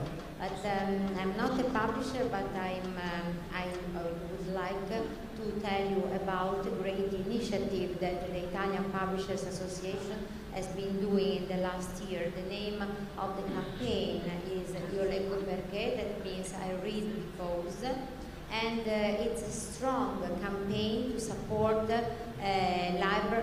libraries, school libraries. In Italy, that's a problem because our schools, most of the schools have no school libraries, or so small with old books, books that have been donated because people didn't want to keep them because they were too old. And so this campaign is moving 100,000 books because people are invited to buy a book for a school that they decide which one at the bookshop, and the same amount of books is donated by the publishers. So it has been getting huge, really, and this is a strong help, a strong support. Yeah, sure. May I? This is only one example for a reading initiative, and there are so many very, very helpful reading initiatives from publishing houses. For example, we make a reading day in November, and we give away for free 500,000 copies of books as Carlsen, with a lot of support of the Stiftung Lesen. And they are, for example, the government pays for 3 books in a row in a year for each child in Germany. And all these initiatives, they are important for future readers and, as we said, for the society. So if you ask what the publisher can do, I think we have to find ideas for reading initiatives, and we have to find supporters on the political level, but also within our book industry, not only within children's book publishing, because that's only a small part of the industry, but to get more and more people into books, that is a target we should look at together. Because reading matters, right? Because reading matters. And what about libraries? Talking about and referring to work that can be done together in partnership, so not only with different or private companies, but what can be done together with libraries. Annie, do you have examples in your region? I wish I had examples, but what I wanted to suggest for the Philippines, for example, is something that some countries are already doing. So the winners of their major children's book literary prizes are immediately purchased by their public library system. So that makes these prize winners, these excellent pieces of literature available to everyone.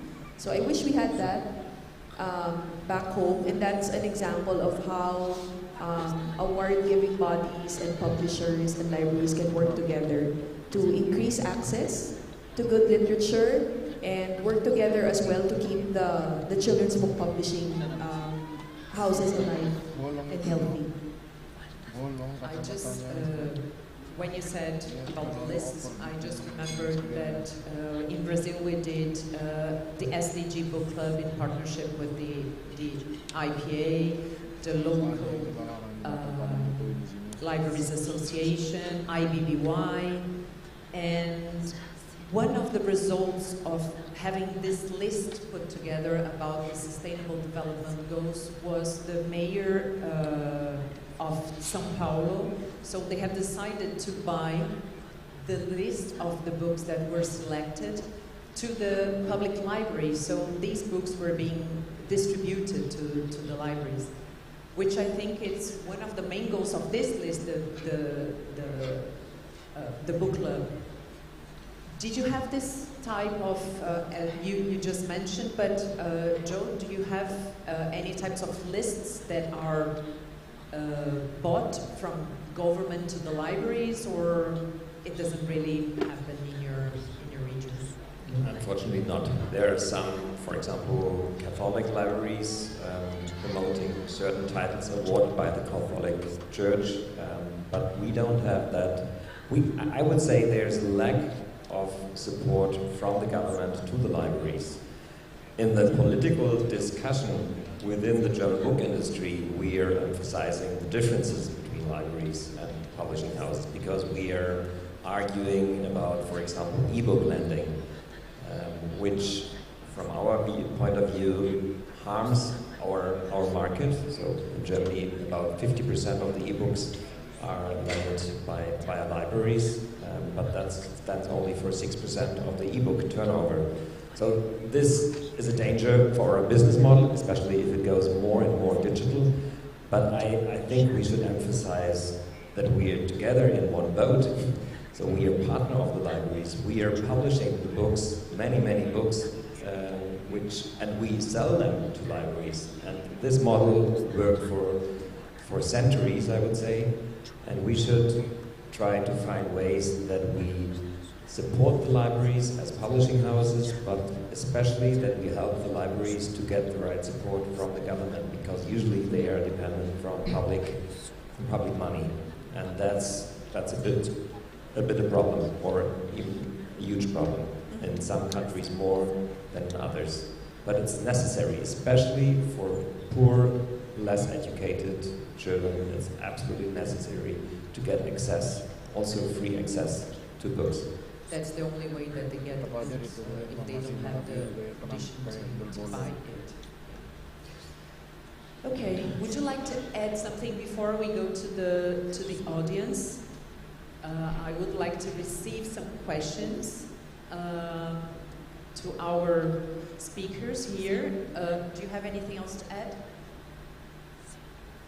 I was going to say that this idea is such a good idea because you could choose a theme that's really relevant to your context. So for example, like a set of books for good citizenship, if you think that's the primary need of your society, for example.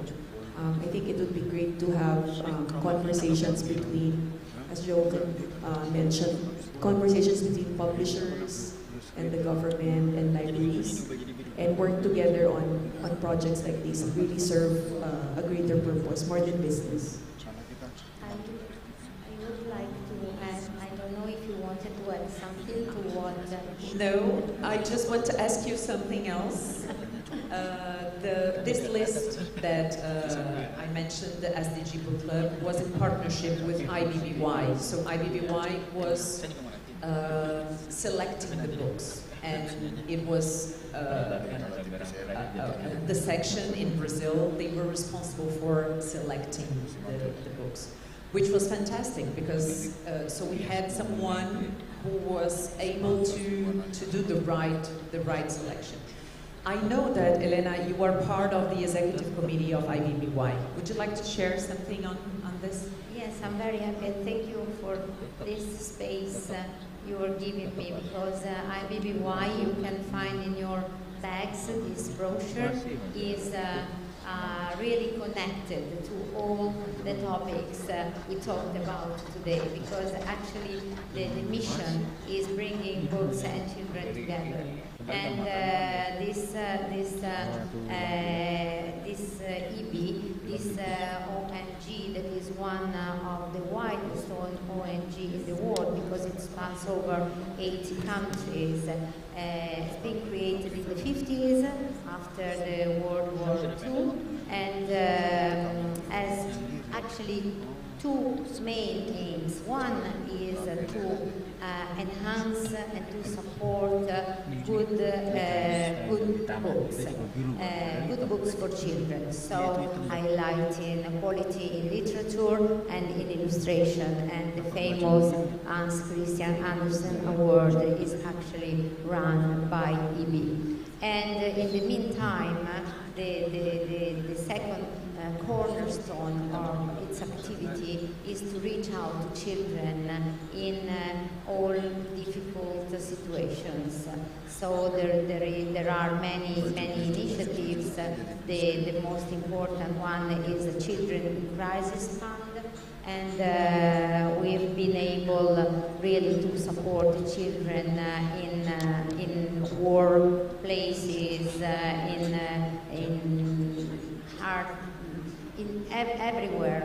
There's hundreds of volunteers that work hard in any single country. And publishers, of course, are close. Some publishers are very close to EB. There are some of them that in the sections of their own country are active. Some are also in the executive committee. But many of them didn't even know about EB.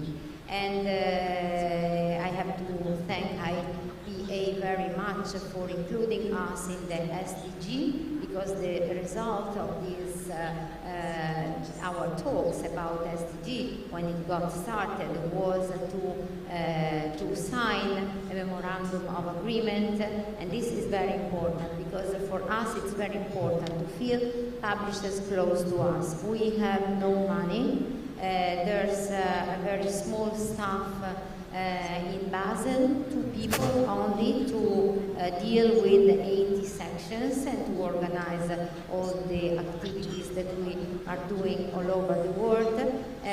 We ask for support. We have just created a new figure, the friend of EB.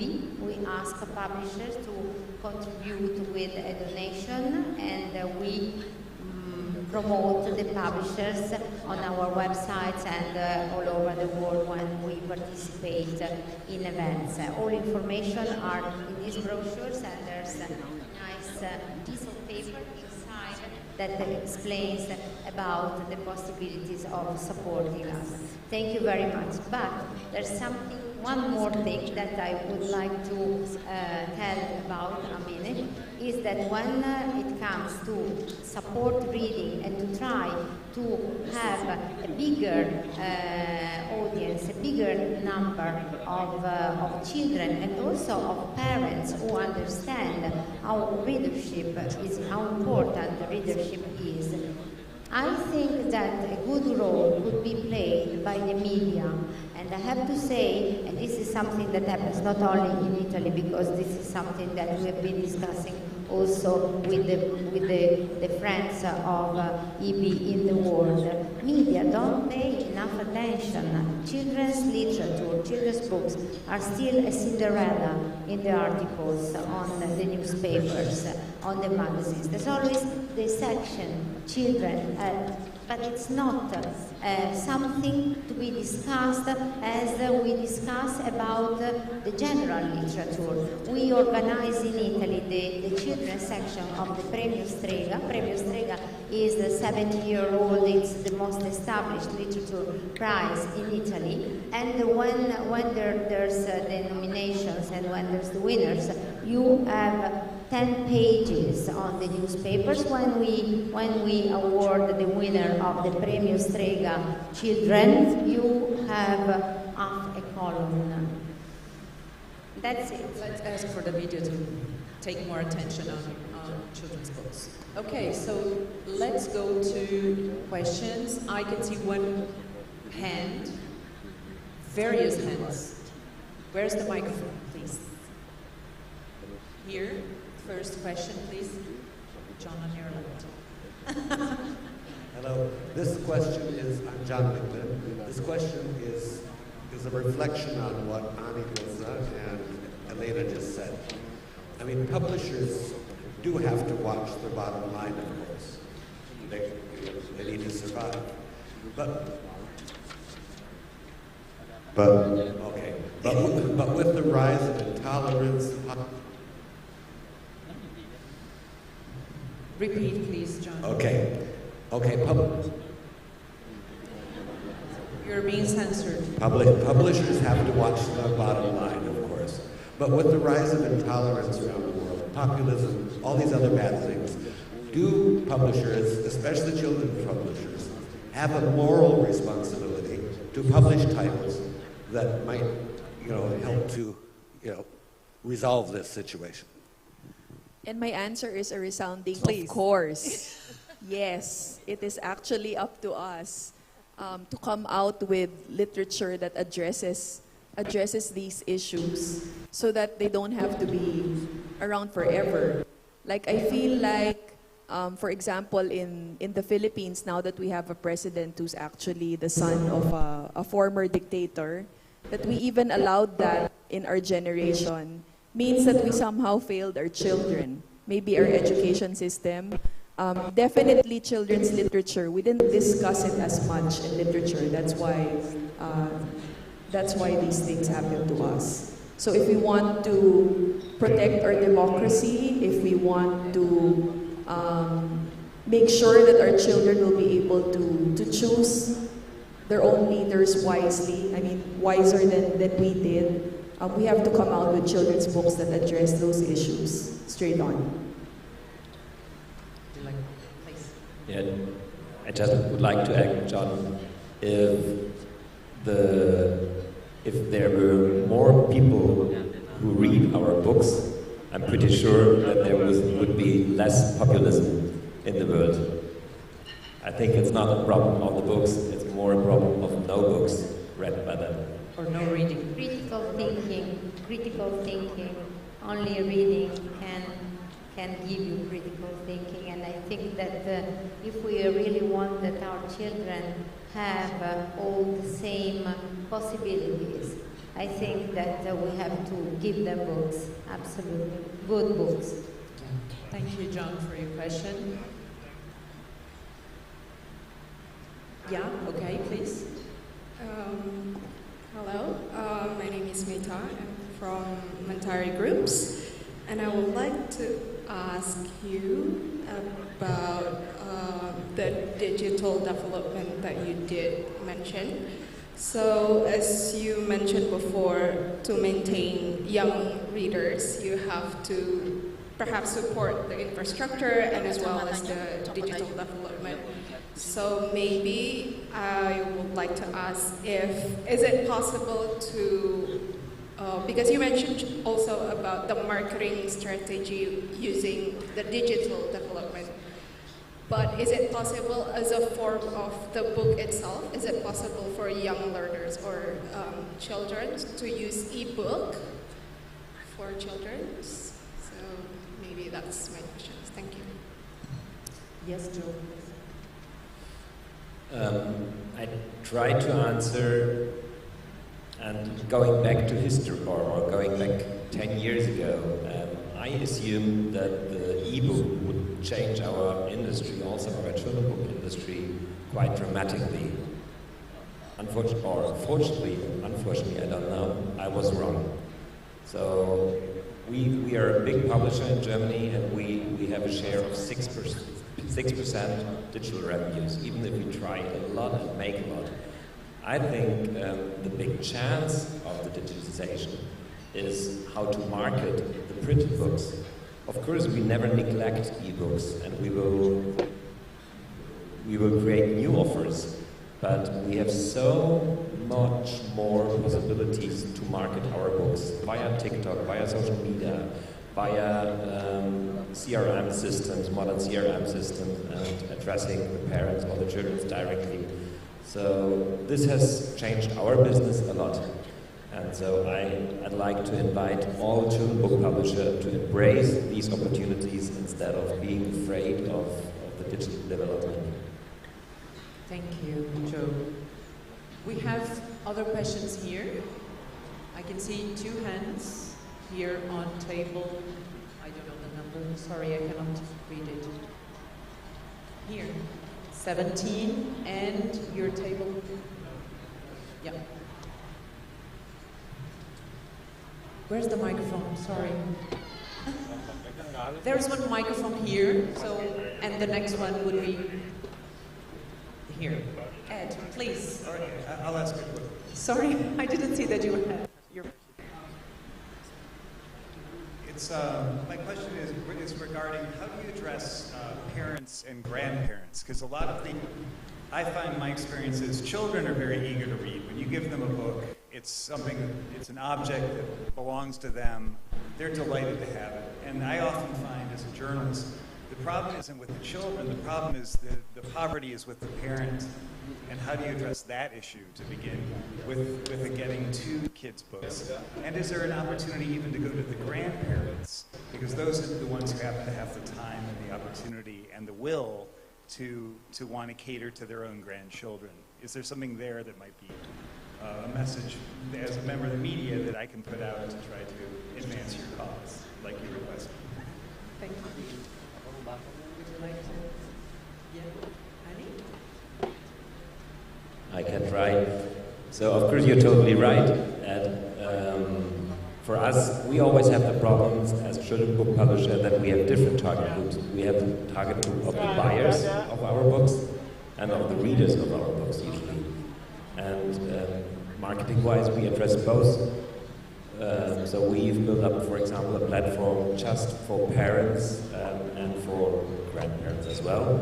We don't make a difference here, but for buyers, for children's books, and we've collected within 2 years more than 200,000 addresses, and they deliver their data with birthday of their kids, and we try to make a customized experience to recommend the best book and to be with the development of their children and stand on their side on that development. But you're totally right, that's always kind of a problem we are having, that these two target groups have different interests sometimes. I know you would like to add something. Yeah, so Ed, are you writing an article directed to parents and grandparents right now? Great. So please tell them not to censor the books that their children are reading, to have them read everything and anything, but be prepared to talk to them about what they've just read, to always be available to converse with them about what they've read, to help them process it. And also, when I say that media, and I don't mean professional media, I mean media for the general public, don't pay the necessary attention to children's books. I'm exactly thinking of parents, because the first person who have to understand the importance are parents. I'm still surprised when some friends of mine that are lawyers, that are doctors, they ask me if I have any spare books for their grandchildren. For me, it's terrible. That's something that you have to choose. That's something that you have to understand the importance. In Brazil, we have a research called Reading Habits, and it is said that moms and teachers are the first one and the most responsible people to address the reading habit. So if we think about that, of course parents and grandmas and grandpas will come just after. So we need to talk to them. We need to tell them how important it is. And not only the mothers should play this role, but also the fathers. That's a huge problem in Germany, especially if it comes to reading of young, of boys. And they need a role model, and that should be the fathers. Yeah. So we make a big campaign about reading aloud from fathers to their children, which is as important as the mothers, who usually play the main role in that reading habit development. Good. Please. Can you hear her voice? Yeah. Thank you, the panel. It's been a fantastic discussion. I'm Vicky McDonald, the President-elect of IFLA, the International Federation of Library Associations, and listening to the conversation, there's so much that the IPA and IFLA has in common, and I think literacy is one of those shared values. You mentioned around the question around publishers and libraries working together to achieve literacy. I just wonder whether there's more that we can do through proactive work, working together to support the encouragement of new writers, new publishing, those sorts of things. And if the panel have ideas on where we can take that collaboration even further than what was talked about earlier. Thank you. Yeah, IFLA should work with IPA. Yeah. And mobilize everyone. Yeah, I think that working the partnership between publishers and libraries shouldn't just be selling and buying books, but giving the opportunities for authors to be present, for kids to play and to interact as well during creation of new books and so on. But you're doing this question because you have a very good experience yourself in your library. Would you like to tell us a little bit of it? Oh, we cannot listen to her again. One of the projects that I'm involved in is our library is actively encouraging the development of First Nations writers, recognising that they need to have a voice and create their own literature. But we also recognise that there's a shortage of editors First Nations editors. So we actually have a program where we provide fellowships and work through with the editors to develop those skills. And then we have a partnership with a publisher who then works on the manuscript to publish it. So consequently, for that program over 10 years, we now have award-winning First Nations authors winning national prizes in literature. So I think it has to be strong partnerships over a period of time sometimes to have these outcomes. Fantastic. But if I can just comment too on the question that was asked before, I very much agree that parents are the first educators and they're a really important target group to be focused on. Many of them don't have the skills to actually encourage their children to read, talk, play and sing, so it's an important target group to be working on. Thank you. Yeah, that has been discussed. Thank you. I see a hand, Uchenna. Yeah. Thank you. Thank you.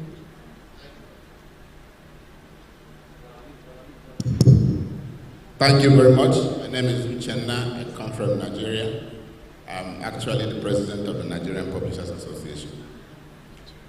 We have a challenge. Nigeria is involved in internal crisis. And estimates would indicate that over 2 million children live in internal displaced camps. They don't live in their homes. That estimate might be a little too small because we don't have accurate data. So if you do the proper thing, you may have over 5 million children who live in camps. During the regime of my predecessor, Badega, we had gotten about books worth over 25 million naira. I couldn't convert it in dollars. We gave to the North Central. But Nigeria has 6 regions. And the rest 5 are still involved in one form of crisis. I'm asking the panelists or any other person right in this hall, we're looking for creative ways and advice how to ensure that these children who are displaced may have access to books.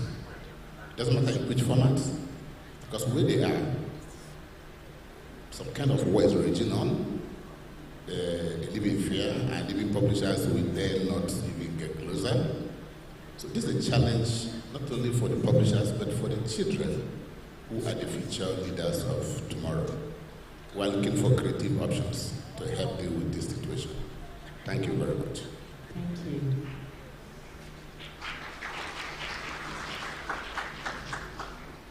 I think that, if may I just try to libraries, I think that are the first step that should be taken into consideration when you have populations that are less privileged than others. So we should give politicians and governments information and data about how important our industry is and how important publishers are to the growth and development of a society. So we do really have to tackle these issues and subjects to have more opportunities for developing countries. I don't know if you have other comments on this, but I think that we finished this panel with a very, very important message about children's books, growing society, and developing people to a better future in our world. Thank you. Thank you so much.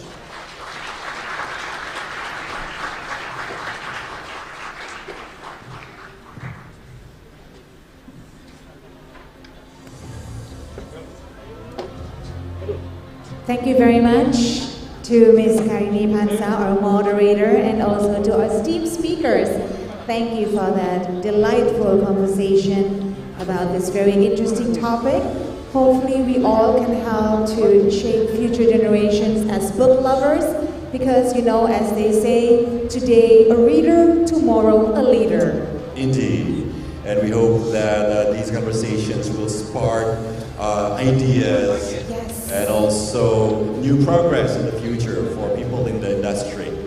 So ladies and gentlemen, once again, we thank the speakers and moderator, and we'll continue with our next session. Yes, so for the next session, we will discuss about marketing and distribution, exploring new worlds. And ladies and gentlemen, as moderator, we'd like to invite to join us on stage, Deputy Editor, the bookseller, Miss Benedict Page.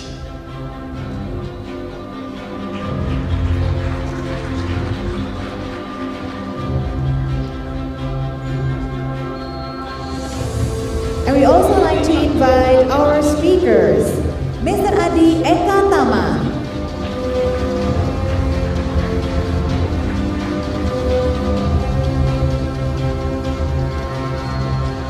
Mr. Randy Anthony,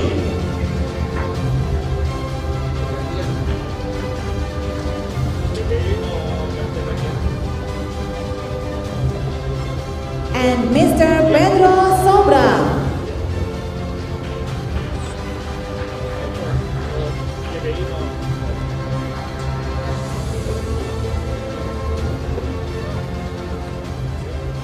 Miss Benedict Page, the floor is yours, ma'am. Thank you very much. Well, I'm delighted to be here, jet lag notwithstanding, to see you all in Jakarta and to have a chance to talk about the new worlds that we're exploring in the landscape that's been created after the pandemic, and with all the changes and the opportunities and the extra complications sometimes it presents to us. And here with me, I'm delighted to have, first of all, Adi Ekatama, who is General Manager of Gramedia, Indonesia's biggest bookseller, also with a publishing arm and an e-book platform.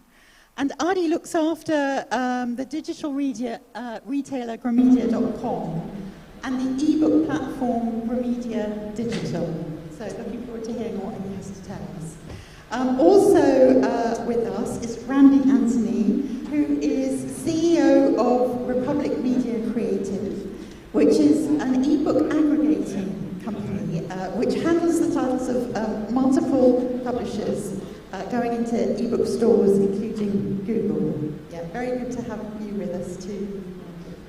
And also Pedro Sobral, who is Chief Publishing Officer at Grupo Layanan, which is the publisher headquartered in Portugal, but also incorporating publishers in Brazil, Angola and Mozambique, covering both literary publishing and education. And Pedro is also president of APAL, the Portuguese Publishers and Booksellers Association. So please do welcome all our panel.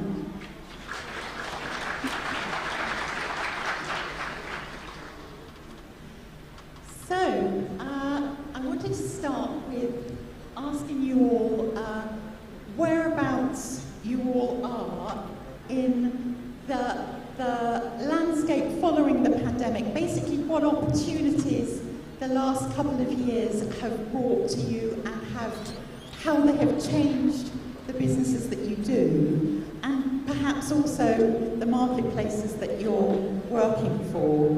So, Adi, could I start with you? So, Gramedia, we are, I think, one of the oldest book retailers in Indonesia, as well as book publishers in Indonesia. So, I think before the pandemic, we were, I think, too comfortable with our conventional business or brick and mortars and the way we run things in our publishing company. But then pandemic happened, it changed a lot. I think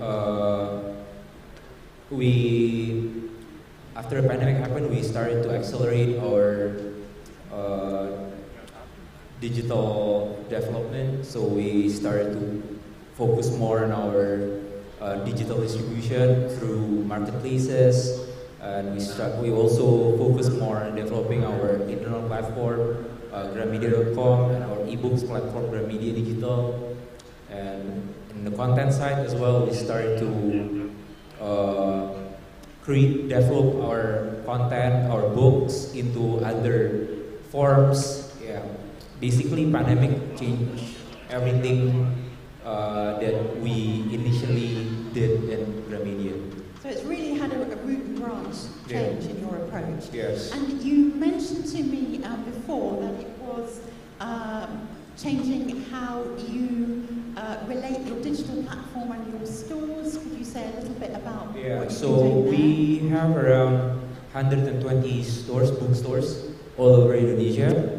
Before the pandemic, these bookstores, they're not connected with any online sales. So, but then pandemic happened, these stores, they cannot, they're not able to open their regular hours because the government restrict their working hours. So we started to help them selling their products through online platforms. So we connect them with marketplaces, and we also integrate these stores with Gramedia.com. So now, if our users buy books from Gramedia.com or from marketplaces in Indonesia, these books can be delivered from the stores that are closest to these users. So we accelerate that development after the pandemic started. Yeah. And how has that gone down with customers? Yeah, so as of now, I think the pandemic has been around for 2 years, more than 2 years. And now our sales of books, the contribution from online channels are already bigger than the sales of the books that coming from each of the stores. If you take a look of the book sales in each of the stores, from online sales is already more than the sales from the brick and mortar stores. So you're really seeing a response. Yeah. Randy, how about you? Okay, so because my company started in 2014 and we focus on 2 things. The first one is online bookstores and the second one is the aggregator for ebooks. I think before pandemics, we don't have much competition in terms of online bookstores. For example, like Gramedia didn't really focus on the online bookstores. So back then, there's only like 5 to 10 players max for a big company. But after 2020, everything's changed because now every publishers has their own online bookstores. Even there's some publisher who owns more than 1 bookstores, online bookstores and everything. So suddenly the marketplaces in Indonesia that used to have only like 3 to 4 online bookstores now have more than like 50 or something, right? So the competition's really changed, the maps really changed, and people now have more options of where to buy these books from. And for the digital books in Indonesia, they're never really like skyrocketed in a much. So before the pandemics, the sales of ebooks is only like 1% or less if we compare it to the print books. But during the first 6 months of pandemics, it really grows. Okay, but after that, because now everyone has an access to the online bookstores, because now everybody is opening bookstores, the sales is decreasing again. Okay, that's interesting. Yeah. But now, because of the traditional marketplace, in Indonesia we have the 2 biggest one is Shopee and Tokopedia, and almost every publisher in Indonesia now owns a channel over there, right? So we have to think a way on how we improve the market. Yes, right? How do you compete now So that so many now other players? we are actually in cooperation with TikTok, right? And we are trying to learn how we can actually sell our books derived from the content. Okay, so because TikTok is very different from your traditional marketplace, because in other marketplaces, when you see the catalogs, you see lots of books and everything, right? But in TikTok, you cannot see those catalogs, right? In TikTok, all you see is a content. And how you can actually tell people that this content is actually related to a book, and you can actually get the complete version of the book. So I think that's what we're exploring right now, and that's what we are trying, I think. Yes, so you're really having to shift and adapt because it's growing so quickly. Do you think that the market is going to settle down anytime soon, or is everyone experimenting? Sometimes it's a stage where publishers try new things, but then they decide to leave it to the biggest marketplaces. How do you think? I think it's based on the target market itself. I think for the older age, you can still use like marketplaces and everything, but for the younger age, I think the platforms such as TikTok is more engaging to them. Well, let's go on and talk in a little while about the various initiatives that you're doing, because I know TikTok is big for all of our markets. Right. But first of all, let me just go to Pedro. Pedro, you're in a very different part of the world, and your market is a very different one. Can you tell us how it's changed as well, and what new horizons have opened up for you in the last couple of years?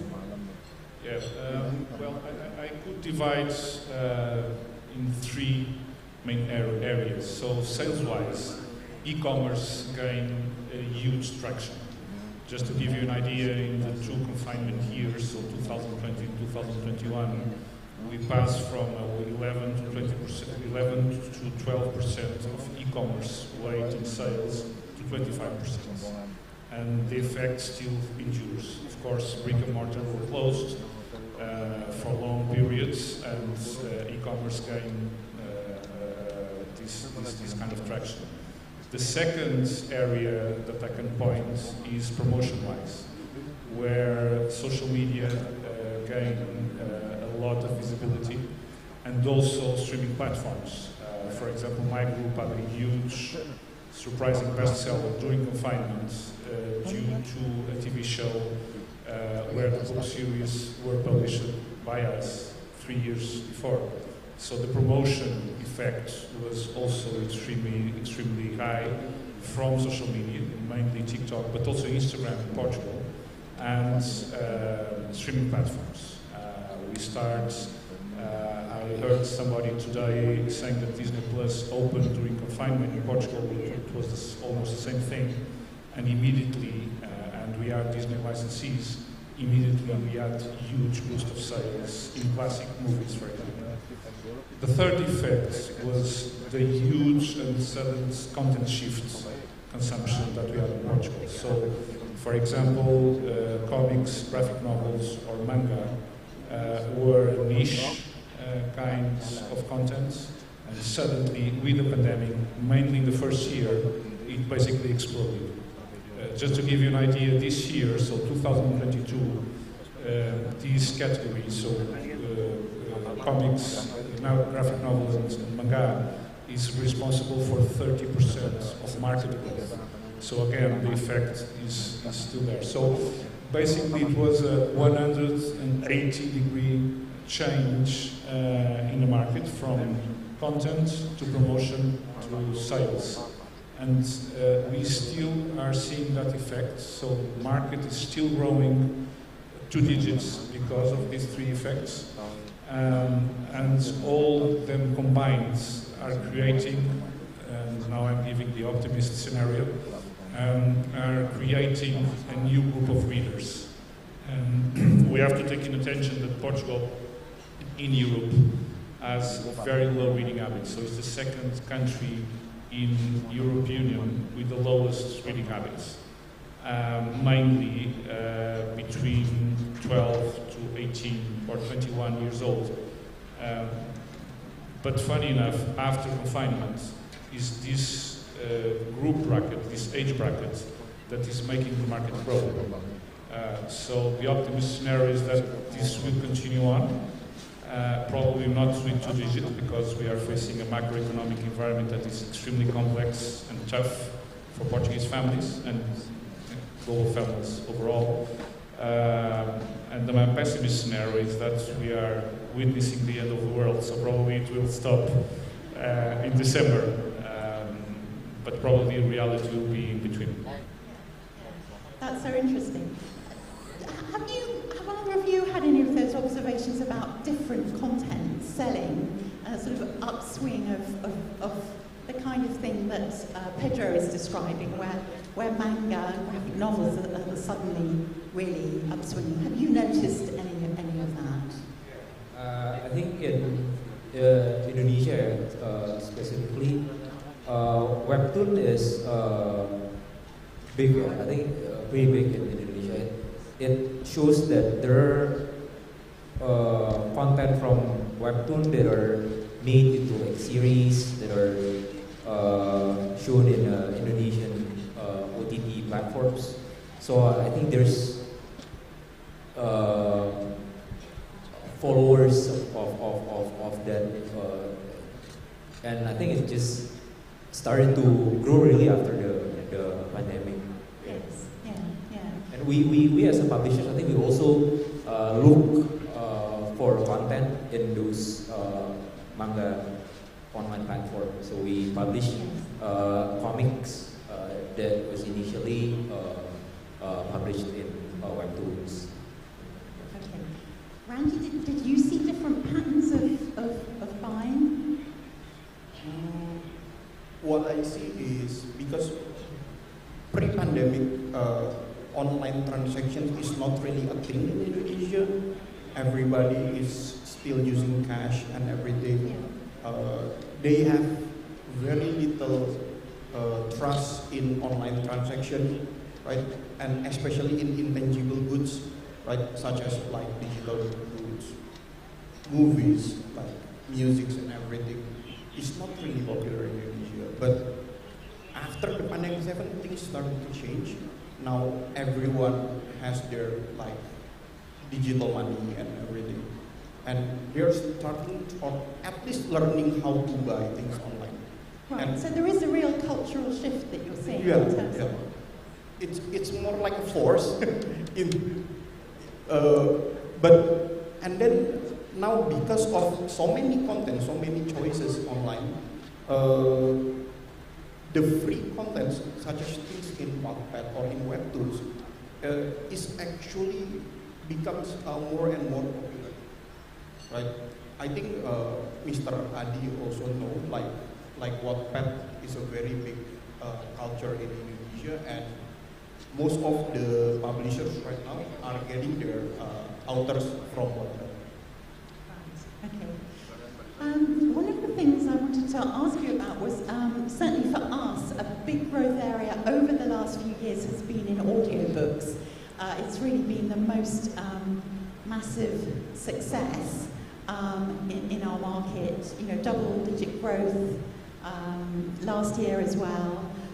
Obviously, big rise during the pandemic, but also it just seems to suit people's way of consuming books very much at the moment, where people are quite time poor and they also like to be doing something else, driving somewhere, doing whatever. I listen to audiobooks while cleaning the house.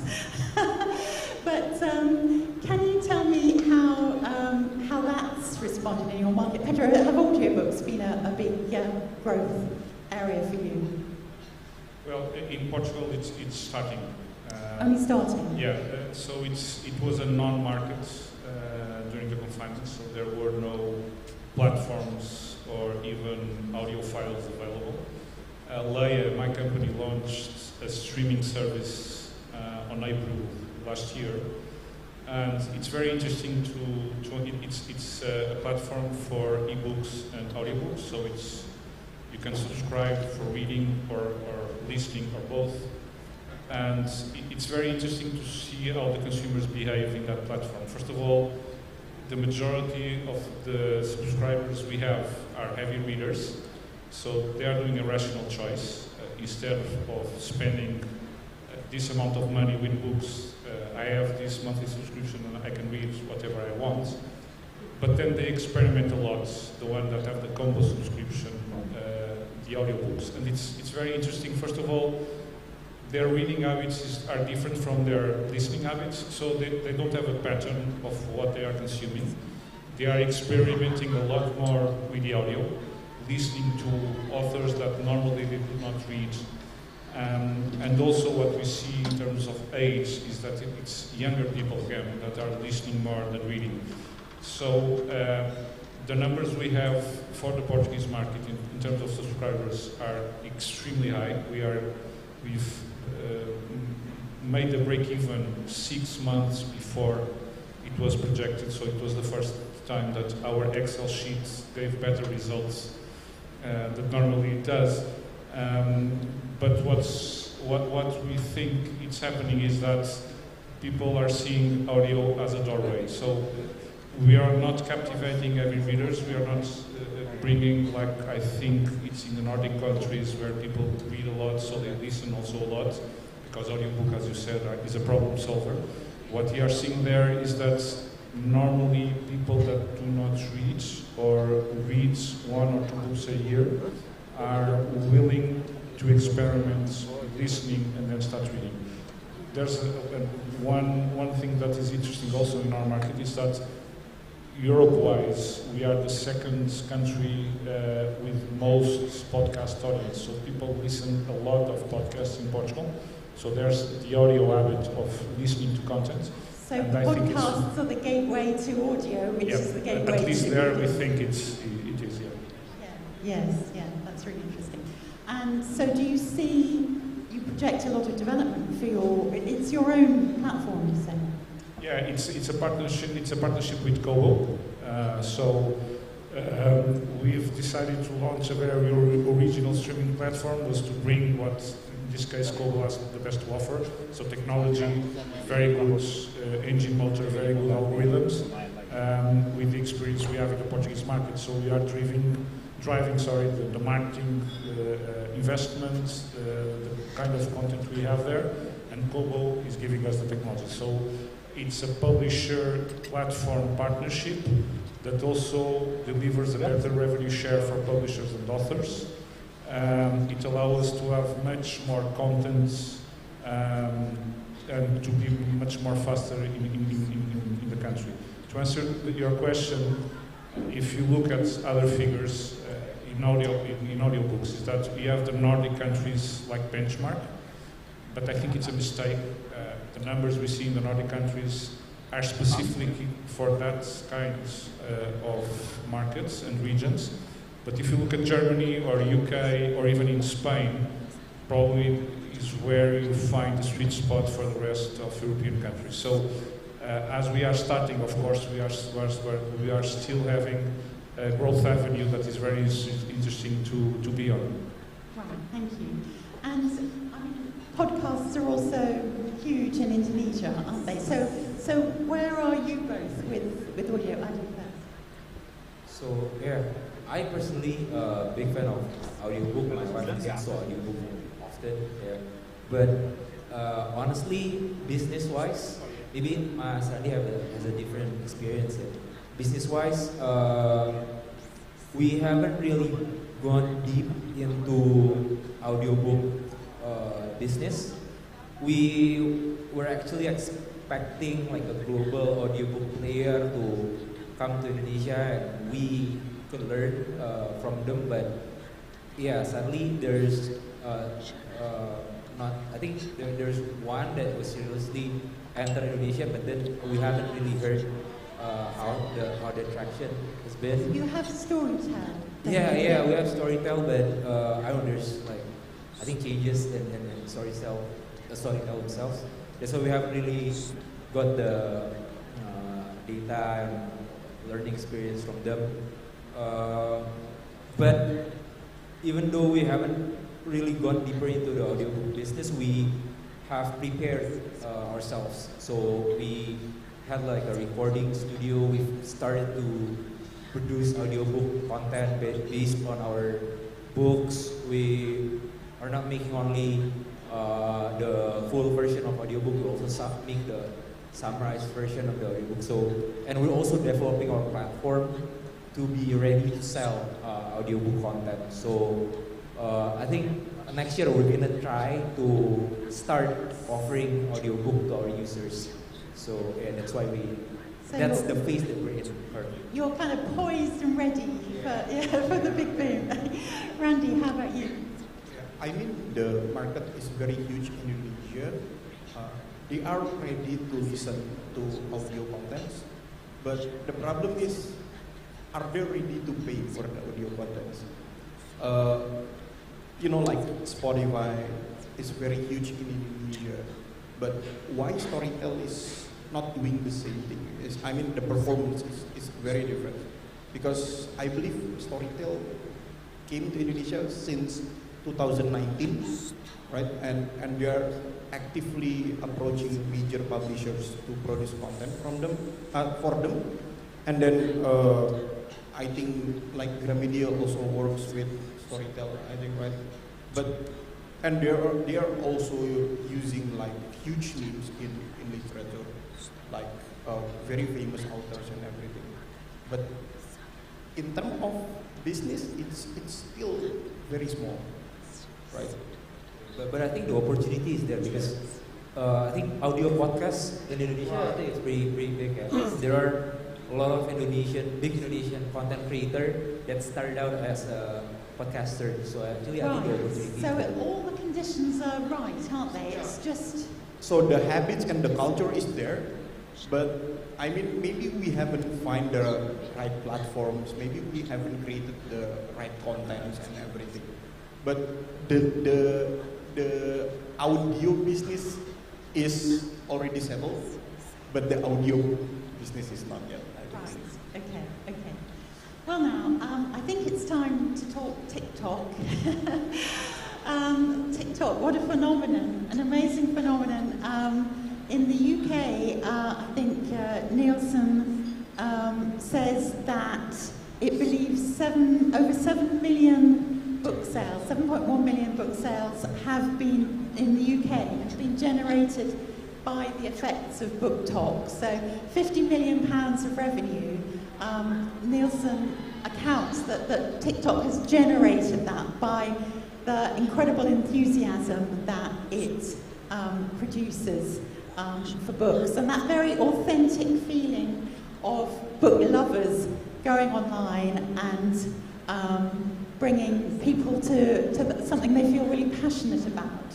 And certainly in the UK, James Daunt, the head of Waterstones, has said that it's bringing a whole new generation into the bricks and mortar bookshops on the high street, because they want the physical book, because it looks so nice on the TikTok videos, so they like to buy that.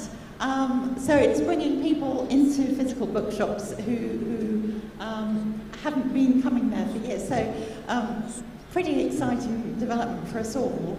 So let's talk about how you've all approached it. Pedro, I'll go to you first. I know you've all been busy in this arena, but Pedro, to you first.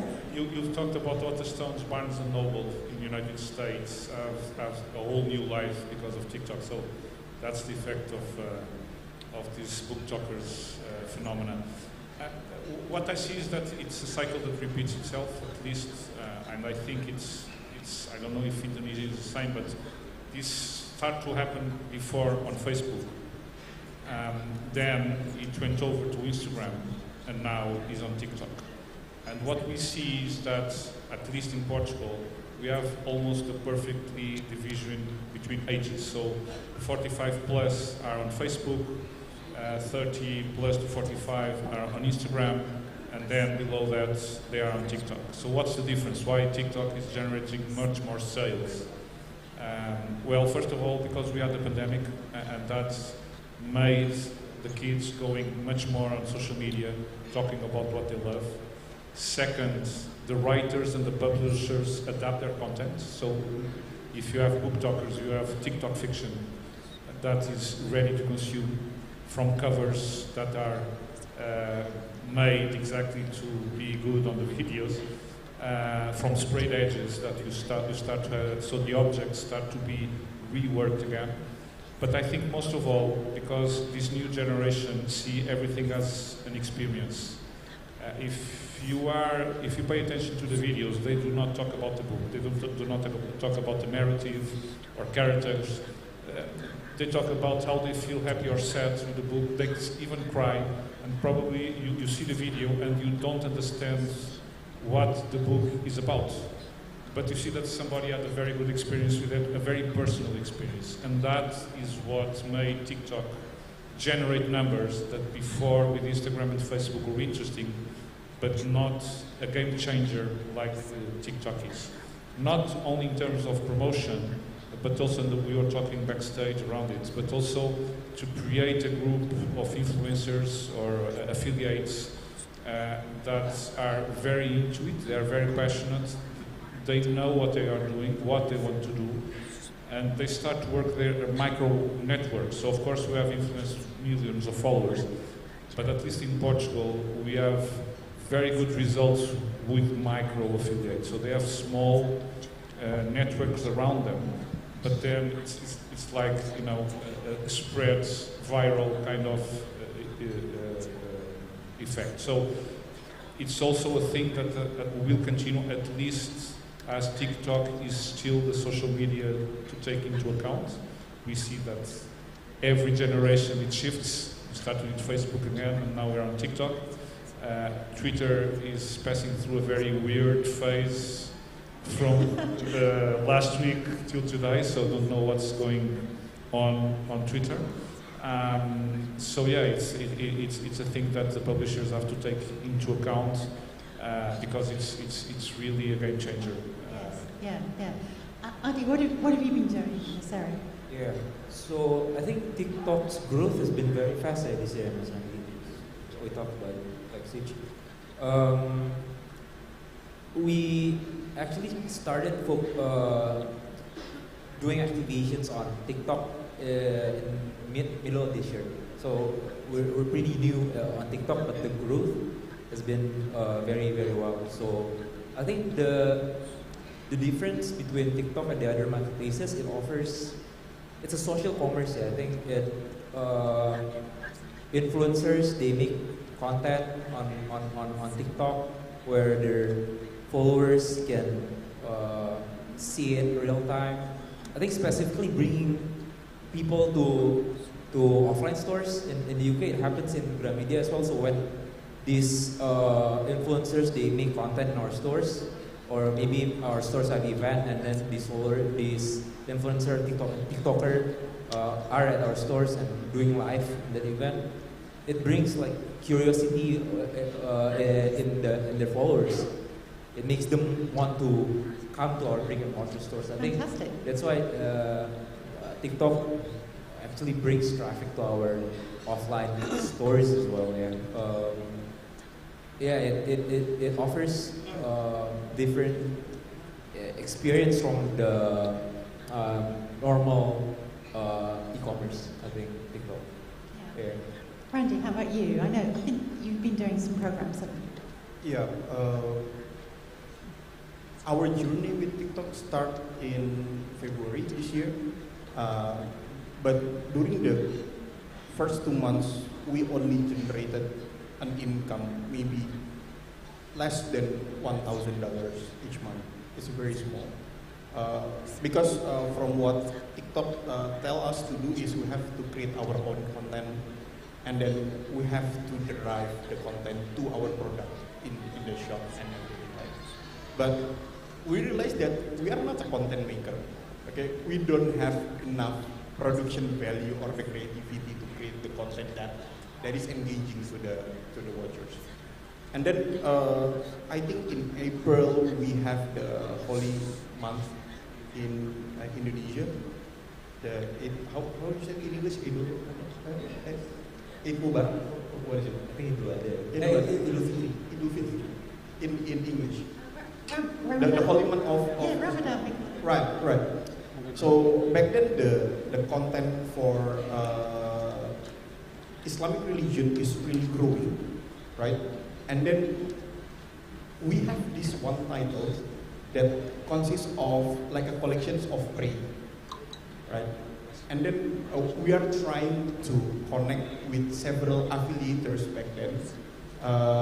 So we try to put this book on their content, right? We contact them, we ask them whether they want to put our titles over there, and from its sales, I think they will get like 10% or something, right? But starting from that, we are growing exponentially almost every day. So currently in October, the numbers of sales is more than 400,000 for a month, which is quite high. I mean, in the growth and still growing, right? So we are actually not into creating our content anymore, but we are making our own affiliator center. So now there are two focus on dividing the affiliator center. First is the self-improvement group. So this is where all of the self-improvement titles related to, for example, mental health issues, which is very a thing in Indonesia right now, right? And of course, content related to Islamic religion is also a thing in Indonesia. And the other group is for the fiction and novels. So, especially for the self-improvement group, we have more than like 20,000 affiliators right now. Big numbers. Yeah, and we are managing them based on their specialties. So every time there's a new titles coming to our stores, our first thing to do is to determine whether these titles belong to which affiliators. And then we contact them personally and ask them, do they want the free samples of the book, right? And then we have to send the book to them first, and then maybe after 1 or 2 weeks they will start producing content for our books. And this is how we are growing right now. Right, and that's how you're getting over the hurdle about how do you produce content when you're not content producers yourself. And I think, Pedro, did you not bring some people from TikTok in-house? Did you not employ some to get that expertise? Yeah, we've brought 2 TikTokers to our payroll. They are the TikTokers. Yes. And what they do is first research. So they are supporting the publishing team, the publishers, to receive the trends, what they are talking about. International fiction has a big weight in Portugal, so they are very sensible to see what's happening outside. Because what we see is that big international trends on TikTok, mainly the States, UK, will arrive sooner or later in Portugal. So we try to anticipate the royalty deal as soon as we can. So they do this kind of research. And second, what they do is to manage, promote also the affiliates we have, managing samples, trying to get them on board. It was very interesting to understand how we fit in this last year. We are the leading publishing in Portugal, so big, heavy structure that is very expert in doing what we always have done, but that's slow to navigate these new trends. And then you have 2 TikTokers, very young, that are going to the speed of light, that are talking about manga, TikTok, non-fiction, going all over the place. And it's very interesting how you see they connect with these traditional publishers. Adi said one thing before that I think it's very, very important to notice, is that when you're talking about content shift, you're also talking about a shift in scouting new content. Wattpad, Webtoons suddenly are one of the main tools to bring new content, to translate new content. And I don't know if this happens in Indonesia, but at least in Portugal, it's extremely critical to reduce the translation time. Why? Because this new generation is almost bilingual. They don't care if they're going to read the English or the Portuguese version. So, for example, when we are negotiating royalties, we are also negotiating PDF delivery in order to have simultaneous launch with the English. I've previously told Manga and graphic novels represent 30% of market growth, but international books, so books in English, that we cannot compete, represent 15% of the growth. So, as you see, every detail on a very classical method of publishing, you know, from the scouting to the publishing to the time of publishing, the way you promote, the way you sell, everything changed, and you know, speed, time, and capability to be the first are now probably the main variables to be to go right in. It's amazing what effect that is having. Yeah, Very yeah. interesting. Yeah. Ali, can we talk a bit about what you are doing in IP development? Because you're really sort of seizing on opportunities there with both hands and going for it. So could you tell the audience a bit about what's going on? Yeah, we saw there is like the opportunity in the content development business as well, IP management we call it. If you take a look at the data of the blockbuster movies in Indonesia, I think 50% of the movies that have the biggest tickets sold in Indonesia are those movies that are adapted from books. Previously, we never produce movies based on our films. We only license our books, and then we let external production houses make the movie based on our books, because we see that opportunity. We started to develop our capability in-house to develop script for films based on the books that we published or we were going to publish. So we started in 2019 actually, just when the pandemic was about to start. We made a short film based on a well-known author in Indonesia. That film was selected in Sundance Film Festival in the US, and after that we continued producing film. Our first feature long film, we produced it last year. It was on Netflix now. So yeah, it turns out that we can actually we're able to do that. You know, so that's why we're starting to create more product derivatives based on the books that we publish or we are going to publish. Excellent. Yeah. Is that something, Pedro, that you're also working with? Yeah, we are also we have a similar project in Portugal. So we've made a book based on the TV show. So the first Portuguese TV show ever made on Netflix. We've bought the script and then turned it into a book, and it went quite well. And now we are assembling a team only to work with these streaming platforms and also with the production companies, because these international streaming companies are obligated to have a percentage of local production in Portugal in order to have the license. The culture ministry also subsidies the production companies to produce Portuguese content into these platforms.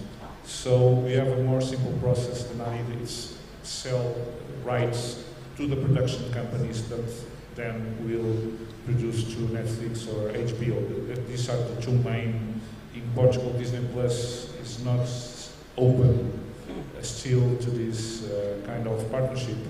But again, as I've told you before, during confinement, one of the biggest bestsellers we had came out of Netflix. Disney Plus had a big, strong effect on book sales. So as we are talking about TikTok, but also the streaming platforms are huge in bringing new people or bringing people to reading and to books. Fantastic. Now, I know we need to leave enough time for some questions from the floor, so do prepare your questions, and in a couple of minutes I will be coming to the floor. But could we just, perhaps quite briefly, because we don't have too much time, could Could we just address the question of print on demand and how new technologies and print on demand are affecting what you do? I'm going to, who would like to leap in on this? I can start. Okay, you start. Well, print on demand has become critical at this stage, right?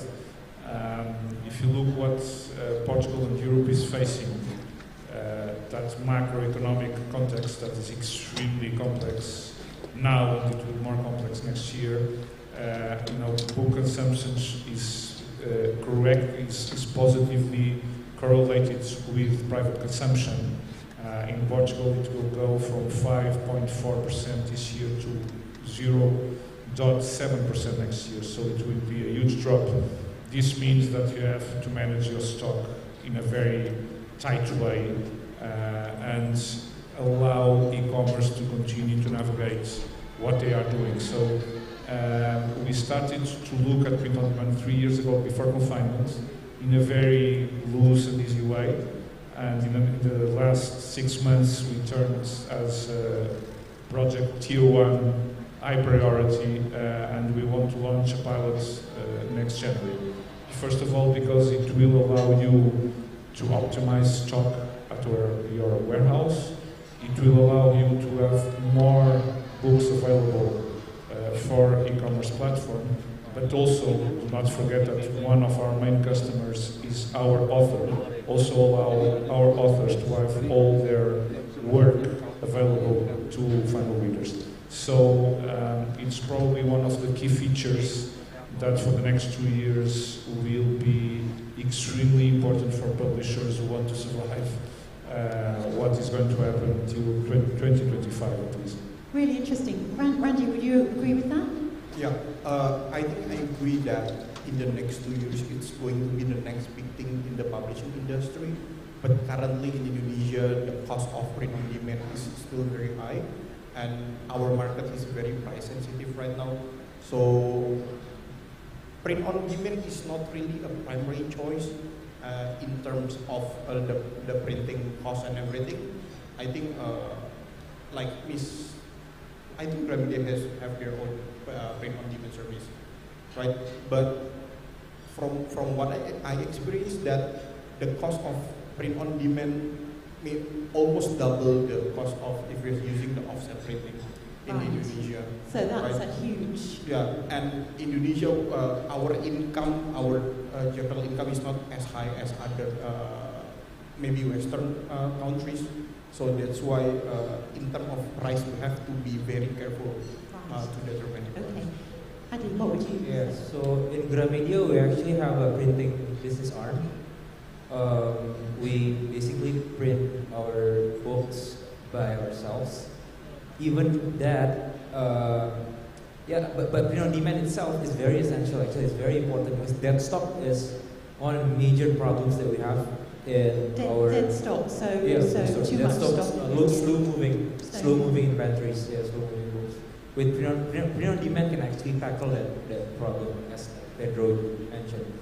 But the main challenge for print on demand is just what Mas Randi said earlier.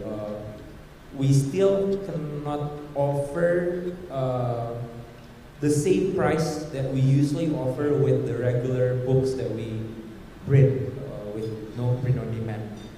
We still find that challenge and difficulty. Even that printing itself is our own company.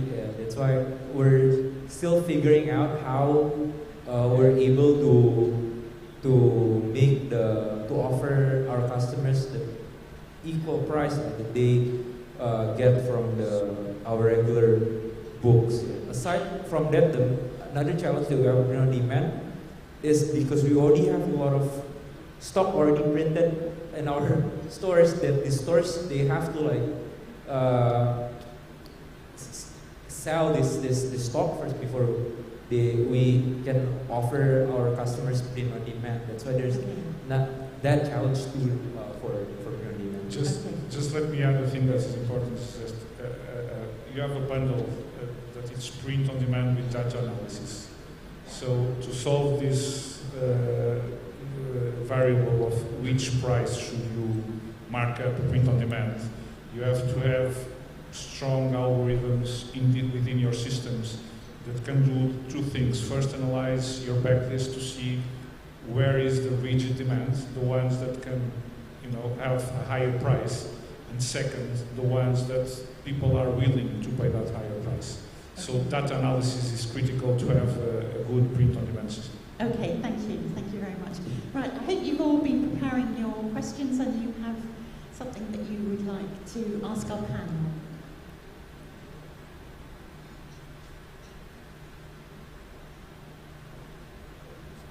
Any questions out there? I think there's one over there towards the back. If you could introduce yourself and give us the question. Thank you.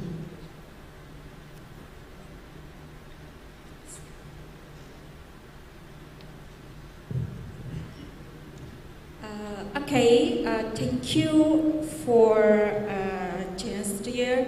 My name is Linda Okta, as a writer in Indonesia and also for the academic researchers about economic and business. If we talk about digital platform industry, is not only provide for the service or to deliver many more books in the world, but also how to know about the company perspective, competitor, and also for the customer perspective here. For the second question is about how to deliver or making promotions in the world, because of we talk about for the exploring new work. Thank you. Who'd like to take it? Well, there's a question about promotion for discovering new work. Am I right? Yeah. Yes. How can you set about promoting debuts, new work? Yes. Oh, yeah, I'll start first. So in Gramedia, we have a platform we call Gramedia Writing Project. It's actually for aspiring writers, new writers. They can, it's like Wattpad actually.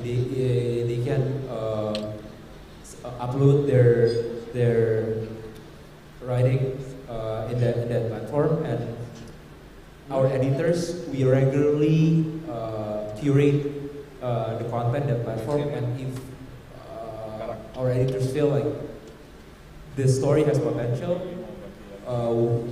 we then publish the story to a book, and we distribute it to our stores online as well as brick and mortars. I think each year we started this platform actually in 2020. Every year I think we have around more than 10 titles that we publish into books. So it's really a good source. Yeah. Discovering people. Yeah. So in Gramedia, that's what we do to get new writers. And how about getting the knowledge about the writers out there? How can you create that awareness? When we decide to publish the content from the writing project, we work together with the author, usually the writer. We help them manage their social media. We promote their story in our social medias as well. Yeah, we work together now with TikTok. We work with book influencers. So we not only edit and publish their works, but we also help these writers to grow their community. Right. Yeah. I think Pedro, you had something to say. Yeah, just to add, in Portugal we also have a self-publishing platform where we are always looking out for these new talents based on figures. So when they achieve a number of readers and downloads, then we ask some publishers to analyze. But the main mechanism we have is what we call layer price. So it's the highest literary price in Portuguese language. So 50,000 euros for a new novel, not a new writer, but a new novel in Portuguese language. And it's very interesting, since we began in 2008, we've published around, from that price, so from winners and finalists, around 78 new books, and all around the Portuguese language community. So we have people from Brazil, from Mozambique, from Angola, from Portugal, trying to apply to this prize. And what happens is, for example, 2 years ago, it was a Brazilian writer that won the prize, that sell quite well in Portugal, but in Brazil, it achieved 700,000 books sold in 2 years and a half. A new writer, new book, and this can give you an idea of the leverage, because what we do is that we promote through media, you promote through all the Portuguese language community, and that brings us excellent authors and also good sales that we of course all need. Right, very good. Is there another question out there? I think there's a hand up at the back there.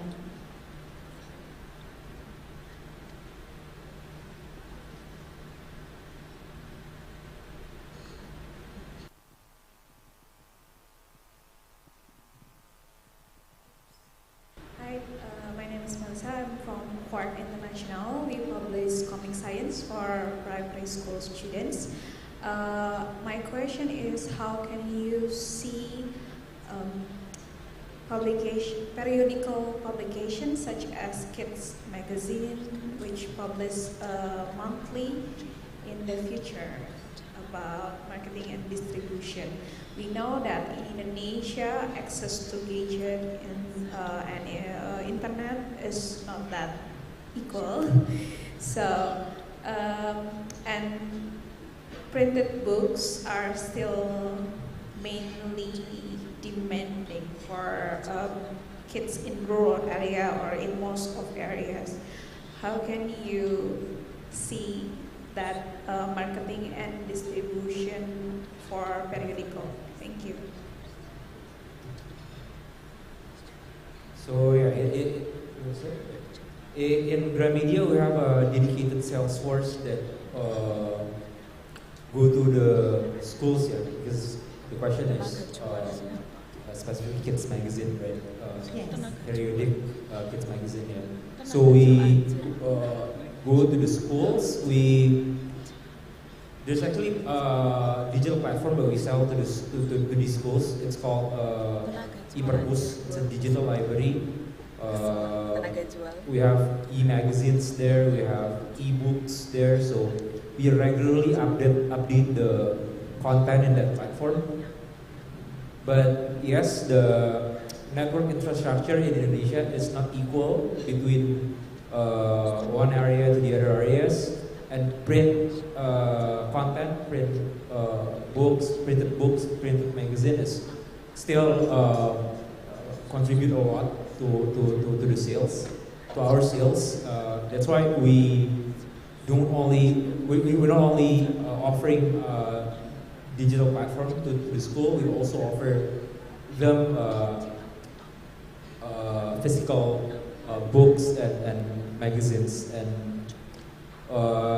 we have quite a large number of schools that already work with us, so our Gramedia is very open to explore more magazines or e-magazines from other publishers to be put in our portfolios that we offer to our school clients. Yeah.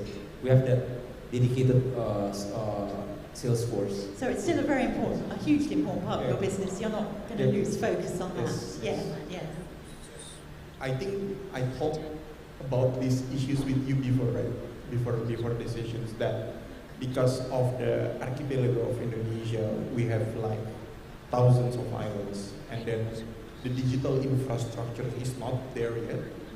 If you just go to Java Island and Bali Island, of course we have very good internet connection over here, but if you go beyond that, you will see that it's not that good, it's not really stable. So first, distributing the physical books is going to be very expensive, but distributing them in the digital formats will also become an issue because the limitations of the internet connections. I think one of the solutions that the government is trying to give to them is by distributing the digital formats in a physical form, right? So they distribute like the... That sounds quite surprising, yes. Yeah, physical hard drive through this more remote areas and everything. I think they also owns like a servers, and these remote servers already contains like have like thousands of ebook titles and everything, and they are delivering these servers to the remote area so they can access it offline over here. So I think that is one of the solutions that the Indonesian government trying to take. But if we really want to solve these issues, then we have to increase our internet connectivity in Indonesia. Right, yes, so it must, infrastructure is going to be a priority in the companies.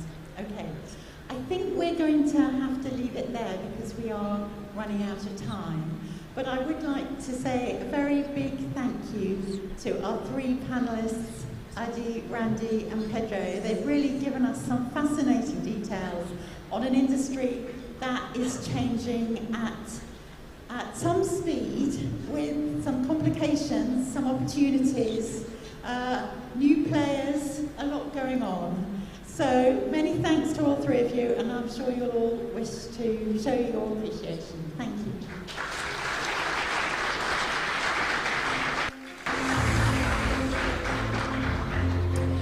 We thank the moderator, Ms. Benedict Page, for that insightful session, and to our speakers, once again, thank you so much. Thank you to our speakers, Mr. Adi Ekatama, Mr. Randy Anthony, and Mr. Pedro Sobral. Thank you.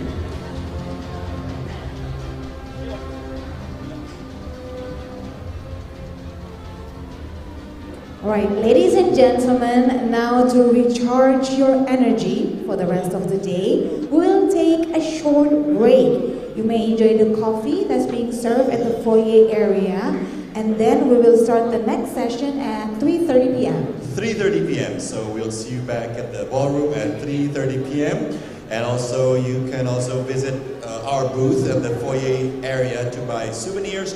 And prayer room is located on the 3rd floor.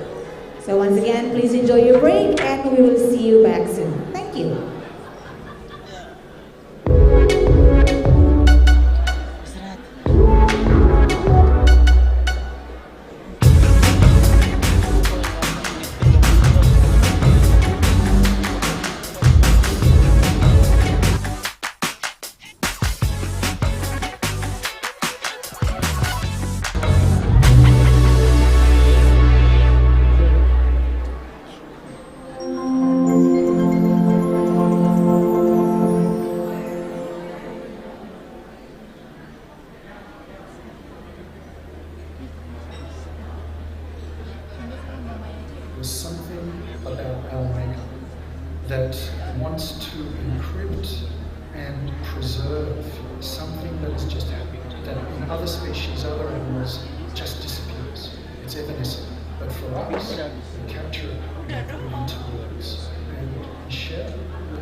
My earliest memories of storytelling come from the Second World War, and those stories were fresh. It was particularly resonant as the war was important for Jews, as it was for many other people. But what it really impacted on me was the importance of international cooperation. Anything to prevent ghastliness. We were once in Istanbul, and at a certain moment the publishers said, we now have to stop the meeting for a moment, because every day we go to the court and start picketing these local publishers in front of the court because they had put a publisher in jail. All of a sudden we were standing on the street, and you realize that those people are doing this every day to show the world not right that lawyers and judges are in jail. Fight against censorship. Solidarity among publishers. So every publisher publish without any risk to the individual or the organization. And there are publishers publishers which are absolute heroes. They publish books which are controversial, which they know are going to be censored. And they pay a price for it. Sometimes it's imprisonment, and sometimes they pay the ultimate price with their lives. The freedom to publish is a vital part of what enables publishers to operate, and we have to be constantly vigilant as the threats to it are constantly changing. Whether it is state censorship or self-censorship, we work to make sure publishers can publish what they feel deserves to be published. Freedom to publish and copyright are mutually reinforcing concepts and mutually reinforcing fundamental rights that belong to a coherent system of fundamental rights. So they're both enshrined in the treaties on human rights, and they belong together. And that's because an author with no opportunity to publish and be rewarded for their work will not be free to express themselves. They might have to rely on patronage or government funding, and that's not freedom. If we don't protect copyright, then publishers can't sustain their businesses for long. Copyright protection is not just essential for publishing, it's essential for modern economies. Is the main legal instrument of protection of these rights. Just think with me, without copyright there is no incentive for authors to dedicate themselves and their lives writing for the publishers. So if there is no protection to their creation, there is no books. The most memorable is probably the fun moment, and you could count things like the Congress that we hold at Cape Town, in Bangkok, London, Delhi, and we share so much during that brief period of time. If you ask me what was the pivotal moment, it was the Marrakesh Treaty to give access to those with visual impairment to as much books as possible. And the only way we could do that was through technology. I think that diversity in general has changed a lot. It goes together with freedom. Freedom to publish, freedom to speech, freedom to be whom you want and how you want. So all those different lenses around ethnicity and sexual identity and regionality are kind of well represented, and that's in the leadership. I'm also very proud to put, I think, diversity and inclusion on the agenda of what we publish, and publishers are aware of that. They really feel that they should recruit diverse staff so that they can really market also to a diverse readership and a diverse authorship. Africa has been a great example of how diversity and inclusion has been important and is going to be important for us at IPA. So something that stands out for me is our Africa Publishing Innovation Fund, which was created in partnership with Dubai Cares. We have supported many projects in Africa that focus on publishing innovation and in building libraries. Last year, many publishers decided to make scientific publications available for free on a temporary basis as our contribution to tackle the pandemic. And we have to remind that this was possible because we had copyright to do this when it's needed for a crisis like we had last year. I also think it was a moment where it was important to have a friendly voice over the other end of the line saying, okay, we will get through this together. After the Balkan War in 2003, when I was traveling from the airport of Belgrade to Belgrade itself, I was just astonished because the destruction of the bombs were much bigger than ever the newspapers and the press have told us. There was a common message they wrote in the papers: please, people of the world, don't throw us bombs, send us books. I think that IPA at the end is about values. We represent the memory of the past, and we need to follow up this work of promoting the dignity of ideas. When you work in these areas, in the institutional associations, you're not working for yourself, you're working for the others, you are giving, you are just trying to draw a path, in this case a path for the book. With others behind you or others with you, all these paths, they get less difficult to overcome. It is not the president who's doing this. It is not the vice president who is doing it. It's not when I was the chairman of boards, committees, and so on. This is the work, but it is the total work, and you do it together in a truly international environment. And then it is your job to try to harmonize them all and to walk in the same direction. One of our key values is collaboration. Developments are global and policy is local. But I think behind that or beneath that is an even more important value, and that's that we feel connected to each other. If we focus on the best interest of our members, then our industry does well. And if our industry does well, then our societies do well. Because our organization is international, and this is one of our key strengths. The world is changing so fast, and when we focus on diversity, then we ensure that we have multiple perspectives, different opinions that allow us to truly represent and understand our readers, and that will help us stay relevant and sustainable.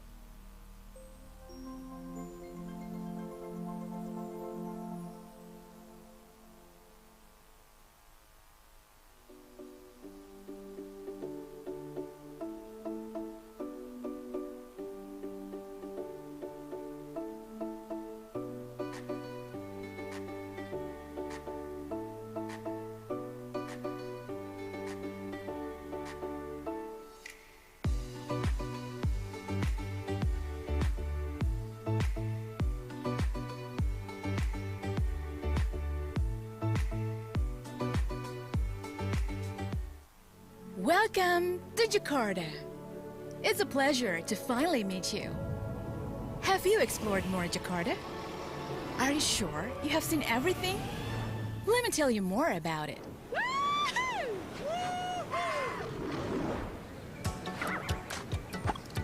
It may feel strange. It may feel strange because it is not a typical city. Heads up! So heads up, the journey is about to begin. We're going from one place to another place and more places.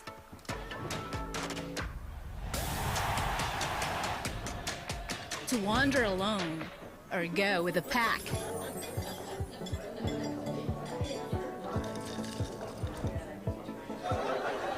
Uncover new things. Going undercover or maybe underwater.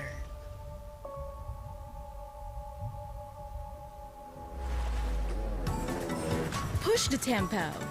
Go wherever the wind takes you. Stop by the aisle across the city. Slowing down to restore the soul. Merging for a while into nature. Feel the excitement yet? Hold on. There's still a lot more to discover.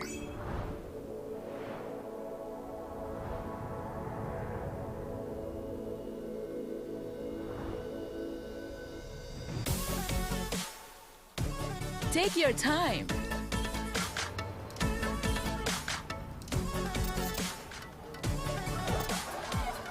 To enjoy memorable trips in a city that barely sleeps. Enjoy more colors. Enjoy more taste. Enjoy more of the unforeseen from a city of collaboration.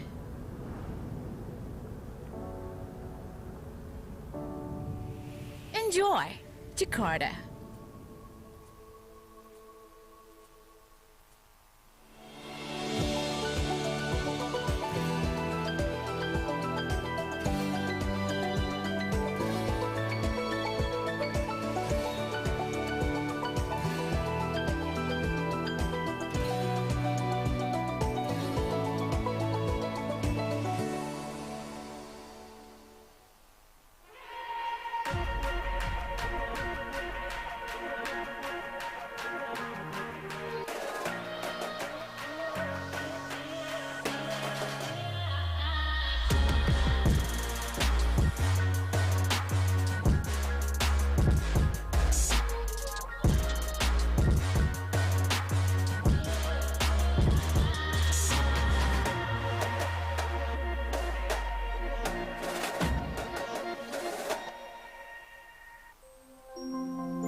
There's something about our makeup that wants to encrypt and preserve something that has just happened, that in other species, other animals, just disappears. It's evanescent. But for us, we capture it and we put it into words and we share it with people we love. I think we've survived millions of years of evolution because we can tell each other stories. My earliest memories of storytelling come from the Second World War, and those stories were fresh. It was particularly resonant as the war was important for Jews as it was for many other people. But what it really impacted on me was the importance of international cooperation, anything to prevent the ghastliness of war. We were once in Istanbul, and at a certain moment the publishers said, we now have to stop the meeting for a moment because every day we go to the court and start picketing with local authors and publishers in front of the court because they had put a publisher in jail. All of a sudden we were standing on the street and you realize that those people are doing this every week, every day to show the world that it was not right that lawyers and judges had put a publisher in jail. So it's the fight against censorship, it's the solidarity among publishers, so that every publisher can publish and without any risk to the individual or that organization. And there are publishers which are absolute heroes. They publish books which are controversial, which they know are going to be censored.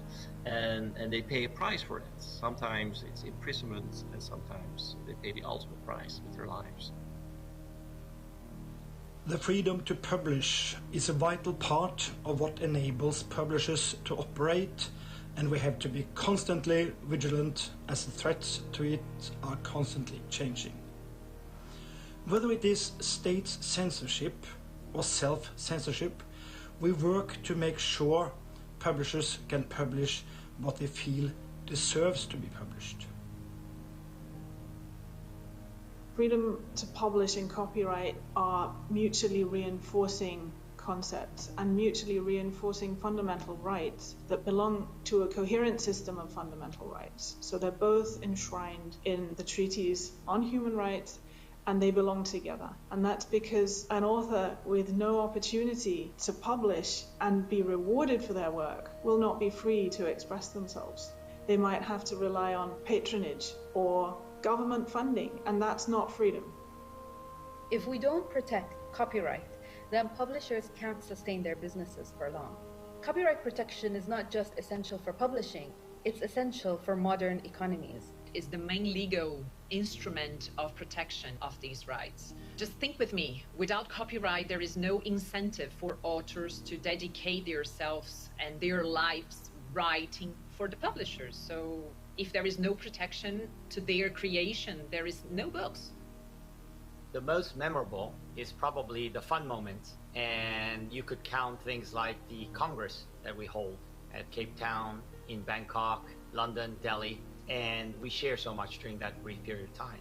If you ask me what were the pivotal moment, it was the Marrakesh Treaty to give access to those with visual impairment to as much books as possible. And the only way we could do that was through technology. I think that diversity in general has changed a lot. It goes together with freedom. Freedom to publish, freedom to speech, freedom to be whom you want and how you want. So all those different lenses around ethnicity and sexual identity and regionality are... Ladies and gentlemen, we kindly invite you to please go back inside the ballroom. The event will begin again shortly. Once again, for those of you who are still enjoying the coffee break outside at the foyer area, we kindly invite you to please re-enter the ballroom, take your seats because the event is about to begin again shortly. Thank you. Of how diversity and inclusion has been important and is going to be important for us. Which was created in partnership with Dubai Cares. We have supported many projects in Africa that focus on publishing innovation and in building libraries. Last year, many publishers decided to make scientific publications available for free on a temporary basis as our contribution to tackle the pandemic. And we have to remind that this was possible because we had copyright to do this when it's needed for a crisis like we had last year. I also think it was a moment where it was important to have a friendly voice over the other end of the line saying, okay, we will get through this together. After the Balkan War in 2003, when I was traveling from the airport of Belgrade to Belgrade itself, I was just astonished because the destruction of the bombs were much bigger than ever the newspapers and the press have told us. There was a common message they wrote in the papers: please, people of the world, don't throw us bombs, send us books. I think that IPA at the end is about values. We represent the memory of the past, and we need to follow up this work of promoting the dignity of ideas. When you work in these areas, in the institutional associations, you're not working for yourself, you're working for the others, you are giving, you are just trying to draw a path, in this case a path for the book. With others behind you or others with you, all these paths, they get less difficult to overcome. It is not the president who's doing this. It is not the vice president who is doing it. It's not when I was the chairman of boards, committees, and so on, which is the work, but it is the total Ladies and work. gentlemen, may we have your attention, please? We are ready to begin again the event. We kindly invite everyone to please proceed to go back inside the ballroom so we can continue with the event and the sessions. Thank you very much. Beneath that is an even more important value, and that's that we feel connected to each other. If we focus on the best interest of our members, then our industry does well. And if our industry does well, then our societies do well. Because our organization is international, and this is one of our key strengths. The world is changing so fast, and when we focus on diversity, then we ensure that we have multiple perspectives, different opinions that allow us to truly represent and understand our readers. And that will help us stay relevant and sustainable.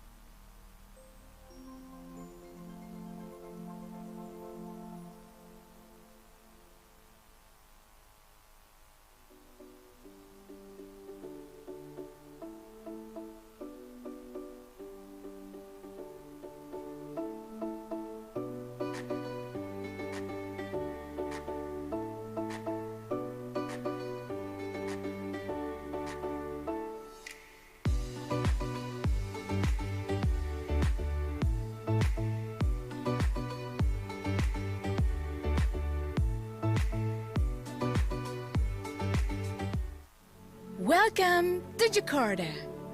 It's a pleasure to finally meet you. Have you explored more Jakarta? Are you sure you have seen everything? Let me tell you more about it.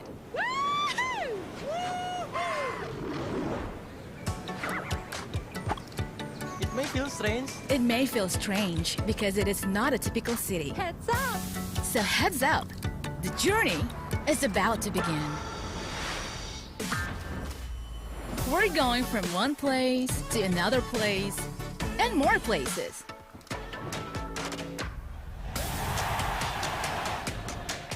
To wander alone or go with a pack.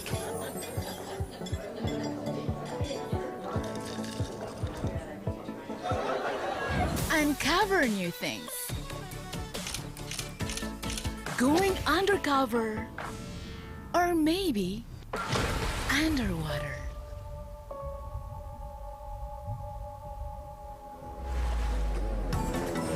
Push the tempo. Go wherever the wind takes you. Stop by the aisle across the city. Slowing down to restore the soul. Merging for a while into nature. Feel the excitement yet? Hold on. There's still a lot more to discover.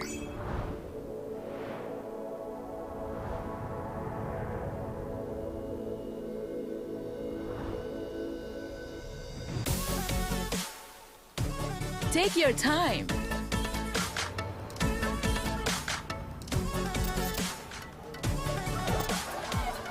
To enjoy memorable trips in a city that barely sleeps. Enjoy more colors. Enjoy more taste. Enjoy more of the unforeseen from a city of collaboration.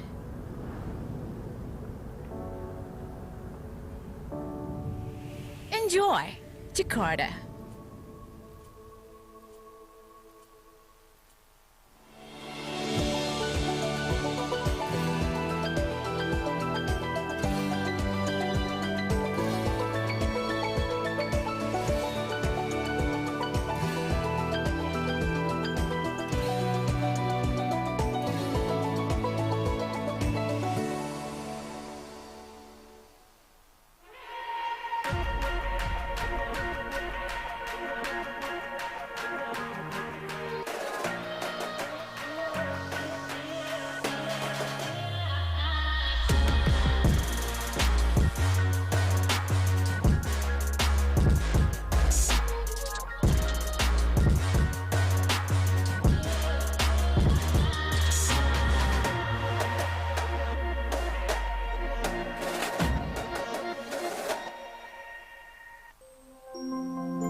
There's something about our makeup that wants to encrypt and preserve something that has just happened, that in other species, other animals, just disappears. It's evanescent. But for us, we capture it and we put it into words and we share it with people we love. I think we've survived millions of years of evolution because we can tell each other stories. My earliest memories of storytelling come from the Second World War, and those stories were fresh. It was particularly resonant as the war was important.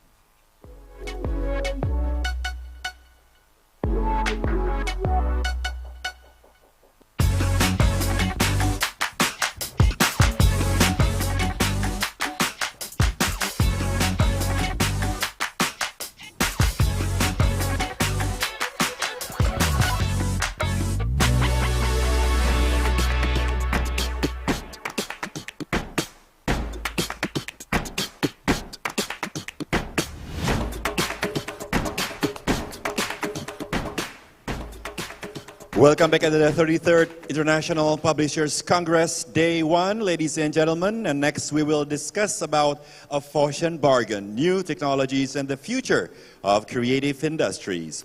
I think this would be the most philosophical between all the discussions. I have a feeling we'll have some deep talks during the next discussion. So we'd like to invite our moderator, the chief editor of Jakarta Post, Mr. M. Taufik Rahman, to please come to the stage.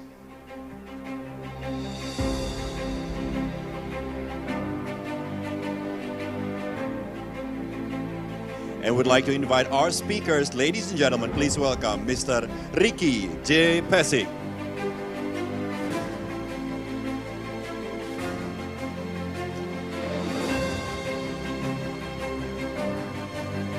And next, let's welcome Mr. Edward Navotka.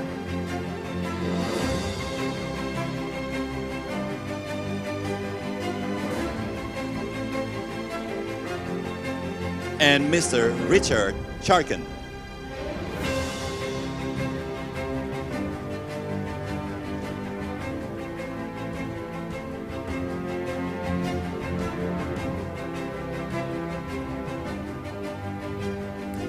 And now we give it to the moderator, Mr. M. Taufik Rahman. The floor is yours.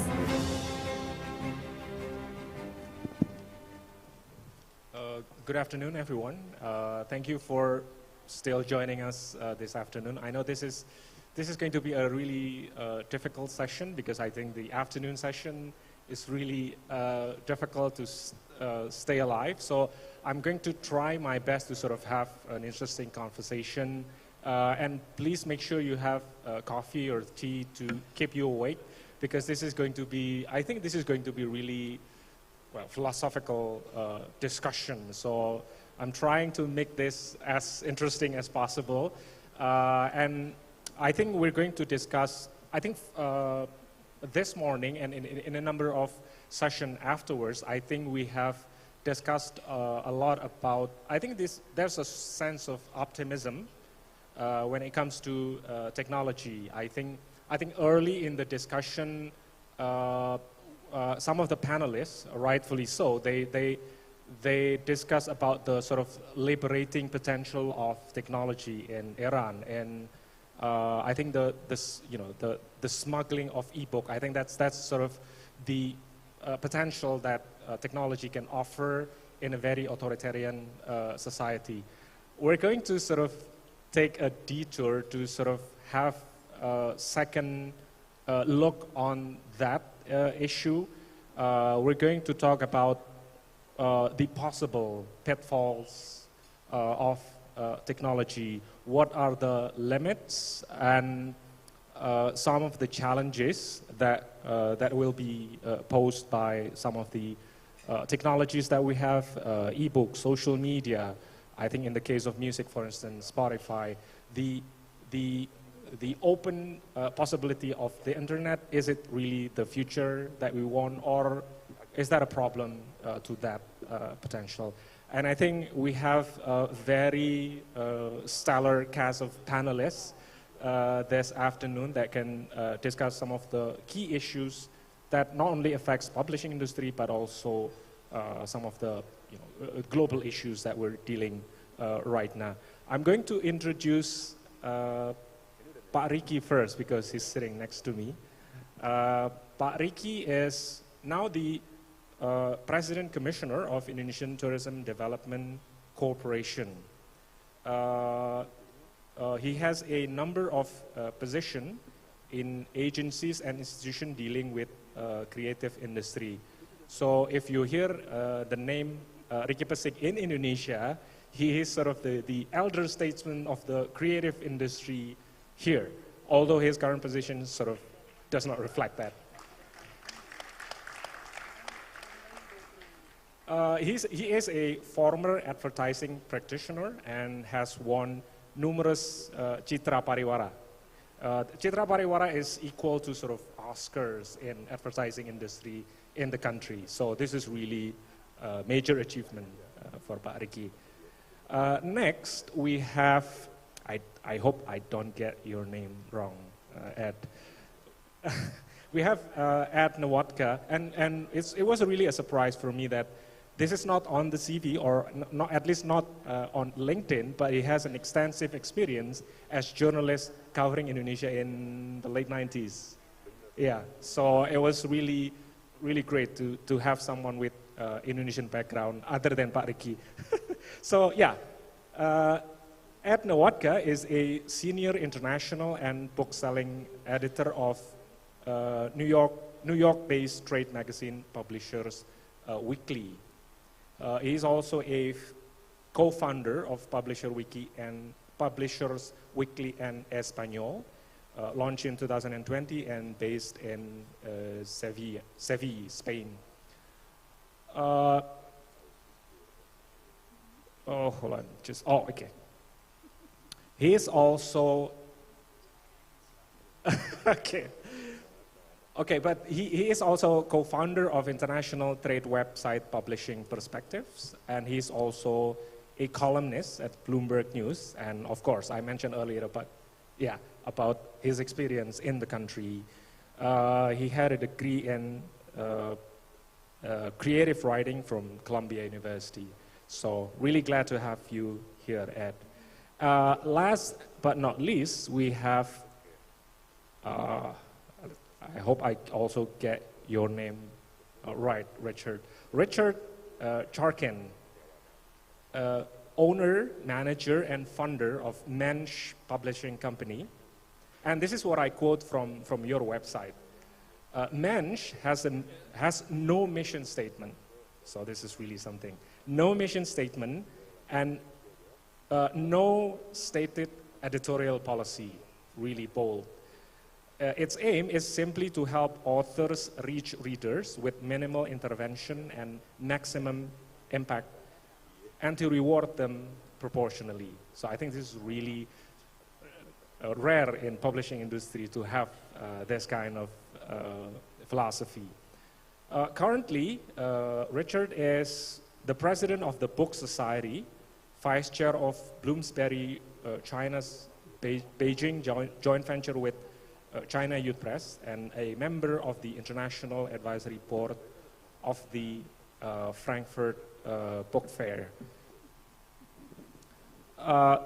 Yeah, I think with that introduction, I think we're going to have a really interesting discussion about sort of the potential that the technology would have to sort of help authors and also publisher, but also aware of its limitation. Probably the most basic questions, if Franz Kafka or who's the other author, like Dostoevsky, lives today, is it possible to have people like them? I remember Jonathan Franzen, when writing Freedom, he decided not to connect himself with Twitter, for instance. So probably we're going to talk a little bit about that. First, I'm going to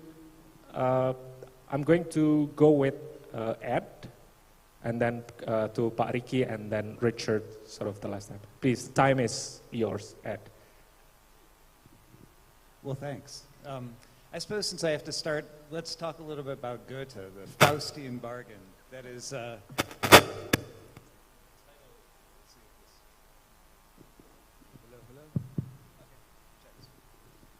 let's talk a little bit about Goethe and the Faustian bargain, just since that's the title. So I'm reading currently a book by Alexandra Wolff, which is a bestseller in the UK, which is called Extraordinary Rebels. And it's about Goethe and his circle of intellectuals in the city of Jena in Germany in the 18th century, okay? Now, what we think of as, you know, these phenomenal trends, TikTokers. 10 years ago, it was mindfulness and coloring books. These things that sweep our industry. This is not new. Back in the late 1700s, Goethe was 25 years old when he published his first novel, which was called The Sorrows of Young Werther, okay? And it was a global bestseller. And this was shortly after Gutenberg. It suddenly, the printing press made this available to everywhere across Europe. The book, if you're not familiar, is essentially about, well, the sorrows of young Werther. It's a lovelorn young man who, learning that he cannot, you know, have the love of his life, eventually subsumes to sorrow and he kills himself. So that's a terrible, terrible story. But it was a romantic period in that time in history. And the joke at the time is that it was such a successful book that Goethe was more successful at ending young men's lives than Napoleon was. But the other thing to keep in mind is this also created a, it was a phenomena that was also extra literary. People were walking around dressing in the fashion of the character in the novel in yellow waistcoat and tricorn hat. This was fashionable. He even had merchandise, if you will. China was producing porcelain with portraits of Werther on the, you know, on these, essentially merch. This is the 18th century, and this is kind of the phenomenon. So my only point is that we can start off with is everything that we think is brand new is not. It's simply not.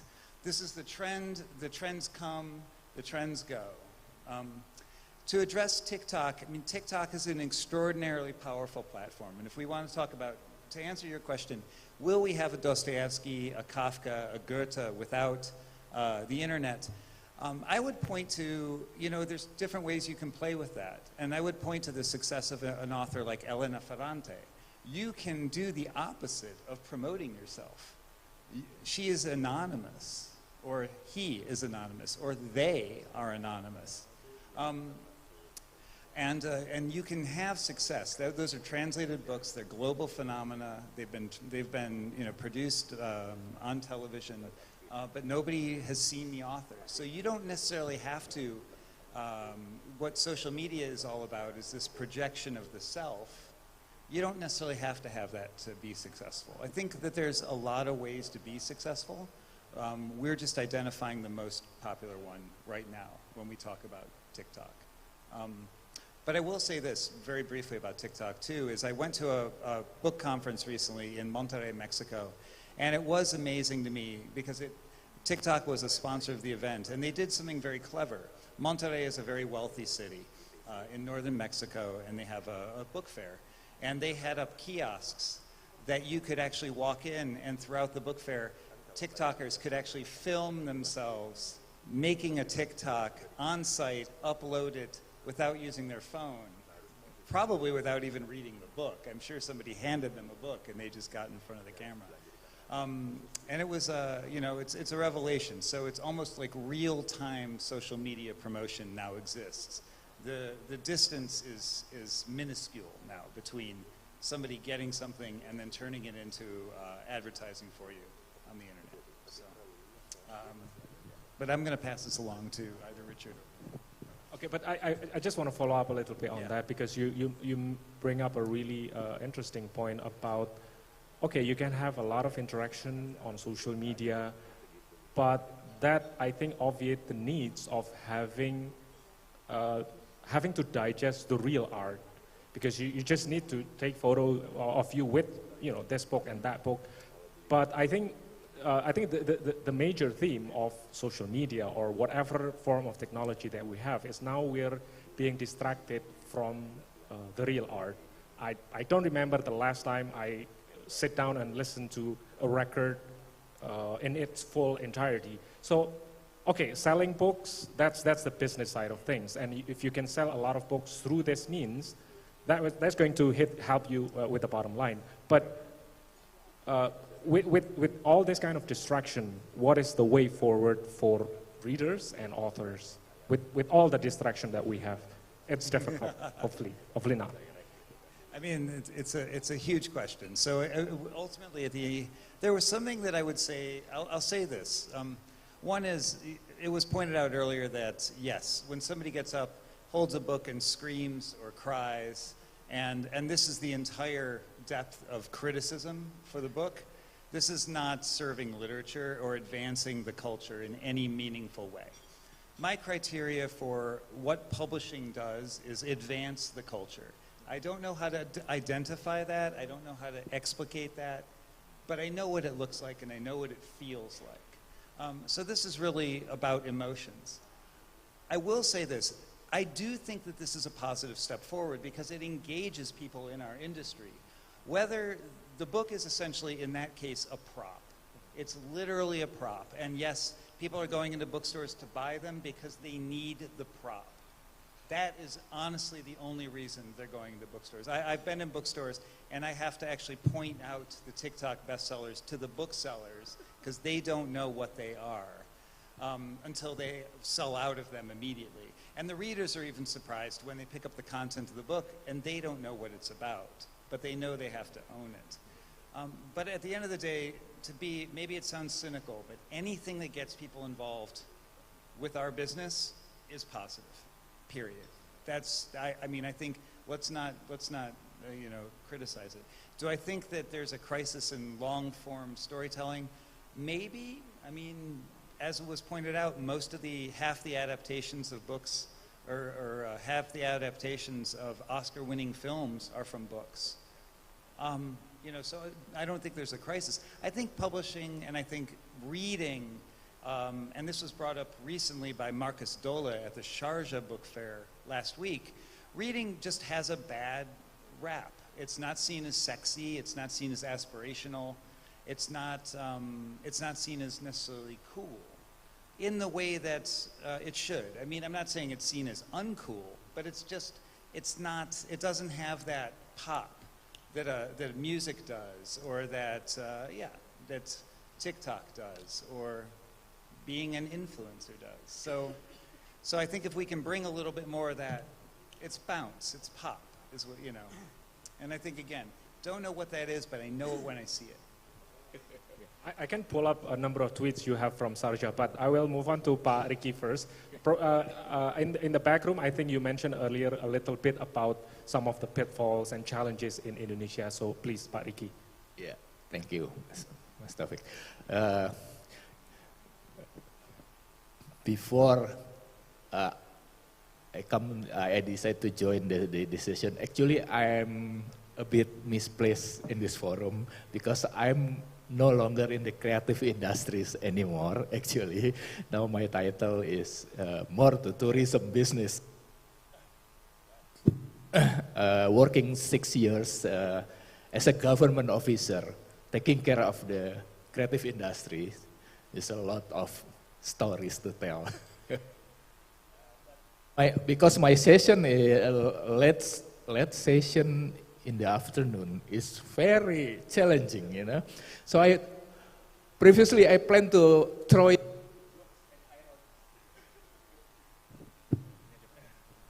Just to make everyone wake up. So but the first jokes I want to tell the audience is apparently it's not working anymore. But I tell you anyway. When I share the title of the forum, the session, Fusion Bargain, my former boss in the National Creative Agency asking me, who is the Mephistopheles or the demon? And I said, of course it's me. But I said, worry not, because we have someone named Jesus in the panel. But apparently there's no Jesus in the panel. So the joke is not working.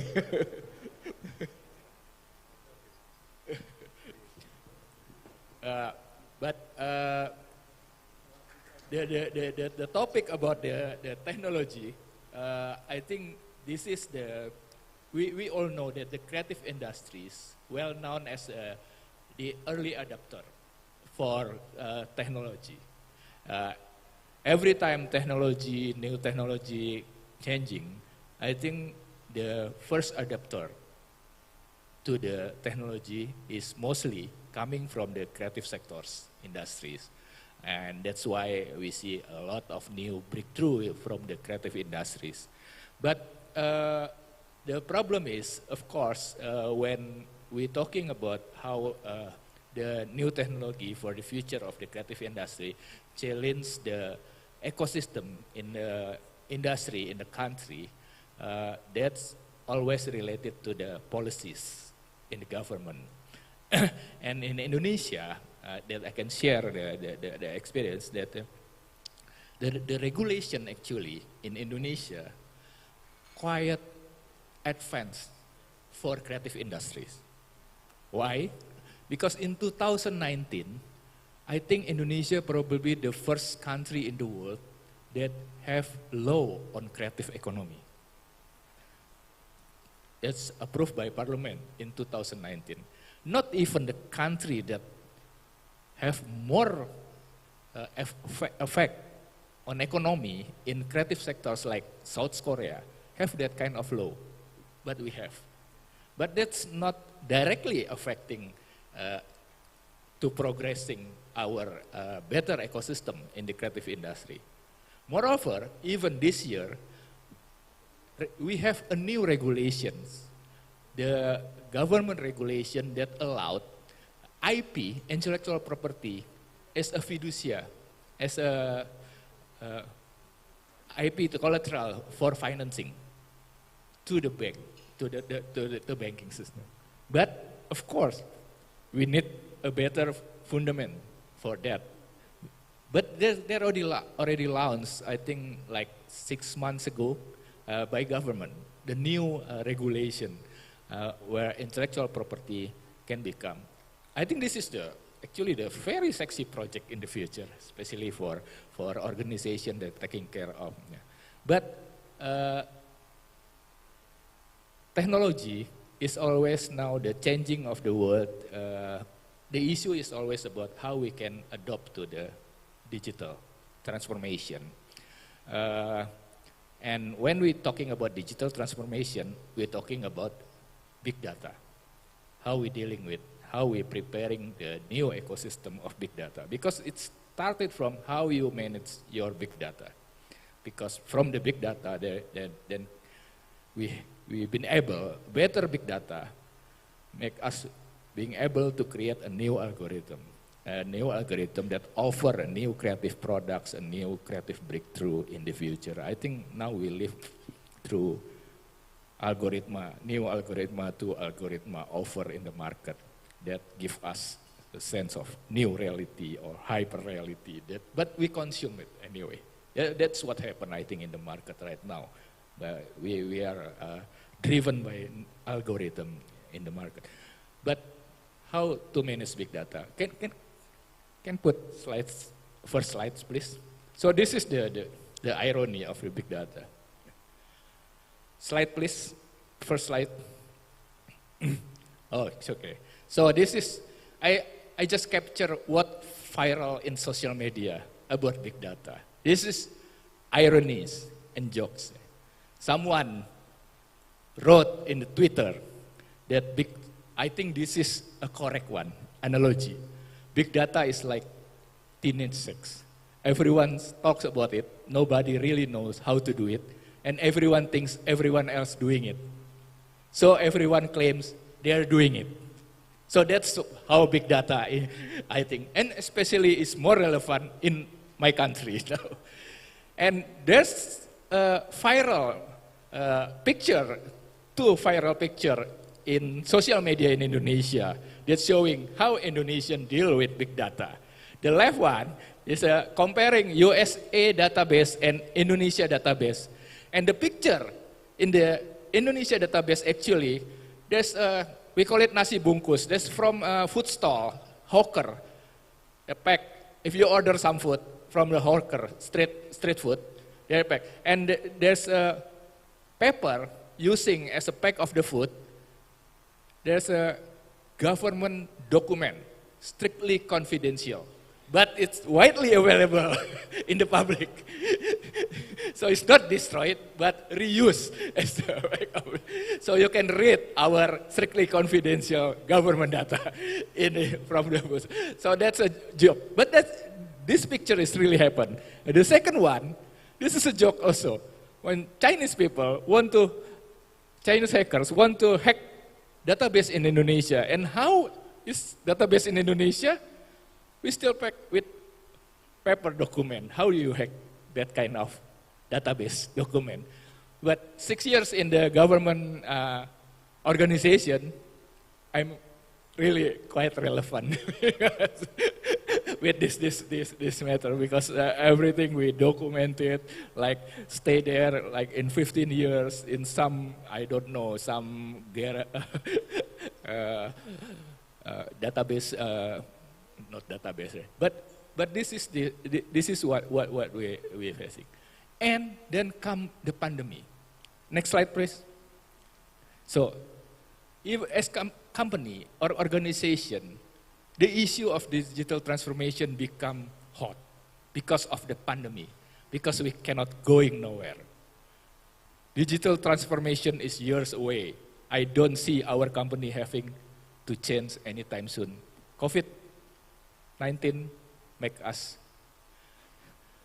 push us to do this.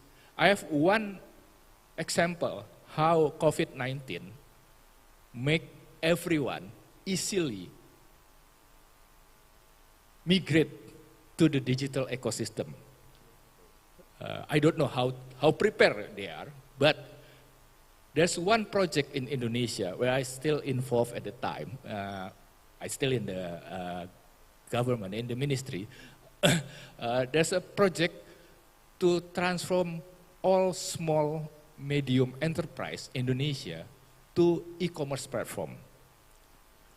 We're doing it in 2020 on the program called Bangga Buatan Indonesia. And amazingly, during 2 years, there's almost 10 million new adoption to e-commerce from small medium enterprise. The first time migrate to the e-commerce.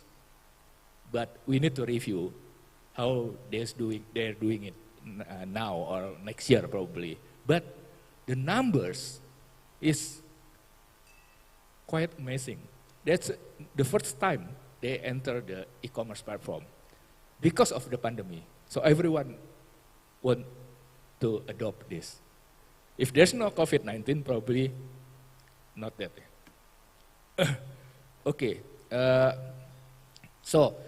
But the creative industry, no, I think the key word is the creative industry never compatible with government actually. That's what I come from the creative industry, then become a government officer, then back to the to other industry. But I think the key to tackle how to prepare a better ecosystem, a creative industry ecosystem especially in Indonesia, is we need less formality and less bureaucracy actually, but more incentive, and more importantly, more creating new experience. I think that's the key to the creative industry. But and that's very important to prepare the digital transformation. Next slide, please. I just show a slide from We Are Social data on 2021 globally. How many total population and how many people using handphone, how many people connect to the internet. This number amazing. And the next slide, please. And this is the market. If you see the market, this is, next slide, please. See, this is the number of the market in e-commerce. Is there any publishing? Digital, the biggest, I think, from the creative industry is music, video games, food and personal care workers. But I think this is very important to review. Either publishing will be there, or in its dominant sector, publishing taking a significant role on that sector. So that's I think the biggest challenge in the future for especially in the digital platform e-commerce. Next. So lastly, I think this is the key. I just quote, I always borrow people mind, people thought. This is I think, a very amazing quote from a digital minister of Taiwan, Andrew Tang, when he's talking about digital transformation and digital innovation and digital ideas, because everyone talking about this new paradigm, digital. What we have to do? The technology is there. When we see Internet of Things, because it's already here, let's make it Internet of Beings. So that's, I think, the philosophy of everything. When we see virtual reality, let's make it shared reality. When we see machine learning, let's make it collaborative learning. When we see user experience, that's always the key, UI, UX as in the digital world. Let's make about human experience. And lastly, when we hear the singularity is here, let us remember plurality already here. Thank you. Thank you, Pak Ricky. Yeah, I think Pak Ricky brought up very important message, especially the last slide, I think, to sort of bring back the human factor into the equation, because we cannot allow, the big tech or algorithm to control some of our experience in reading or consuming books, for instance. I want to move on to Richard about what are some of his thoughts on this.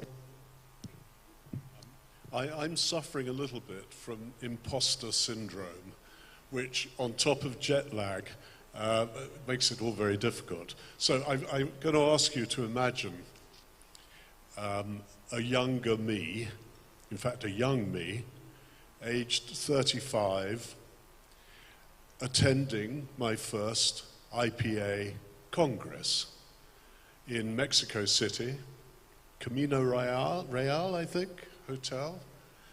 And the keynote speaker was one of the great innovators, entrepreneurs of the 20th century, Akito Mori, yeah? Who was the co-founder and president of Sony. Okay.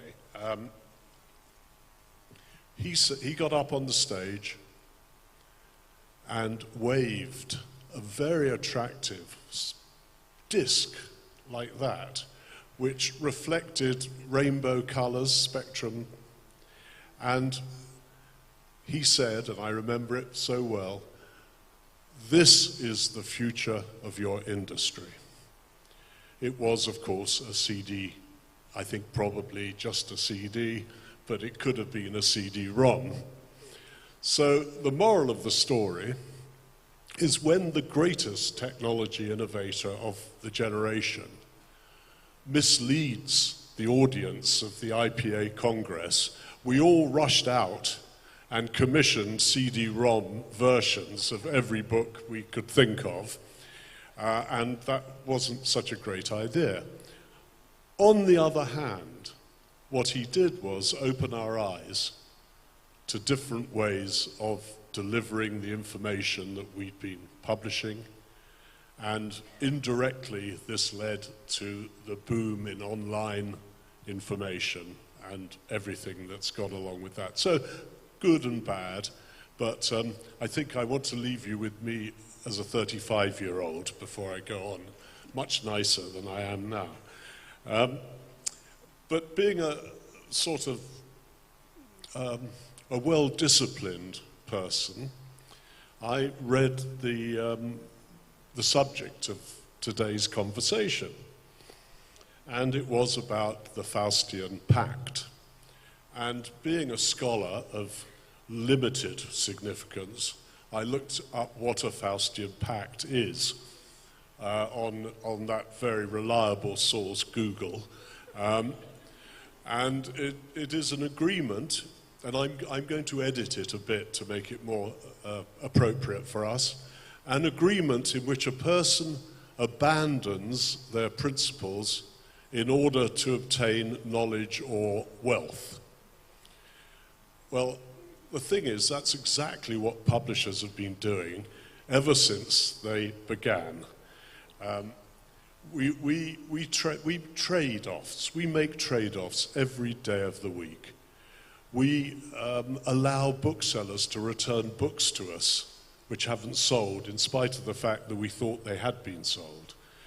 We pay authors advances, which may, or probably may not, ever earn the royalties, and thus, in a strange sort of way, they're taking royalties away from those people who are not getting advances which are unearned. We publish down-market books from time to time, or actually in some cases frequently, not because they're brilliant books, but in order to stay in business, perhaps to allow us to publish more brilliant books. So that's a deal. The scientific community has made all sorts of deals, largely with governments. Now, I know the tech industry, big tech, is dangerous, but I would think that governments can be even more dangerous. So a pact with a government can be dubious, to say the least. Many educational publishers, for instance, are almost totally dependent on government orders, and where you are dependent on government orders, there is the fear of some sort of pressure on what goes into the books. And we know in many countries that is the case. So there's another sort of pact. In the case of scientific publishers, something called Google Scholar, which is Google's way of searching across the academic oeuvre, which is fine, and they do it pretty well, but not perfectly. And all the publishers know it's not perfect, but it's better than nothing. So a deal was struck. I think we have to accept that, firstly, publishers always do these deals, and therefore are probably quite good at making a balance between what to give in order to get. And I'd say that we cannot do our business without the big technology guys. They will definitely not work for us. They may work with us if they feel there's something they can get. So the deal with the devil is a bargain we have to live with. There is no running away from it. So what we need to do, I think, is to apply what we've learned. He's given up on me. No, he hasn't. What we need to do is to apply what we've learned over 500 years of doing deals with the devil, to apply it to what we do today with the devil. Not sure what that is, but for sure, keeping your eyes open, making sure that what you're dealing with isn't going to kill you in the end. It may hurt, but it won't kill. I think a good example of that would be our relationship with Amazon. Amazon are incredibly important to all of us, of course, and incredibly dangerous. And there are concerns about how powerful they have become and all that. We could go into it.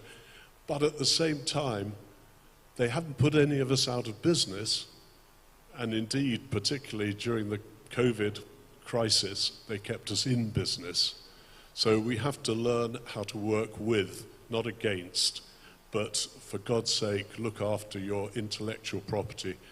Because the one thing for certain is that what keeps us in business is copyright more than any other thing. And so whatever we do, don't let that get eroded, please. Thank you.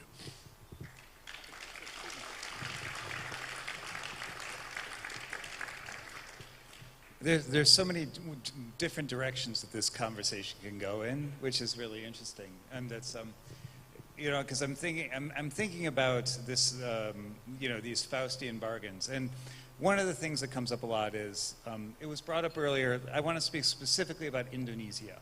Okay, so and as I worked in advertising here, and I wrote the marketing campaign for the first cell phone, Telkomsel, Simpati, which was like a little SIM card hand puppet in a batik shirt. It was ridiculous and very fun. And the point I think that we're missing is that content follows the technology, right? Wattpad became big in Indonesia because it created a platform that could be used at the time on flip phones. That is why Wattpad became the dominant writing platform. Same in the Philippines as well, at the time. This created an environment which democratized the book industry. And that was really the point that I was going to make about this technology is the technology has democratized our business. Whether or not you like the books that the creators are producing or the videos that people are producing, many of those books are simply good enough for the reader. To your point about the Faustian bargain with the big tech companies, it is a Faustian bargain. There's two sides. Governments can regulate, which we saw, you know, the United States just litigated against Penguin Random House acquiring Simon & Schuster, which a lot of people see as a test case for going after big tech. Governments can do it, but the other people who can do it are the people who are the consumers of the technology. They have the power to, if people stop creating for the platforms or exert some control.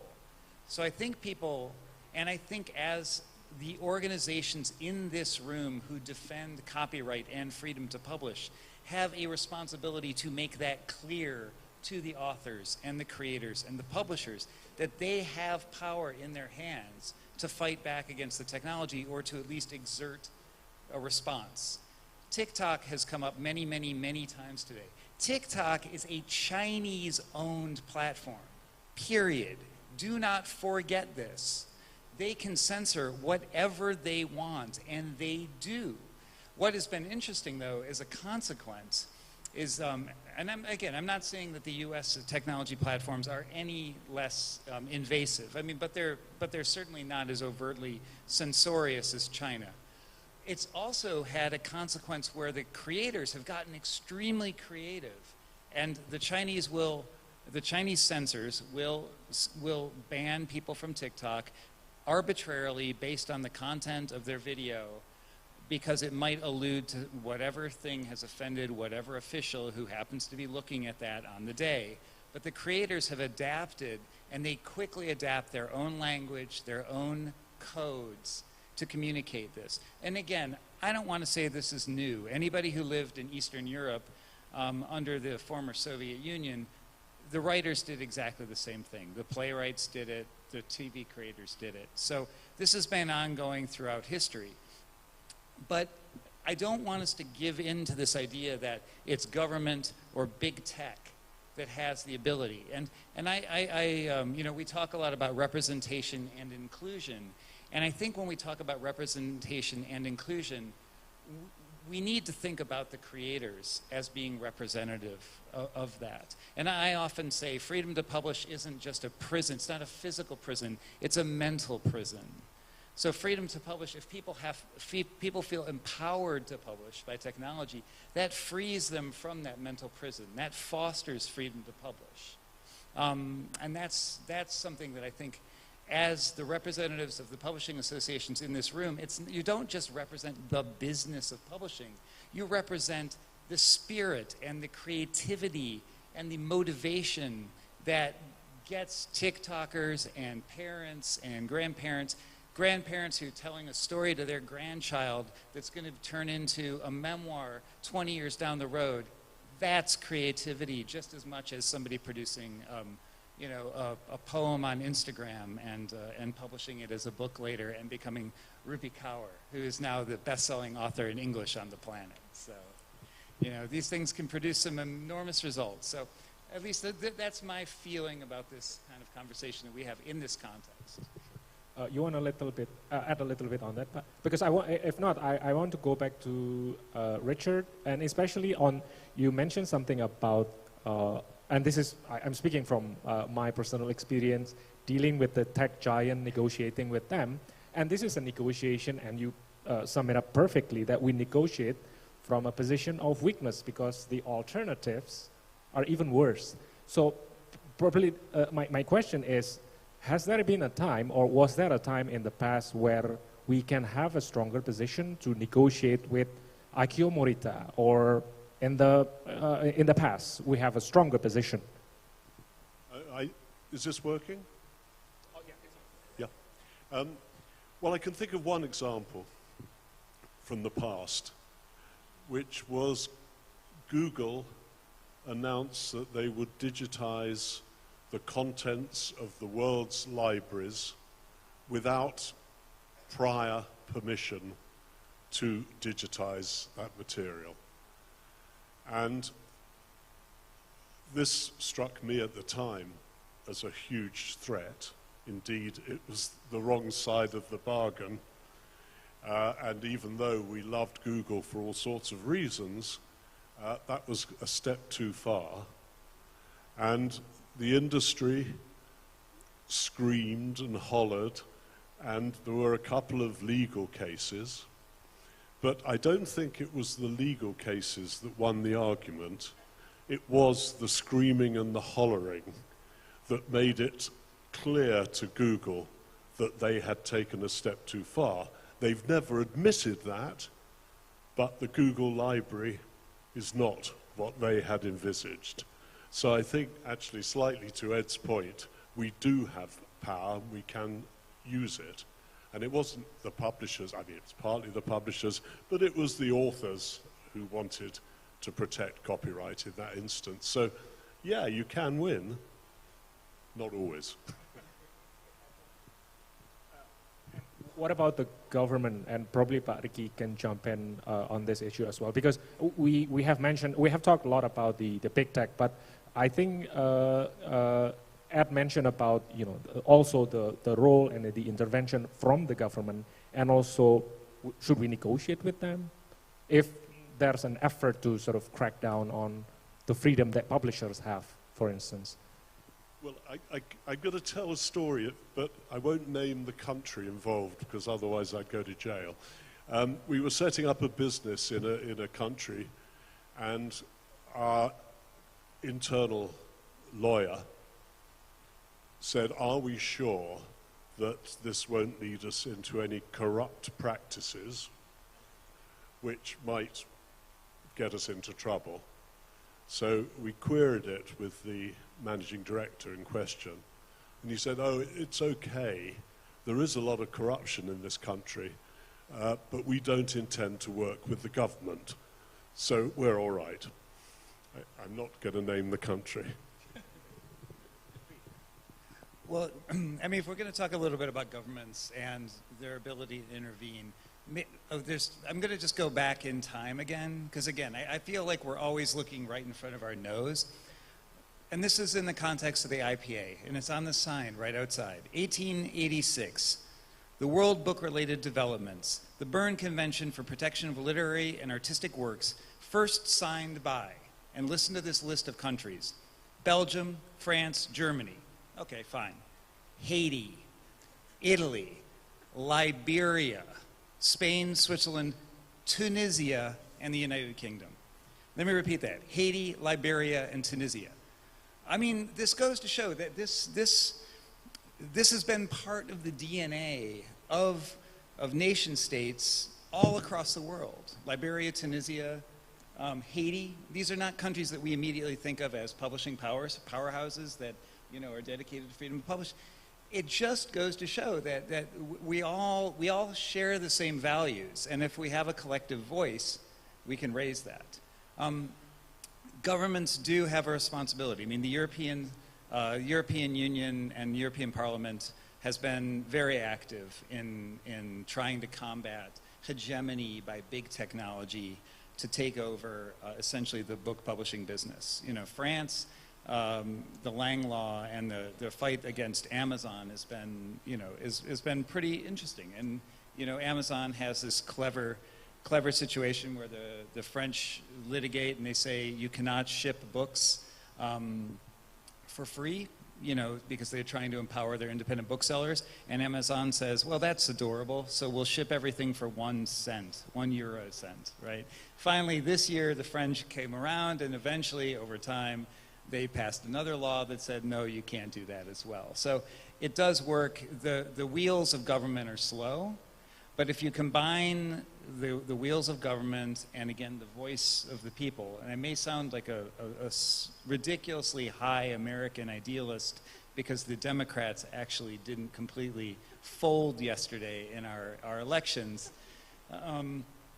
you know, it does show that you can do a lot. But what I'm always inspired by, and by being back in Jakarta after 20-some years, and I covered the end of the regime of Suharto. It was a very difficult time here, very stressful, very unhappy for many people, and you know, I was witness to that, and it affected me very much as a young man. But to come back and see this city, see the spirit of the people, see the tremendous boom in book publishing since 2015. The number went from, I think, 73,000 to almost 150,000 books. You know, that says two things. One, it says, yes, a country can come out of a very, very stressful political situation, decades of political stress, poverty, essentially, for many, many people, and empower itself. And a lot of that has been enabled by technology and democracy, to be frank. And I think that that's very inspiring. And that's inspiring. And this is the 4th most populous country in the world, one that I think largely remains somewhat mysterious to many people. Even to myself, having spent some time here, 17,000 islands of the imagination. I mean, if that doesn't sound like a tremendously rich storytelling environment with 700 indigenous languages, you know, these are all opportunities. And when I look at technology, it just, like I said, it's empowered this country. It's empowered the young people of this country to have a voice in a way that 20 years ago, 2 decades ago, they didn't. And I think that in and of itself is valuable. There are many dangers. There are many threats, many, many threats. But there are good stories to tell too, if I may say. Sure. Pak Ricky, you want to add a final word before we go into the audience for questions? Silakan, Pak Ricky. Yeah. I always have this one statement. Before I joining the government as a professional, when I become a government officer, and after I out from as a government officer. For the creative industry, the focus on government job, what the government can do is helping creating incentives, formulate a more competitive incentive for creative industry. That's what the creative sectors always need. And that's how other countries, I think, our competitors, if we think it's a competition, global competition, that's always what happened. Look at South Korea, look at UK. You give more incentive in order to be more competitive in the market, right? Otherwise, no.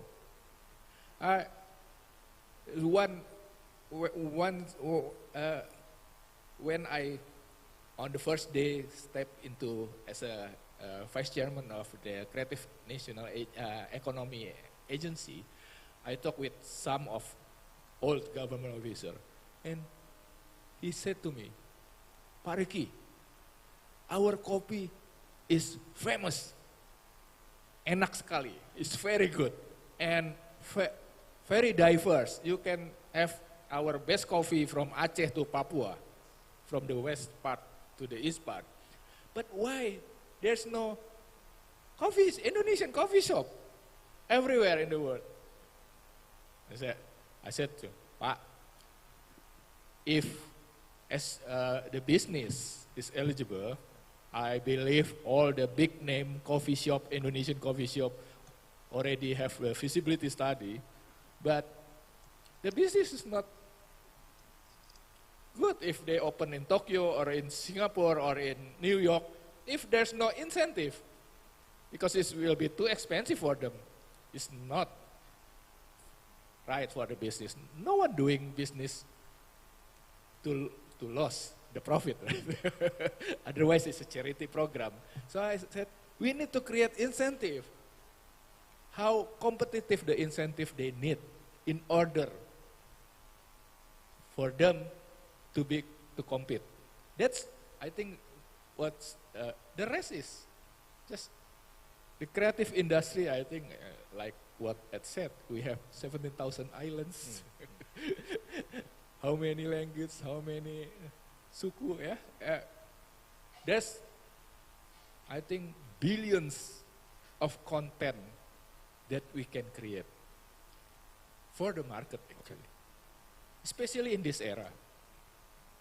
I even said to some Pak Chandra, Pak Chandra still here, Pak Chandra, I said, how many music sound from all across Indonesia? Even if we can sell it as a database, actually, because when I once visit one studio in Los Angeles, and I see how they're working, they just pick sound from everywhere and then mix it, and then so I said, do you buy this? Yes, we bought it. It's available in the internet. Yes. What kind of sound? So we have billion, I think. That's one of the example. But we need to, the government need to put an incentive, more competitive in it. So that's our story. In order to publishing, maybe I grew up as a university student that hunting down by the military intelligence because we read Pramudia book. That's what happened when I still in the university. But now after Suharto stepped down, that Edfit witnessed the story, then at that time, everyone is being able to publish book. There's no censor, there's no limitation. I witnessed also that era where a friend of mine just have a hobby to write and publish itself. As long as you have money, especially it happened in middle class in Jakarta. But even I witnessed some of parents that have their kid talented in the comic, and then they just went to the printing shop, print the book, become a comic like 500 editions, and they sell it online. And everyone can become doing that. What we need actually, the platform or the ecosystem that can curate it, the content better for the audience. I think that's the challenge in the future. Okay, Pak Ricky. Thank you so much for that, because I've been told that we only have 5 minutes left. We can only take one question, so please raise your hands if you have. I see a gentleman in the middle. Please pass the mic. Silakan, Pak.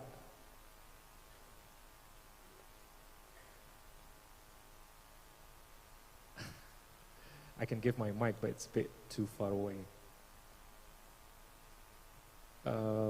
Mbak yang di belakang mungkin ada yang bisa ngasih mic. Okay, I'll just walk there, Pak.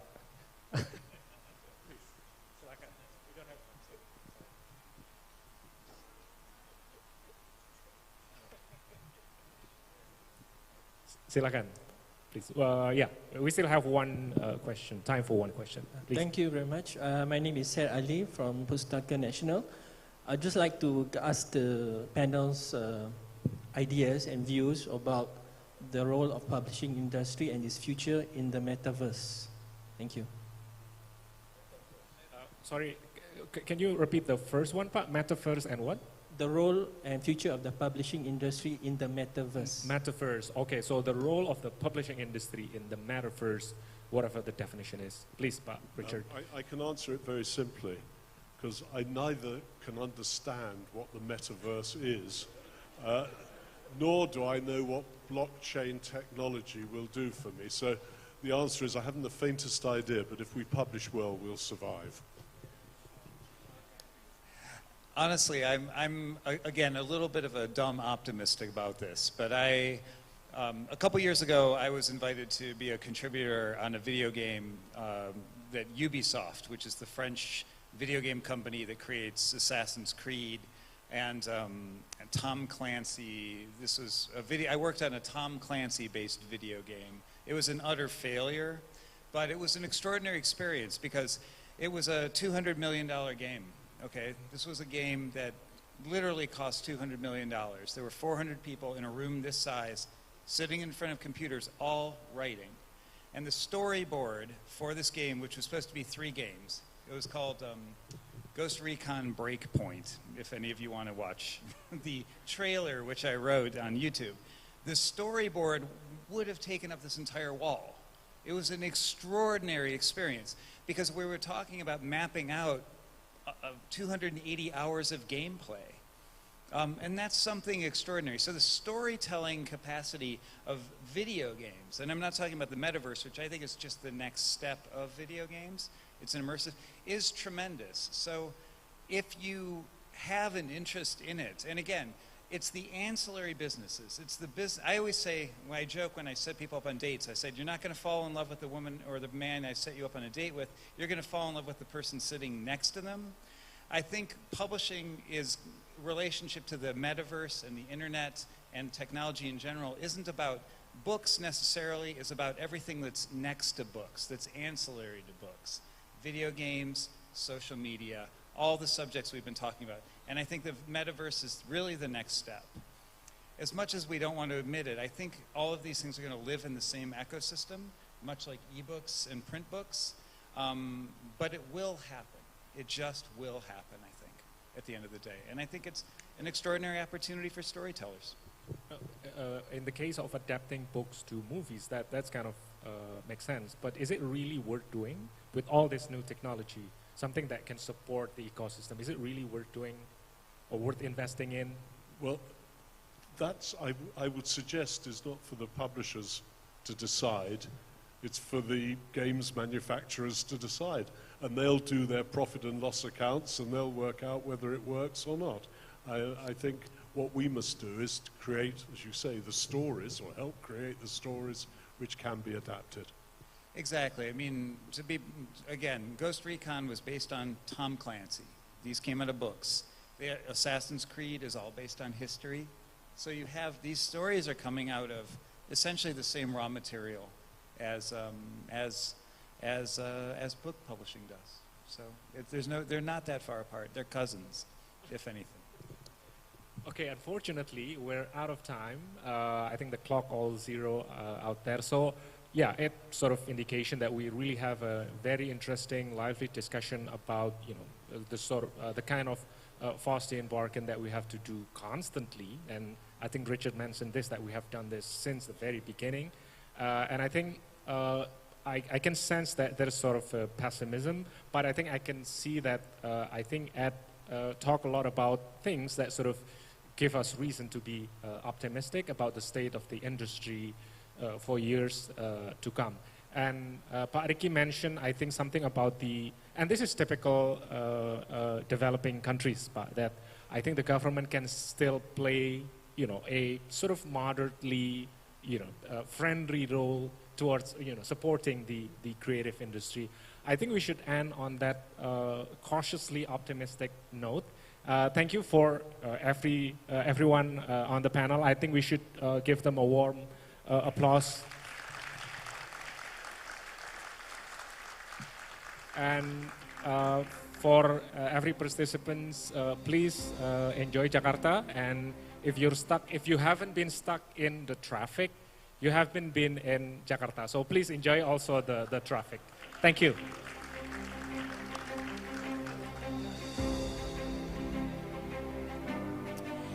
Thank you very much to our moderator and our esteemed speakers for that lively discussion. That was very interesting. We get some different views on a very interesting topic. Thank you once again. Thank you, moderator and speakers. Thank you, Bapak Taufikur Rahman, and also Bapak Ricky J. Pesik, Mr. Edward Davodka, Mr. Richard Sharkin. And now we're going to continue to our next session. And of course, we are ready now to have an even more interesting discussions with esteemed speakers. The title is The Path Towards Net Zero. The Path Towards Net Zero. Yes, very intriguing, right? Very intriguing, yes.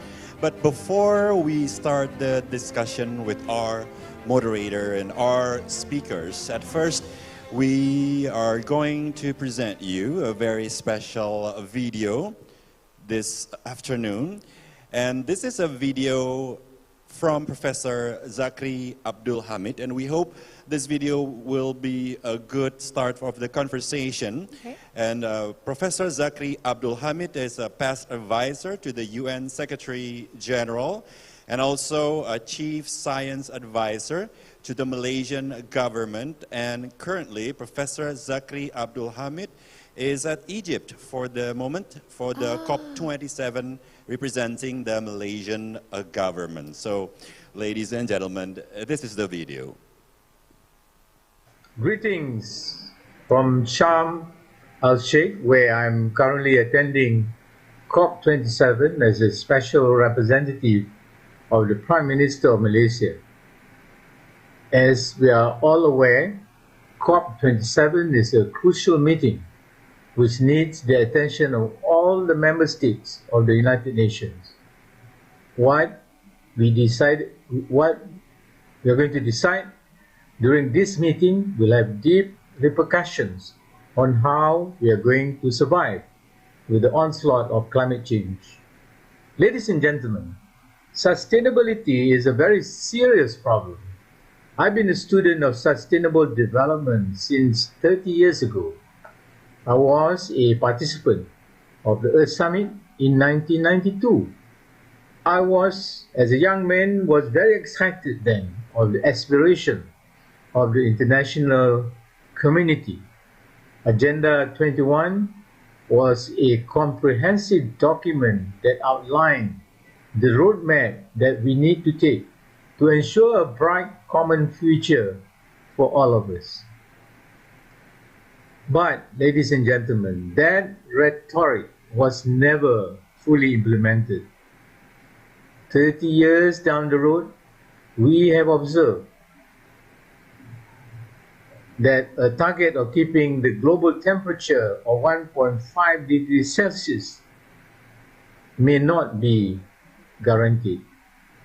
Also, a 2019 assessment by the Intergovernmental Platform on Biodiversity and Ecosystem Services, of which I was a chair, the founding chair, warned that up to 1 million species of animal and plants are under threat of extinction.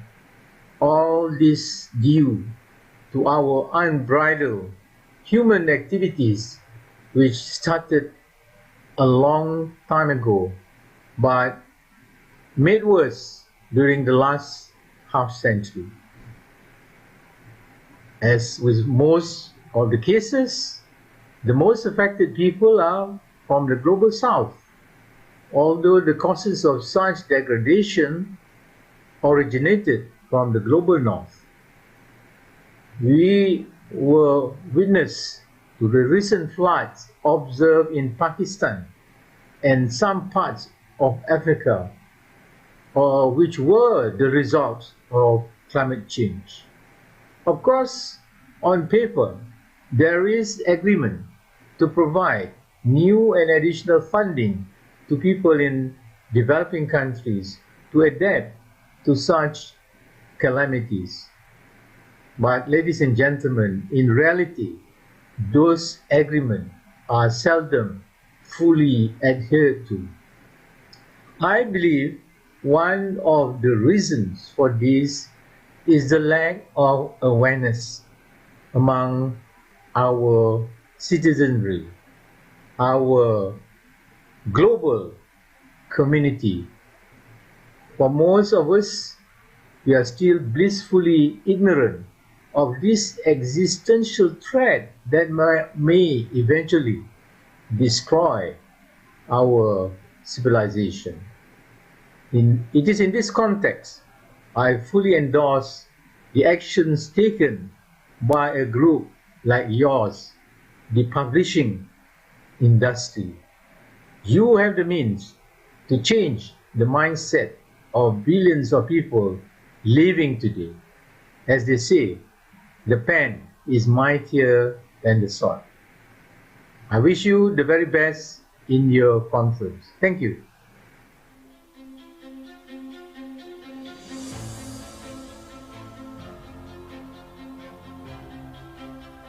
Thank you very much, Professor. And ladies and gentlemen, now we'd like to invite to join us on stage as moderator, Senior VP of Information, Industry Relations and Academic Ambassador at Helvetia and Chair of IPA's Inclusive Publishing and Literacy Committee, Mr.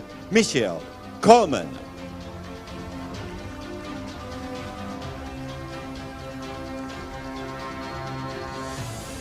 And our speakers for this discussion, Ms. Kathy Bale, Ms. Andita Firselli Utami,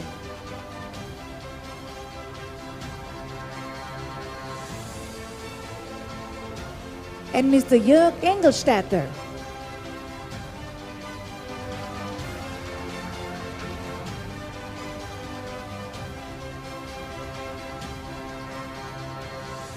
And now we kindly invite the moderator to start the discussion. Mr. Michiel Coleman, the floor is yours. Great, thank you so much. So wonderful to sit here after being sitting in the audience for the whole day, and you know what an amazing program it is.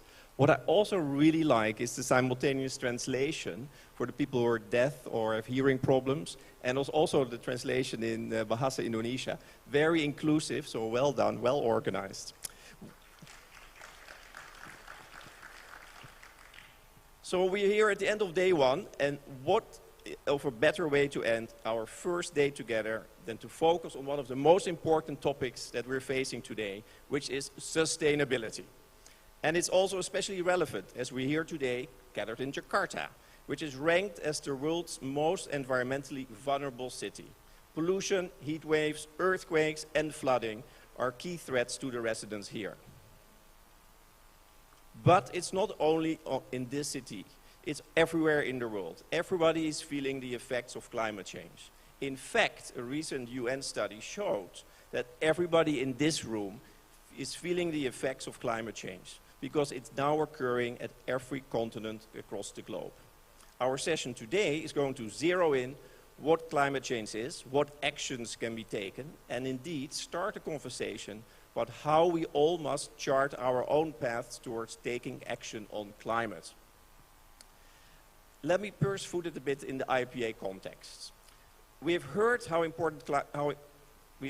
Professor Sakri how important climate action is, and I'm very proud to say that the IPA sustainability has been very high on the agenda for many years. Just go back to 2019 when we first looked at the United Nations Sustainable Development Goals. These ambitious 17 goals spoke to some of our core themes, such as education and freedom to publish. But we wanted a practical action-oriented approach. We started the SDG Children's Book Club to help inspire the next generation to understand the themes of climate action, diversity and equality. Launched in all 6 UN languages, we have seen local versions emerge. In Brazil, in Norway, in Portugal, Germany, Africa, and even here in Indonesia, in Bahasa Indonesia. What we found is that publishers embrace sustainability, and we launched the next thing, the SDG Publishers Compact in 2020. And the UN and the IPA outlined their concrete steps how to prioritize the SDGs, both in terms of our operations, to get your own house in order, but also through what we publish. Since then, we've already 250 signatories for the SDG Publishers Compact. So what a success that is. Organizations like the ones you represent here, publishers and publishing organizations. If you haven't signed up, you can still do it. But what about climate action?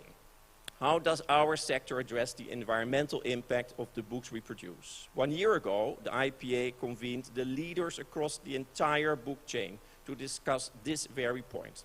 How do we get to net zero? We discussed issues around book returns, printing and distribution, and the extent to which our industry can move faster towards net zero. This year, I'm proud to announce that we launched the Publishing 2030 Accelerator, a 1-year project that will test early concept ideas and help everyone across the sector to start and accelerate their net zero journey. But let's now focus on what climate change means for the publishing sector right here in Asia, and hear from our very esteemed panelists about their actions and thoughts. So allow me to introduce the panel. And we'll see Kathy Bale, who's the Chief Executive of UNSW Press, a university-based company owned by the University of New South Wales that publishes non-fiction and manages a bookshop in Sydney.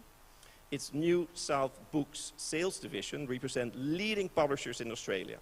She's a member of the Library Council in New South Wales, the Trade Committee of the Australian Publishers Association, and our very own Executive Committee of the IPA. Welcome, Kathy. And sitting right next to me is Jörg Engelstetter, who is the founder of the Future Book Forum, and I was very privileged to attend earlier this year. Jörg works in the Digital Printing and Solutions Department at Canon. Welcome, Jörg. And we have a third panelist, Andita Versila Utami, who is an environmental economist, co-founder of Think Policy Indonesia, in short called AFU. AFU is Harvard trained as an environmental economist and is supporting a community of young professionals with a mission to encourage cross-sector collaboration for more data-driven and empathetic public policies. Sadly, since we're doing this in a post-semi-pandemic, Afu could not be with us. She fell ill yesterday. But she did send a very nice video, which I would love to be displayed right now. Distinguished guests and fellow speakers, while it is my wish to be there with all of you physically, unfortunately, due to health reasons, I will have to do this virtually. That said, it's still my pleasure to be able to be sharing about this very important topic amongst all of you, and I thank the organizer for having me. I will be covering 3 important questions. One is, what is the state of climate change in Indonesia? The second one, what is the underlying economic and development paradigm that is affecting all of this, especially zooming into that dilemma between the environment and the economy. And the third one, I will also try to answer what is the role of publishing industry in helping address the climate crisis. So, if you were in Indonesia, even in Jakarta specifically last week, you would know how bad the rainy season has been. In the past few months, mobility has been so constrained. There's plenty of floods happening everywhere, and it is happening not at the rate and not at the frequency and intensity that has ever been recorded before. In 2020, a similar case was also true. It was actually the most intensive rainy season in the past 150 years. So we zoom out and we look at the trend moving backwards, 20 years, 30 years. We see that the number of climate-related disasters have increased in frequency and also in intensity significantly. Moving forward, this number will only get worse because if we don't address the very cause of the climate crisis. On the flip side of rainy season is drought season. At the same time, in 2019 and 2015, 2 of the largest forest fires episodes took place in Riau and Sumatra.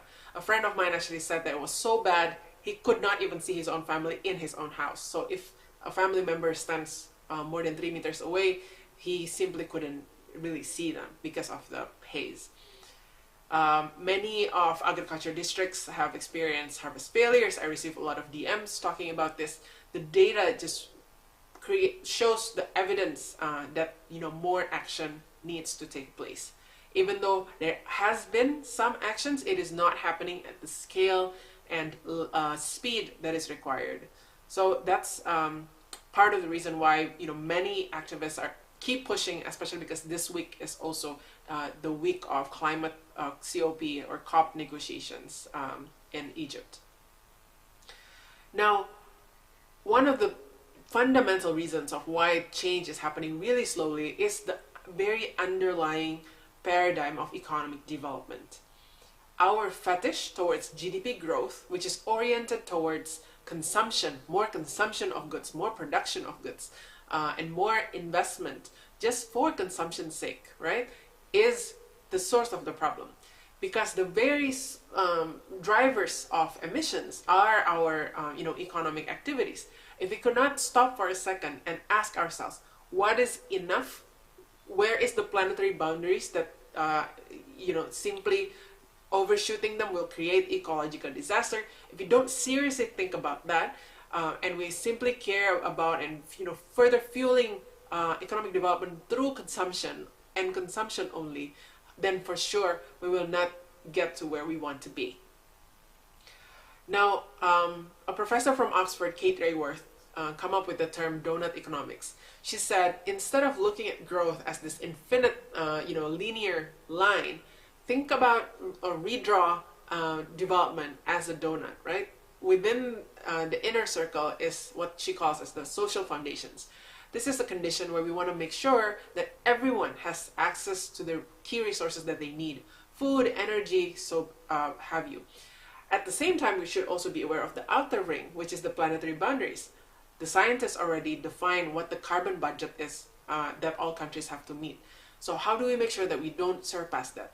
We already know the ozone depletion issue, ozone depletion and ocean acidification issue, and many others. This is what she calls as the planetary boundaries. So we need to think more boldly in terms of going beyond GDP growth in measuring what success, what development looks like. Not to mention that the way GDP is growing doesn't really say anything about how it's redistributed. Much of the emissions actually come from the top 1% richest people and richest countries in the world. So climate change is a social justice issue.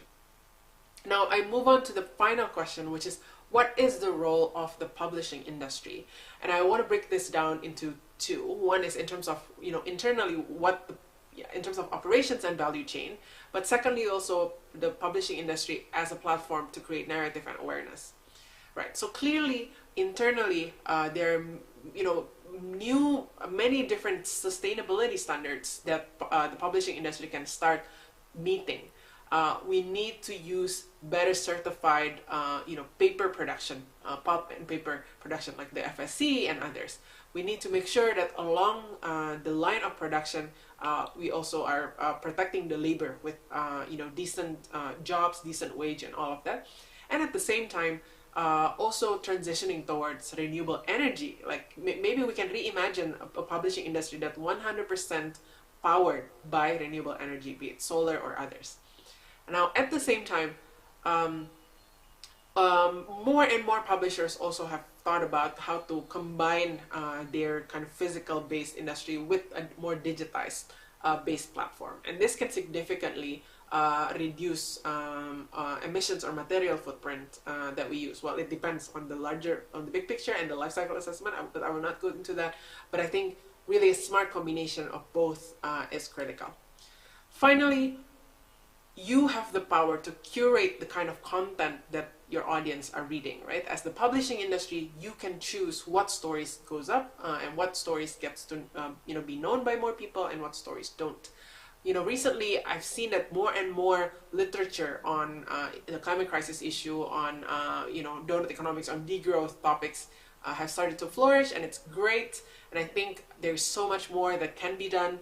Climate fiction could be a genre, even though I've been having this discussion about whether it will, actually desensitize people from taking action or not.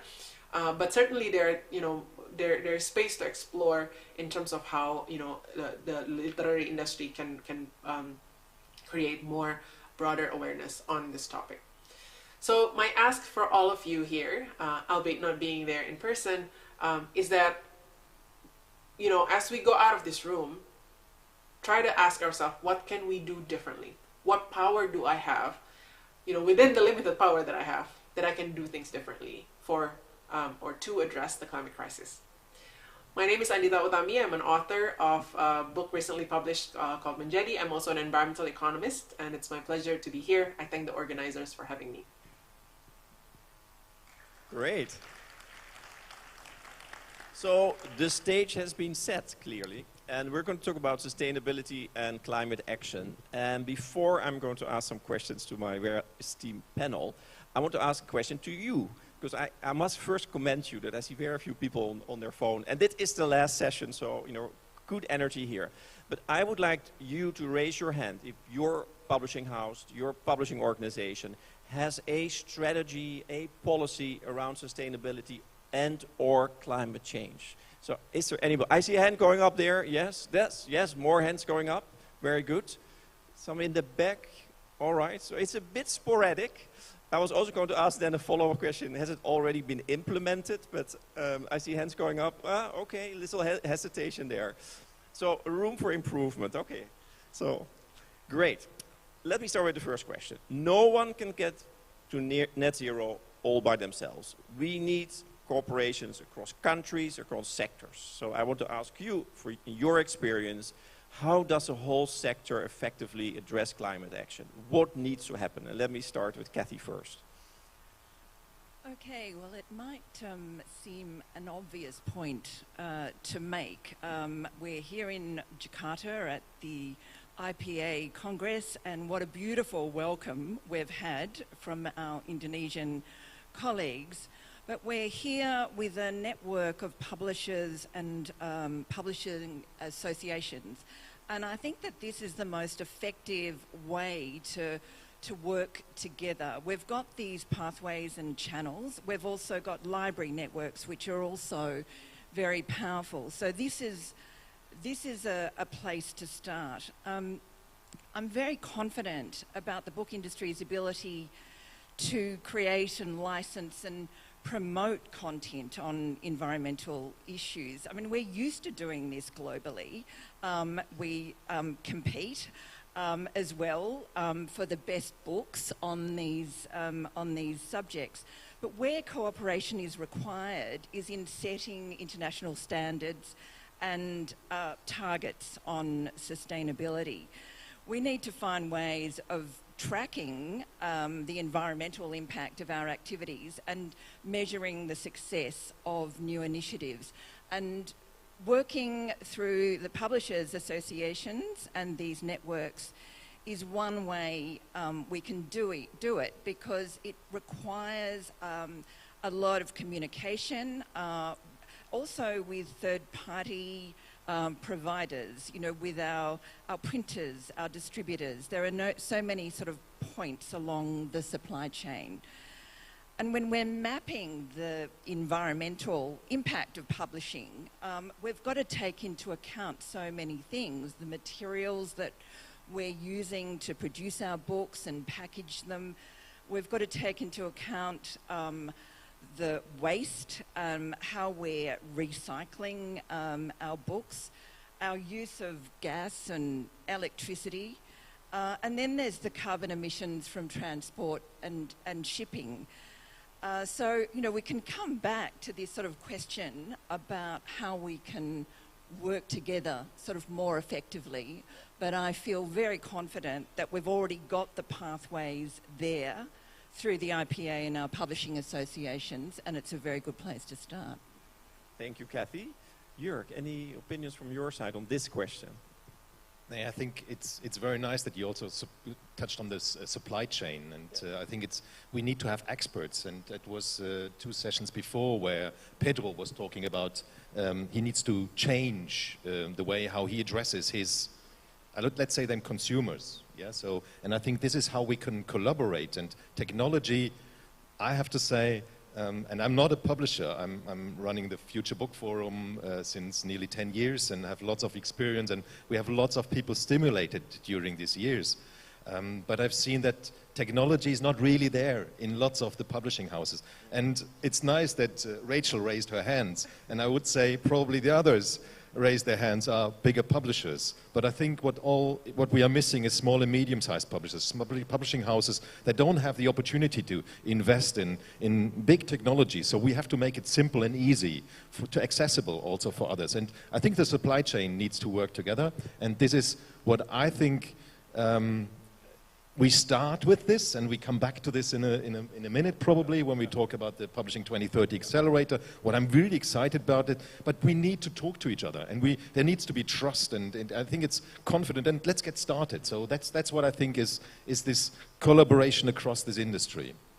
It's a very good bridge to my next question. So climate change requires radical change. We all know that. And it can be a bit overwhelming. And I saw from the show of hands, you know, not everybody has a fully fledged sustainability policy where they work. So how do you start? What do you do first? And maybe I start with Jörg here. Yeah, how do I start with this? And I think it's something that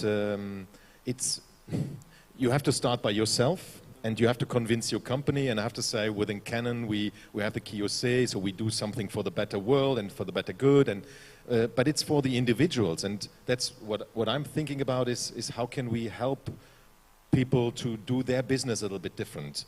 And it's not only about your business, it's also about how can we address the consumers and how can we get engaged with them. And that's what I think is something, and I will talk about the other things about print-on-demand stuff in a minute probably when Accelerator comes up, but I think that's something that's very complex, but I think it's easy to get started, and that's what I think we need to do. I think just get started. So we mentioned the Accelerator now a couple of times. I think people are getting very curious. What is it, Jörg? Can you introduce it? Yeah, of course. It was at the IPA Sustainability Summit last year in September in Frankfurt, where I was part of a 20-people audience, and Richard, so everybody talked about what he does, and I talked about the Future Book Forum, and that year we had an ideas challenge where we asked a couple of thousand people how could we transform the book in more sustainable way, and it was very well accepted. I got in touch with Budi, and that's very nice. I think everybody touches on sustainability, but it's more about the actions. And in this meeting, Richard stood up and said, guys, we need to change this industry because we're printing books since 100 years and 150 years.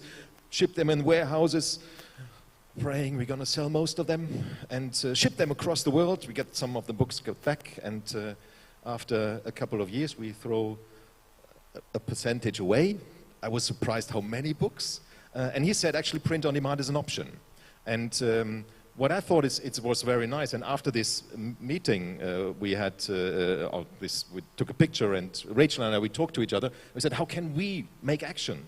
And she said, what do you mean? I said, yeah, because across the sector, she didn't know who's a paper supplier or printer. There was a printer next to me. He said, oh yeah, we can do something because we need to reduce this, or how can we produce more targeted?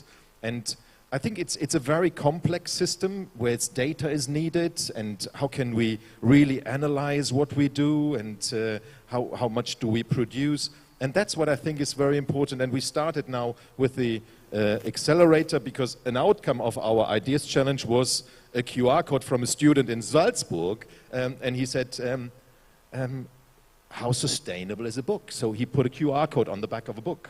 And we talked about this, and it's a great thing. But the impact of the sustainability of a book is also the delivery. Yeah, so you ship books across the world, and I think the pandemic and also the crisis we have is getting more and more expensive to ship stuff across the world. So a kind of a network that we need to have. And what I'm dreaming about is a kind of a highway system across the world where you have different kinds of storages where you pull the print file where it is needed, and you don't ship the books across, because that's what I think is wrong. And then Richard came up and he said, actually what we need is also a kind of another accounting system, because that's also what is needed. So we have 3 work streams. One is the QR code of a book, so how sustainability, not a QR code, it's a sustainability of a book.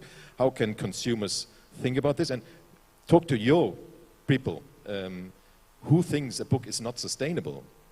People don't know this, and I think that's what we need to do, and that's what we would like to achieve with the Publishing 2030 Accelerator.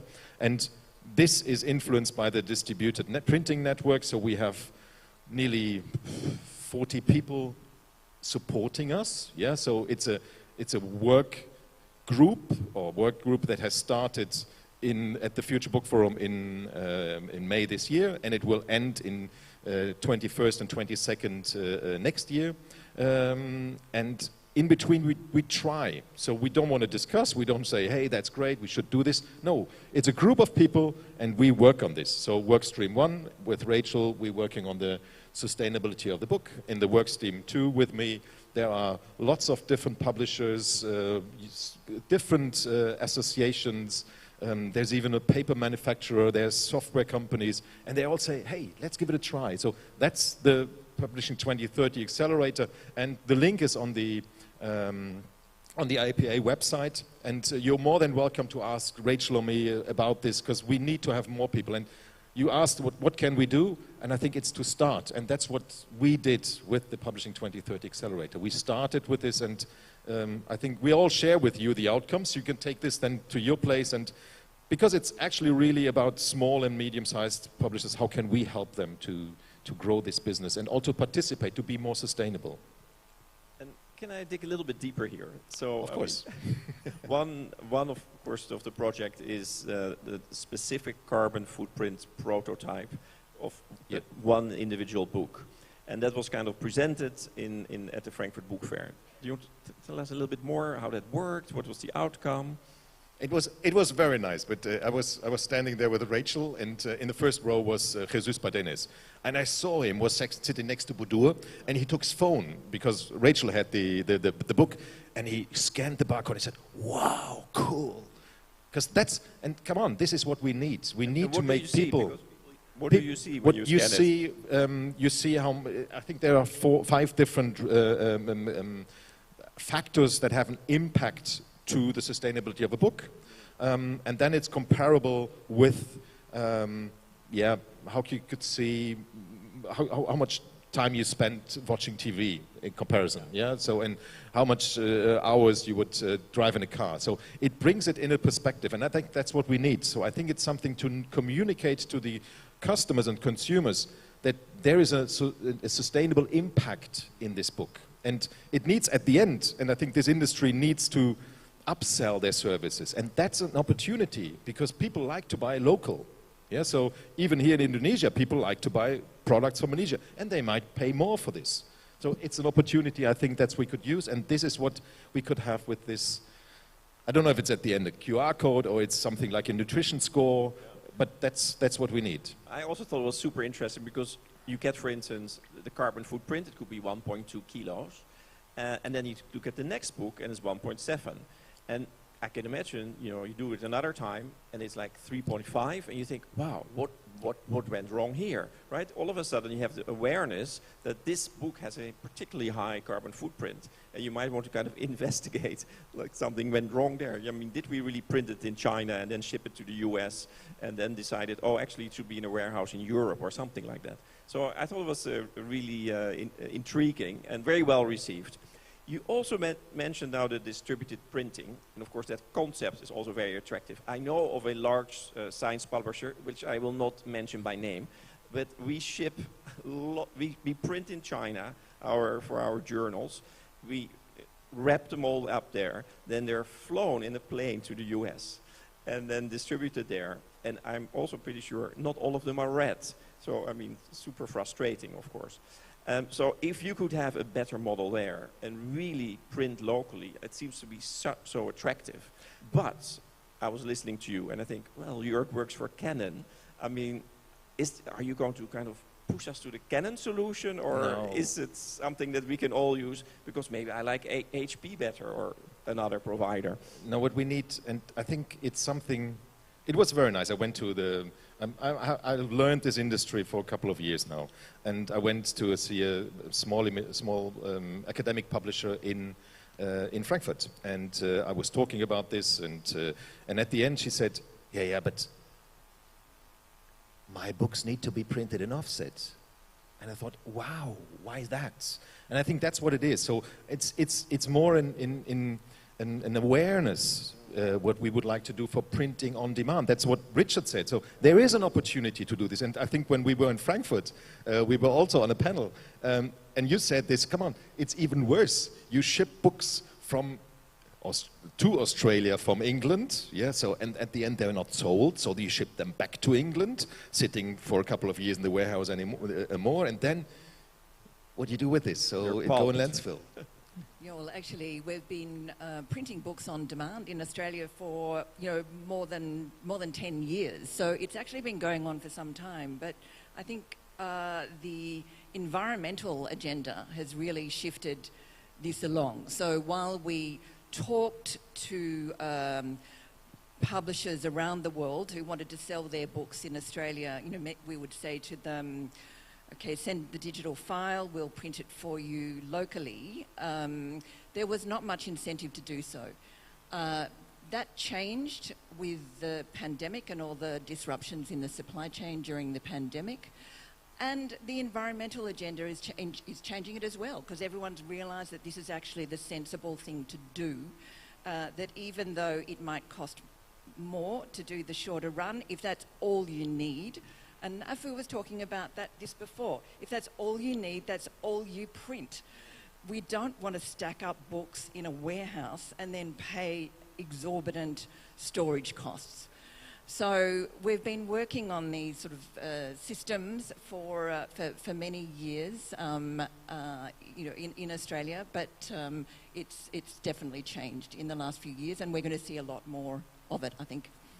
And I think it's also the consumers are changing, because young people are, and I liked what the session about distribution and marketing said. It's about how can we address our services in a different way. It's not a book that what they need. They need something for information, documentation, or entertainment. And this could be a book, it could be an e-book, it could be an audio book, and that's what it is. So how can we make it more attractive to these young people? This is a growing market, and how can we probably also engage with them in a different way? How can we make different business models? And the technology is an enabler, and that's what I think is what we need to put in place. Another element which we heard actually Afu mention in her presentation was our content, right? Could we publish books which are maybe themed around climate change, etc.? So I would like to kind of explore that a little bit more, and I start also with you, Kathy. So how important is it to have trusted information, for instance, research, but also literature that inspire action around climate in our societies? Yeah, well, our responsibility as publishers is to bear witness to this climate emergency, and this is an area where book publishers and libraries they're already succeeding. You know, books on climate and the environment are being published across all categories, you know, from children's books to scholarly monographs and, you know, all categories. And many of these books are bringing in the sort of latest evidence-based research that then goes on to inform public policy. So we're already doing this as publishers. This is what we kind of do naturally. But I think there are some, you know, compelling stories from the global south, and I think what we've got to think about is how can we do a better job of making them heard. And you know, I've just been tuning into some of the stories on COP27, and you know, there's you know, listen to what some of the Pacific Island nations are telling us, and these stories, you know, they've got to be told. But we, as publishers and everyone in the book industry, I think, can we've got to step up and work out ways to get this information across in ways that will inspire more immediate action. I mean, we're in it now, and it's you know, I've always followed the scientists on this since I was a teenager, and we need them now more than ever. But you know, we as publishers know we don't underestimate the power of storytelling. I couldn't agree more. So, Jörg, how are we changing the hearts and minds of everybody around sustainability and climate action? Yeah, I think looking at this as a publishing industry, and I think the book is a cultural asset. Yeah, so it changes life, and it started probably with Mr. Gutenberg in mind when he printed the first Bible. But you can go through Obama or also through Nelson Mandela. There are books that give a vision. They give hope. And I think that's what we need. So for me as a reader, and this helped me a lot, and it stimulated, it changes my life, and I think this is what we need to also to give to our people, to the readers, to the people that would like to. I love it that you bring in the reader perspective. I would like actually to open this discussion for some questions from the floor, and so sustainability, climate action. You heard our 4 speakers here, or panelists. There are some big brains with lots of experience here. You can pick these brains. This is your opportunity. Yeah, I see people pointing in a kind of direction. Oh, there, yes. All right, sorry, sir, sorry. Maybe you can quickly mention your name and organization. My name's James. I've grown up in Jakarta, and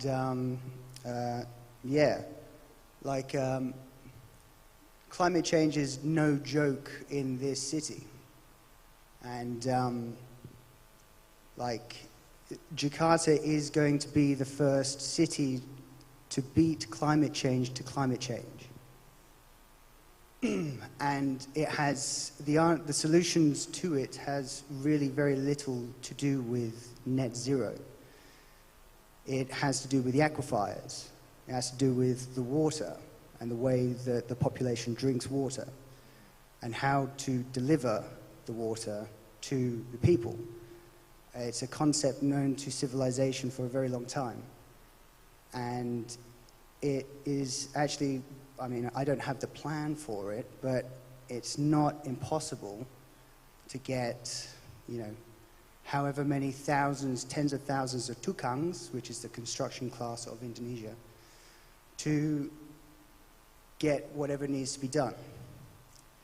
And, you know, because if this city sinks, the ramifications of it are very, very dire for what is actually the thing that net zero is trying to tackle, which is the rainforest, which is the mineral resources that need to stay in the ground, yada, yada, yada. So, yeah, it sort of started as a statement because it's, yeah, I think that that's the important thing to sort of address here.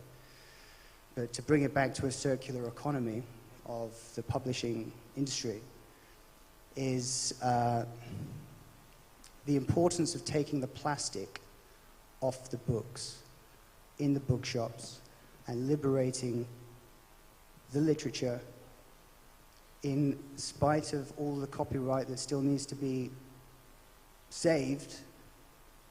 Now I'm on the screen and I can't think.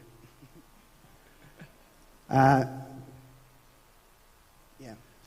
I do sense the urgency, so that's good, and I also really like the local perspective. Yeah, let me just close it off by going, yes, please. If we can, in the publishing industry, take the plastic off the books, allow anybody to walk in a bookshop as if it was a library and sit there and get inspired by the books before they purchase it, I mean, I think that that's the simplest thing that a publishing industry in this country can do towards treating the population with the respect and the intelligence that they deserve. Thank you. It sounds like opening minds by opening books. Thank you. Do I see more questions there? Oh, I think Rachel has a question. I'm getting a bit nervous. Hi. So I'm Rachel, I'm from Elsevier, and we've done a lot of carbon footprinting, and I think plastic packaging around books is a little bit of a red herring. I was at Frankfurt Book Fair talking to museum publishers who do a lot of shrink wrapping, and basically the carbon footprint is very negligible. The biggest impact that we can have is actually reducing the carbon emissions, and the carbon emissions come from paper. So I'm wondering from you guys, how's your thoughts about paper versus digital? A good question. Kathy is running to the microphone. Well, we're going to do both, aren't we? You know, I know paper and printing are significant in terms of carbon emissions, but that doesn't mean we stop printing or buying printed books. I think they're both going to be part of the equation. What we need is more educated conversations with our printers about the paper stock we're using and how much we're printing, and looking at the economy around this. So I think it's getting the balance too. And there are carbon emissions in you know, when we're using digital technology as well. So it's not that e-books or audio books or all of these other formats you know, don't have issues. They do. So we're at a stage where, I mean, just going back to what I said earlier, is understanding how we measure the carbon footprint of not just the book in its various formats, but you know, many things we're doing. That's the key, and that's I think the challenge at the moment is understanding the impact of what we're doing and adjusting our behaviour when we have that information. I think that's a very nice point, adjusting our behavior. And I think what this gentleman just said is about the foil wrapping.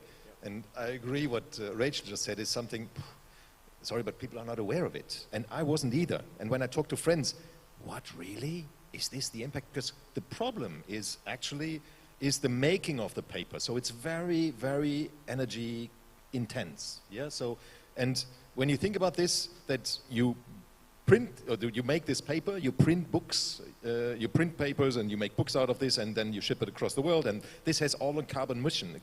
And I think what we need to have is this, we have to give this to the consumer, that they understand what is the impact of this book. Yeah, so how has it been produced? How has it been shipped? I don't know about you, but a fair trade banana is something that I would love to buy more, because I know that these gentlemen that have raised these bananas, they got a fair money. But I think this is an education process that we have. And is it electronic or is it paper? I think it depends also on the consumer experience. Yeah, so in learning it makes sense to have in education or academic, I think lots of the content is already online. It's faster, it's quicker. But in trade, it makes sense to have books printed and to give it away. And that's also the question. If you give it to somebody else again, and you give the books to somebody, then the carbon footprint reduces. And I think it's about this. Be sensitive about how you consume and what you do, but I don't think it's about is it good or bad electronic, and it's the mix. Yeah, so it's a hybrid learning, it's a hybrid consumption. My daughter, she loves her Tolino. Yeah, so it's the Kobo. It's an online reader. It's an e-reader. Yeah, but it's something. But she also reads a book. And it doesn't matter for her. And that's what I think we have to understand. So just print as much as we need and be sensitive about the impact that this has. And this is an educational process. Yeah, maybe oh, sorry. I see Jose's hand go up. That's great. Good timing. Hi, I'm Jose Borghino, the Secretary General of the IPA. I want to ask what happens next. We've had 2 summits over 2 Frankfurts. We've had a very fascinating and successful sustainability session at London Book Fair. You've got the accelerator going. I'm expecting that we'll get some results from that in the near future. So I'm just wanting to know a little bit of the timeline. What's happening in the next, say, year, and maybe project that forward for a few more years. Thank you. Is this for anybody or any in particular, or all panelists? Well, I'm suggesting that maybe the IPA can be part of this function. Yes. So I'm suggesting, how can the IPA work with the 3 of you in conjunction or individually, and what can we do over the next 12 months and say 5 years? There's plenty the IPA can do, Jose. I think that one of the first points to make is that we need a common methodology to understand and calculate the carbon footprint of a book. And there are various publishing companies working on this, from Elsevier, which has been mentioned, but Penguin, Random House, a number of large companies are employing sustainability officers. They're doing work in this area. But what happens? They're going to be gathering all of this data, coming up with different ways of approaching this. We need some sort of central point where we can come up with a methodology that we can all use. So it's a global issue. It's going to require a global solution. I mean, UN's obviously doing enormous amount of work in this area, but we need other frameworks, and we've got a framework with our International Publishers Association, but there's still a lot of questions around how we take these next steps. So I don't have the answers, but I think we've got to find a way of capitalising on the work that a number of the larger publishing companies in particular are doing in this area. But let's be open, because the solutions could come from anywhere in the world at the moment, and it may just come from those countries which are facing this climate emergency head-on? I was quite surprised because I said we were 20 people at the Sustainability Summit in Frankfurt last year, and the room was so full in Frankfurt when I thought we were 80 people, and I think it's getting more and more. And I think what we need to have, and it was, you also said, it's the big publishers, they have data, they use this data, and how can we utilize this? And that's what I think the IPA needs to do. How can we give also small and medium-sized publishers the benefit of using data? I went to a smaller publisher. I'm trying to work also. That's why I'm so happy working and sitting here. I'm presenting the printing industry. It's of course I'm from Canon and I'm happy being Canon, but it's for us, and it's how can we position printing differently? And it's about digitalization. If you want to make progress in this, and how can we use the resources that we only need? You have to be digital. You have to have data. And I was working with the Swiss Publishing Association and was on a small gathering together, and I was talking to a smaller, medium-sized publisher. She had 20 people in her staff, and I was talking to her about, what do you do with your backlist? Don't have money, don't have time. Digital printing, no, don't do this. And I think this is wrong, because when you think about what is the major, and we need to have a diverse market, yeah? And when you look into pension renters, the revenue went through the roof last year, yeah? So, but we have to look after the smaller companies as well. And I think there's technology out there, and when you take a look into bookshop.org, what Andy Hunter does, yeah? So he helps bookshops to take part of the online sales. And I think this is what we need, and this is where I think we need to work, and that's why I'm so happy to have this Publishing 2030 Accelerator, because we could just try.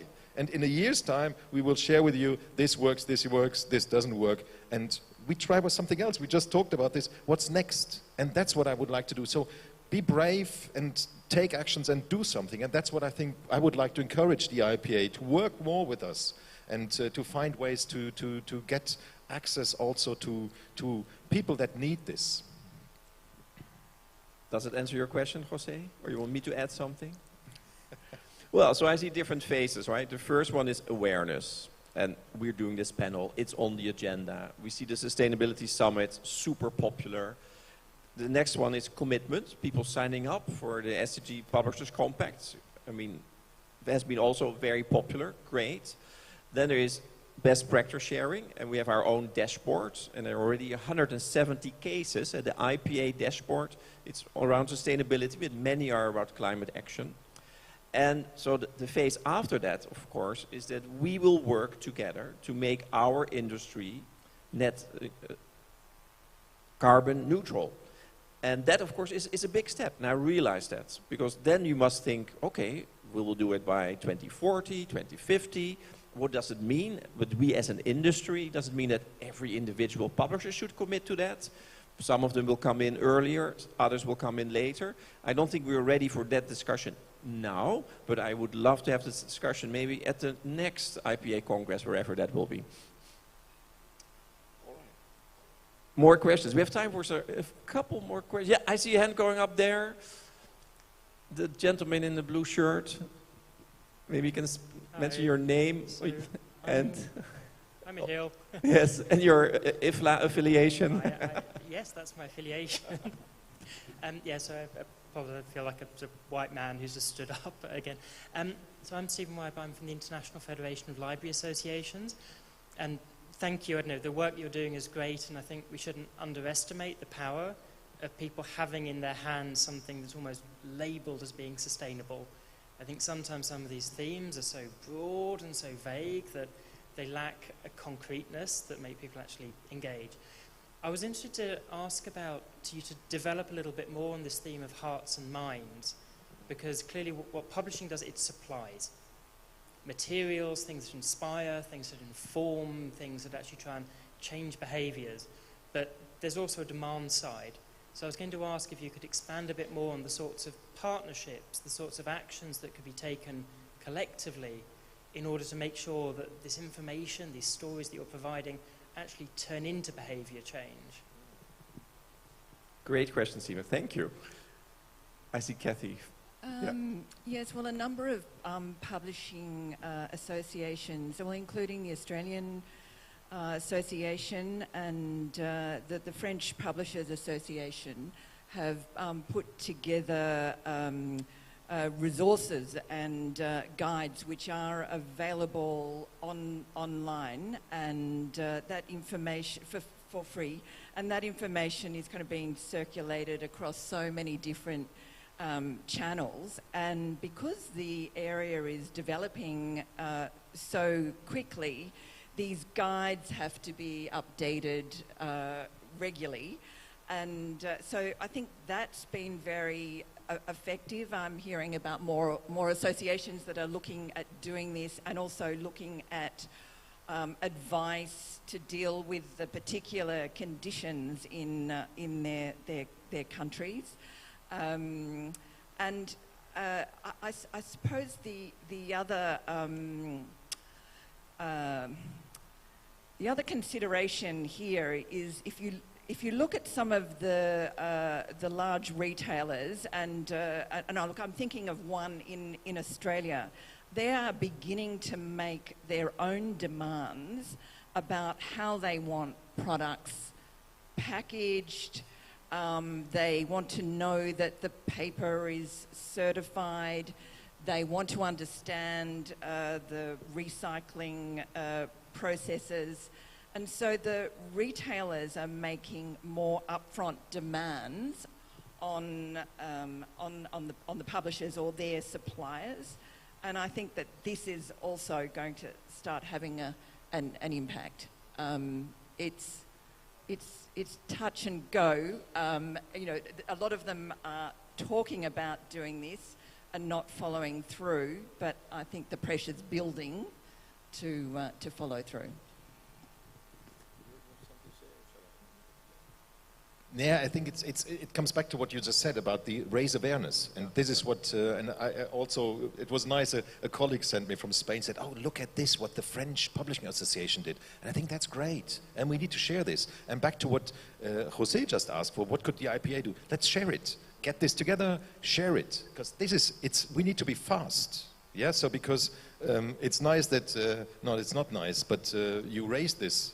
It's the problem of Jakarta, but we need to be fast. And actually for Jakarta it's too late. Sorry, but it's something that is there. But for the other countries, and this is what we need to do, and I think we need to raise this awareness. How can we do this? And this is what the IPA could do. How can we do this together to go back? Because at the end, it's the person who buys this, and I understood also the author is somebody who's a customer or who's important for you, and tell them, oh, there's a social impact. Probably they don't know this. So it's this. Tell them, what is the impact of this and how can we do this better? No, I'm happy that you mentioned the author. And of course, the question is from Stephen. And a shout out to Stephen and Ifla, because they were a wonderful partner in the SCG Book Club, together with the UN and IBI and the Bologna Book Fair.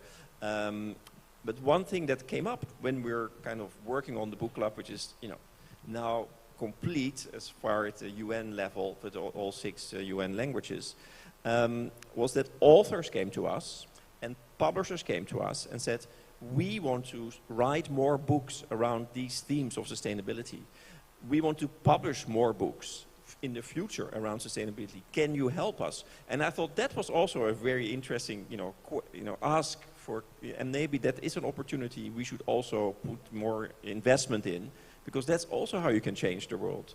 If we can really start, you mentioned the authors, help the authors write books that change the world, and publishers publish books that change the world, that will also, I think, accelerate this whole process of changing the hearts and minds of people. I think we're almost out of time, and I don't see any burning last questions in the audience, except Richard is looking at me. Do you have a question? Oh, okay, good. Excellent. No, then I will ask my panelists actually to give like the 1 minute wrap up of the one action you really want us in this room to take to tackle climate action? And so I start with Kathy. There was a phrase in the 1970s, think globally, act locally. And so the 1970s, it was really, so after the publication of Silent Spring and really the beginnings of this environmental movement. So at COP27, the buzzword has been implementation. So I'd like everybody to think about what can you implement in your local area. So we're all thinking globally, but let's start kind of locally and just break it down and start with something there that you feel that you can achieve in the short term. Great one, Kathy. Jörg, what is your one action in 1 minute? I think it's until beginning of last year, I didn't know the SDGs. Really, it was Peter Fisk and I were doing to the Future Book Forum together, and he said, Jörg, we need to do it with the SDGs. I said, okay, what is it? And I got familiar with the SDGs, and since then, I'm also talking with my friends about the SDGs when it comes up to this. Yeah, so it's something that what everybody should do. So I think it's be aware of this because it actually could help all of us. Yeah, so there are different perspectives that you could address. And I think what is very important, start by yourself. Yeah, so it's such a big thing. Whoa, no, the IPA has to help us, or it's the government, or they have to give us some guidance. No, start with yourself, buy local, don't consume as much as you can, consume that what you need. Maybe you can buy, that's the reason why young people are buying second-hand clothes, because the second-hand book market is a big thing. So we need to act responsible. And that's what I think everybody should start. Go out, act responsible and consume responsible. That's what I think is important. Thank you. And a big thank you to Professor Sakri, to Afu, and of course, Kathy and Jörg here. Yes, a big round of applause.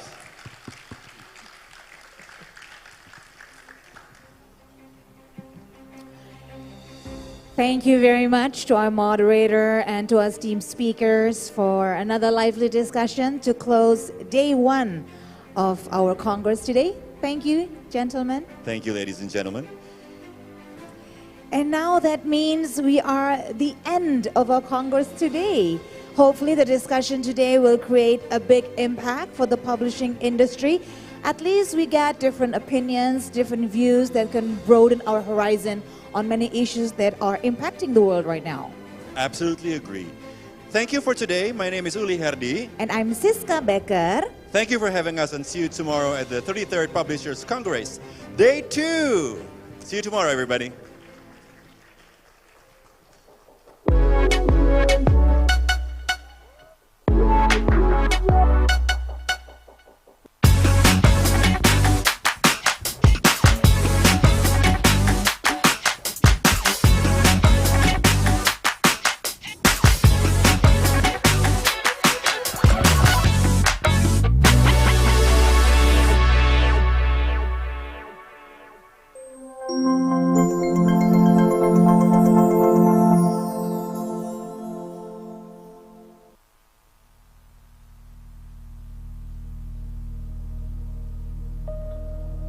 There's something about our makeup that wants to encrypt and preserve something that has just happened, that in other species, other animals, just disappears. It's evanescent. But for us, we capture it and we put it into words and we share it with people we love.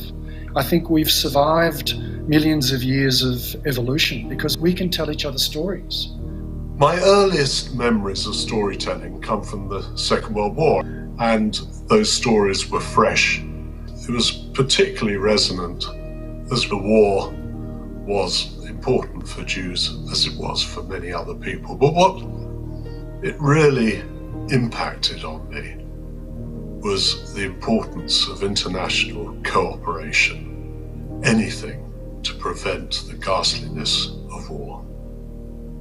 We were once in Istanbul, And at a certain moment, the publishers said, we now have to stop the meeting for a moment because every day we go to the court and start picketing with local authors and publishers in front of the court because they had put a publisher in jail. All of a sudden, we were standing on the street and you realize that those people are doing this every week, every day to show the world that it was not right that lawyers and judges had put a publisher in jail. So it's the fight against censorship, it's the solidarity among publishers, so that every publisher can publish and without any risk to that individual or that organization. And there are publishers which are absolute heroes. They publish books which are controversial, which they know are going to be censored. And they pay a price for that. Sometimes it's imprisonment and sometimes they pay the ultimate price with their lives. The freedom to publish is a vital part of what enables publishers to operate, and we have to be constantly vigilant as the threats to it are constantly changing. Whether it is state censorship or self-censorship, we work to make sure publishers can publish what they feel deserves to be published. Freedom to publish and copyright are mutually reinforcing concepts and mutually reinforcing fundamental rights that belong to a coherent system of fundamental rights. So they're both enshrined in the treaties on human rights and they belong together. And that's because an author with no opportunity to publish and be rewarded for their work will not be free to express themselves. They might have to rely on patronage or government funding, and that's not freedom. If we don't protect copyright, then publishers can't sustain their businesses for long. Copyright protection is not just essential for publishing, it's essential for modern economies. It's the main legal instrument of protection of these rights. Just think with me, without copyright, there is no incentive for authors to dedicate themselves and their lives writing for the publishers. So if there is no protection to their creation, there is no books. The most memorable is probably the fun moment, and you could count things like the Congress that we hold at Cape Town, in Bangkok, London, Delhi, and we share so much during that brief period of time. If you ask me what was the pivotal moment, it was the Marrakesh Treaty to give access to those with visual impairment to as much books as possible. And the only way we could do that was through technology. I think that diversity in general has changed a lot. It goes together with freedom. Freedom to publish, freedom to speech, freedom to be whom you want and how you want. So all those different lenses around ethnicity and sexual identity and regionality are kind of well represented, and that's in the leadership. I'm also very proud to put, I think, diversity and inclusion on the agenda of what we publish, and publishers are aware of that. They really feel that they should recruit diverse staff so that they can really market also to a diverse readership and a diverse authorship. Africa has been a great example of how diversity and inclusion has been important and is going to be important for us at IPA. So something that stands out for me is our Africa Publishing Innovation Fund, which was created in partnership with Dubai Cares. We have supported many projects in Africa that focus on publishing innovation and in building libraries. Last year, many publishers decided to make scientific publications available for free on a temporary basis as our contribution to tackle the basis. And we have to remind that this was possible because we have to do this when it's needed for a crisis like we had last year. I also think it was a moment where it was important to have a friendly voice over the other end of the line saying, okay, we will get through this together. After the Balkan War in 2003, when I was traveling from the airport of Belgrade to Belgrade itself, I was just astonished because the destruction of the bombs were much bigger than ever the newspapers and the press have told us. There was a common message they wrote in the papers: please, people of the world, don't throw us bombs, send us books. I think that IPA, at the end, is about values. We represent the memory of the past. And we need to follow up this work of promoting the dignity of ideas. When you work in these areas, in the institutional associations, you're not working for yourself, you're working for the others, you are giving, you are just trying to draw a path, in this case a path for the book. With others behind you or others with you, all these paths, they get less difficult to overcome. It is not the president who is doing this. It is not the vice president who is doing it. It's not when I was the chairman of boards, committees and so on, which is the work, but it is...